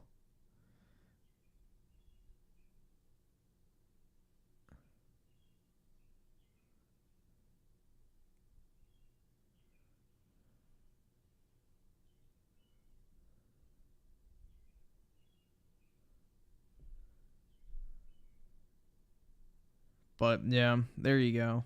Why do you think it's a chick? Because when you uncensor it, there's not a massive fucking sack with testicles. Also the heels. I don't know. Maybe it's a dude, but that looks like a woman. I mean, you don't see any fucking nuts. Like, again, I censored it, so...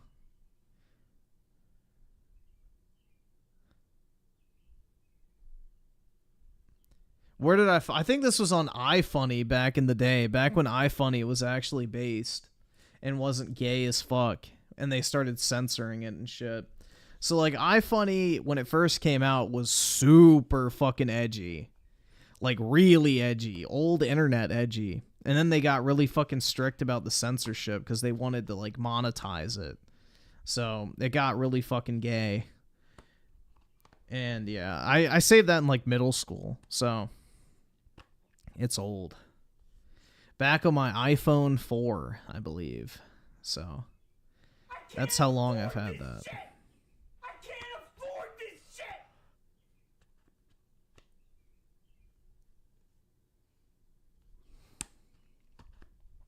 I've had that shit forever, man. Let's see. Zongzina with the 5, planning to join the Marines infantry. Any advice on how to prepare myself? Either subscribe, donate, or get the fuck out. While in, so I don't leave the Marines, looking for a minimum pay. Get into any sort of technology field you can. Any sort of technology experience will help you transition from the actual military to the private sector. Donate, or get the fuck out. And you can work as like a government consultant. But yeah, anything you can work in technology related once you get in is what you want to focus on.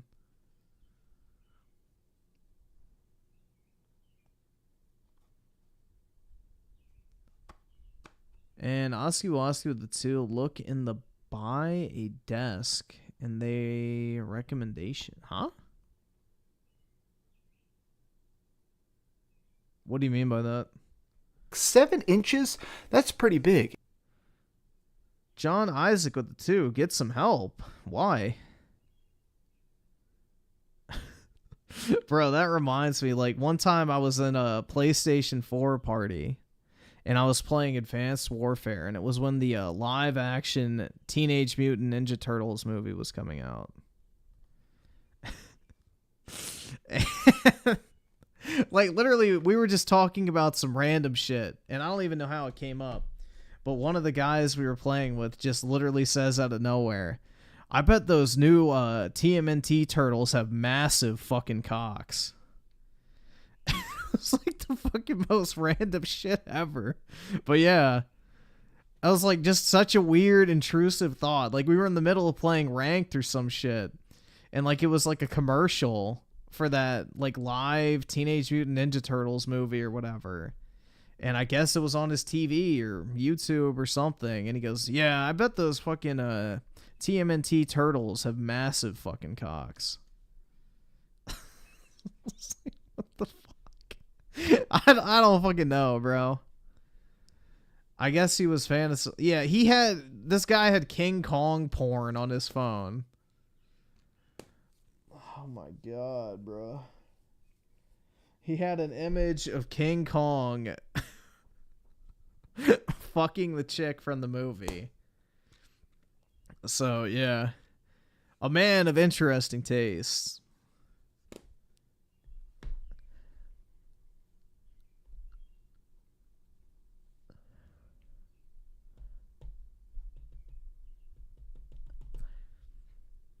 Let's see. If Esnia with a 2, I just walked in and now I'm walking out. Good night. Have a good one, man. And Dragzilla with the 2, search TMNT pickle commercial. Pickle. Oh, wait, fuck. Okay, I'm guessing this is...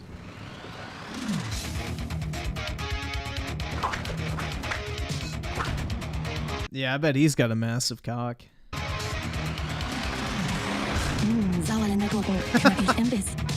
Hell yeah. Oh, those look like baby pickles, man. Maybe it's like gorillas and they have micro penises.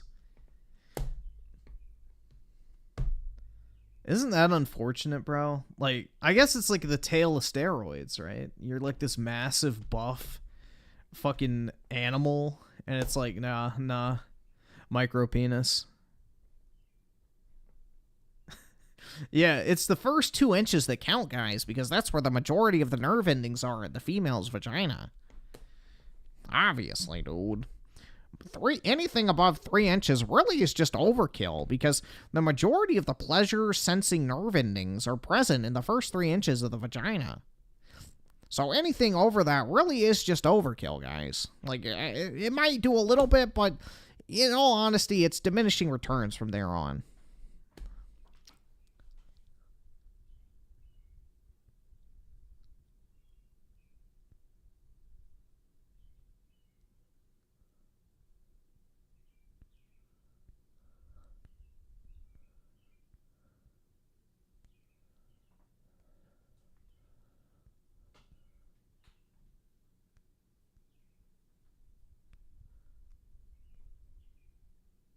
Totally on topic. Yeah, exactly.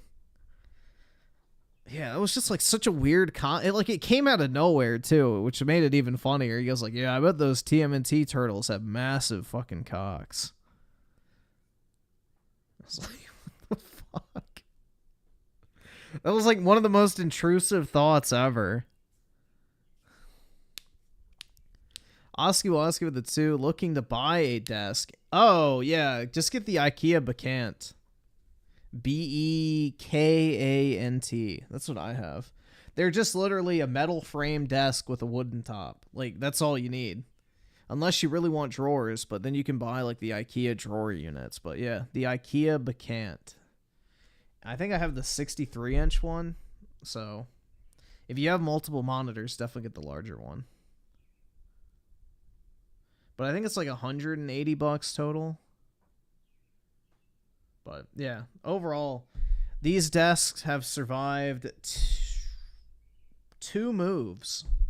So I've disassembled them and reassembled them. They hold up great. They don't wobble or anything like that. So 10 out of 10 would recommend.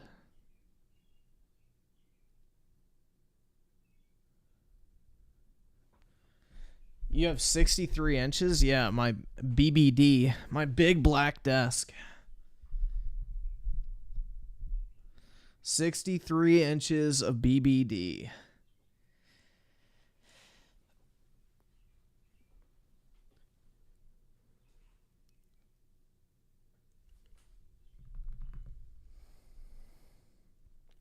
I have a 65-inch Samsung 4K and no girlfriend. No regrets. Well, I have a 65-inch Samsung 4K TV and a 55-inch Samsung 4K TV and a 49-inch Samsung OLED monitor and a 32-inch QLED Samsung monitor.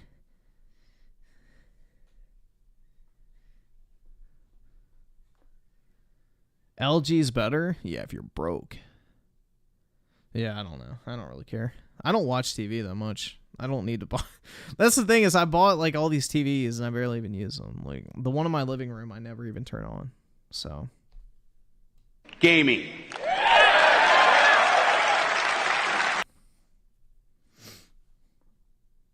Sony is the best. I agree, bro. Literally goated.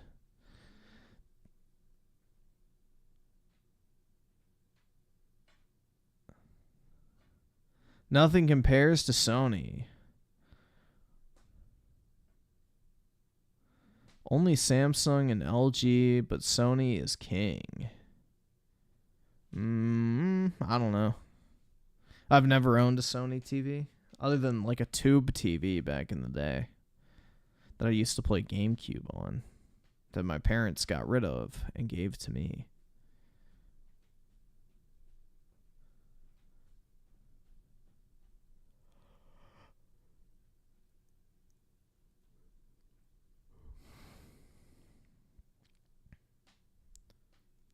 Vizio has good audio ports. Samsung only gives you HDMI ports.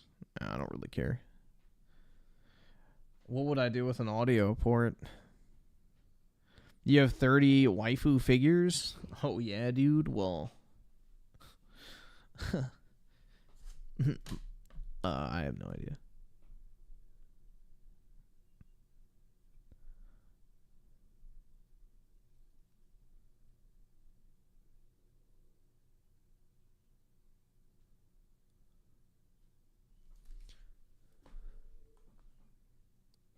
Vizio is pure poverty. Yeah, it's one of those budget ones like fucking TCL. Or Hisense.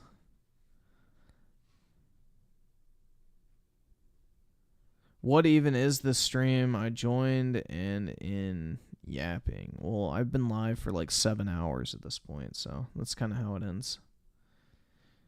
Yeah, well, TCL has Roku built in. Roku doesn't actually make the TVs. They just provide the operating system. So, like, TCL, Hisense, the fucking, you know, Philips and all that shit uses Roku. They use, like, the cheap-ass TV. What if God came to Earth and said, I sell 100 million Xbox Series X's? Jeez.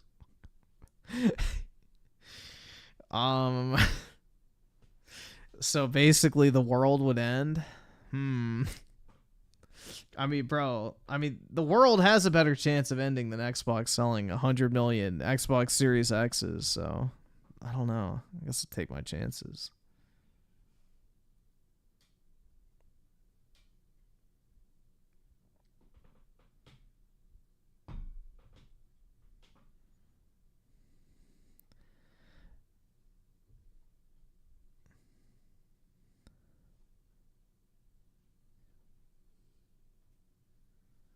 Yeah, I would never get one of those cheap-ass Chinese TVs.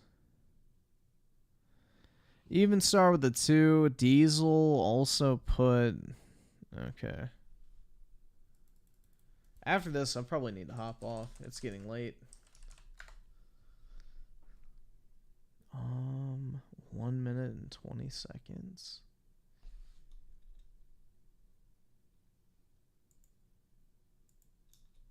Fuck.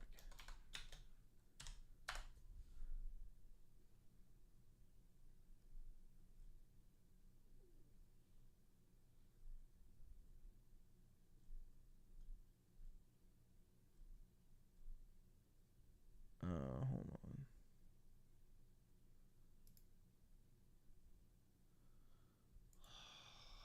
It's going to be complicated.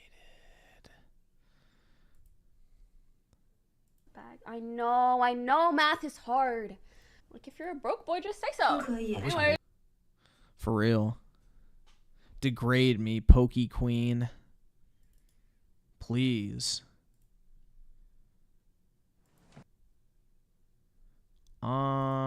Let's see.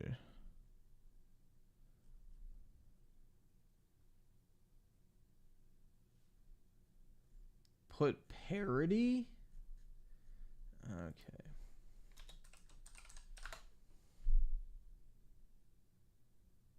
It's this one though, right?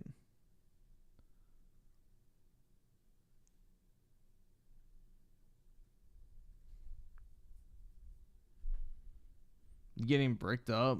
Oh yeah, definitely, man. Math is hard. Like, if you're a broke boy, just say so. Yeah, math isn't the only thing that's hard.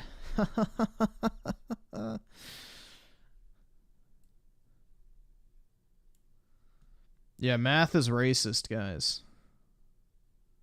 Only white people are smart enough to do it, therefore it must be banned.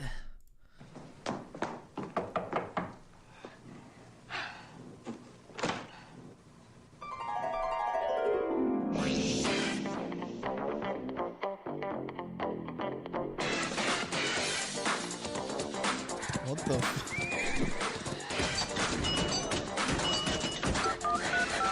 Oh, I've seen clips from this. Okay. Yeah, I've seen clips from this before.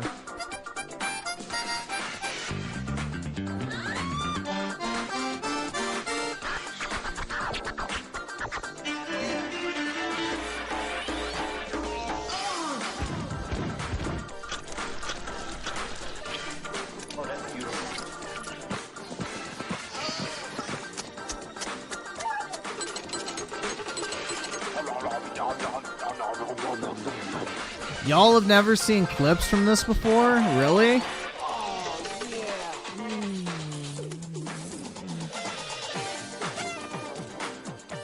This will probably be the best birthday party in your whole life. Sure will be. Yeah.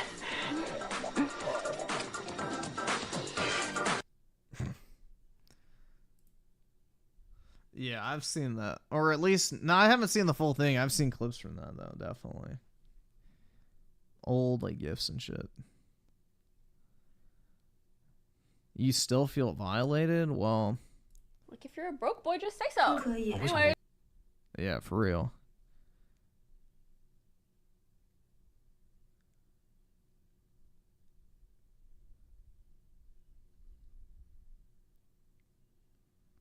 I laughed so bad when I first... Yeah. Like, if you're a broke boy, just say so. Anyway.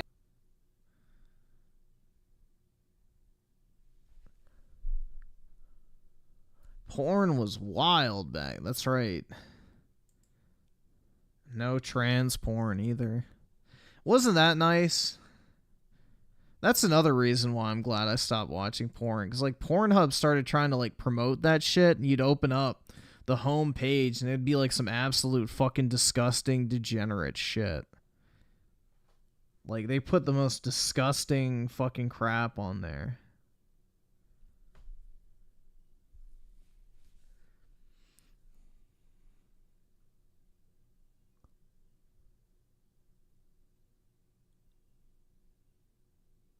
Griffin likes Pokemon's voice? Absolutely, dude. She can call me a broke boy any day. And maybe it'd be true because she could definitely break my heart. Before you guys had, like, Girls Gone Wild. Oh, yeah, I remember that shit.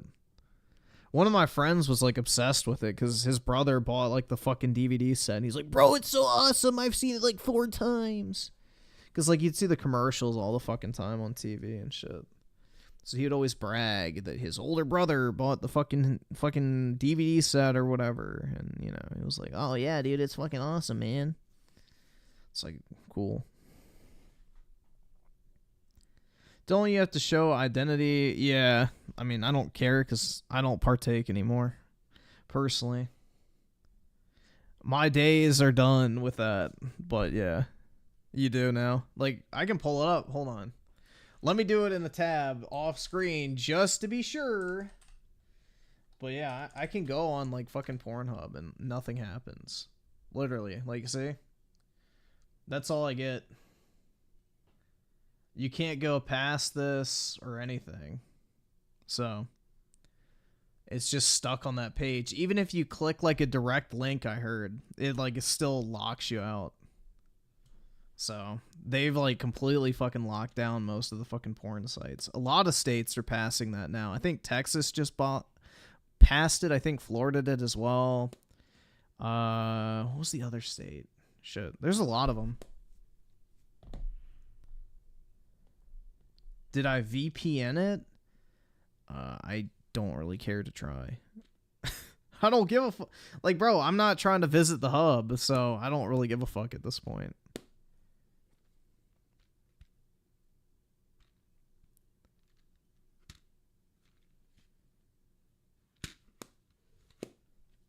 The hub is... Yeah, dude, they used to just put, like, fucking trans porn and, like, piss porn and all this fucking degenerate shit on the front page. It's part of the reason why I stopped. I was like, ew. Disgusting.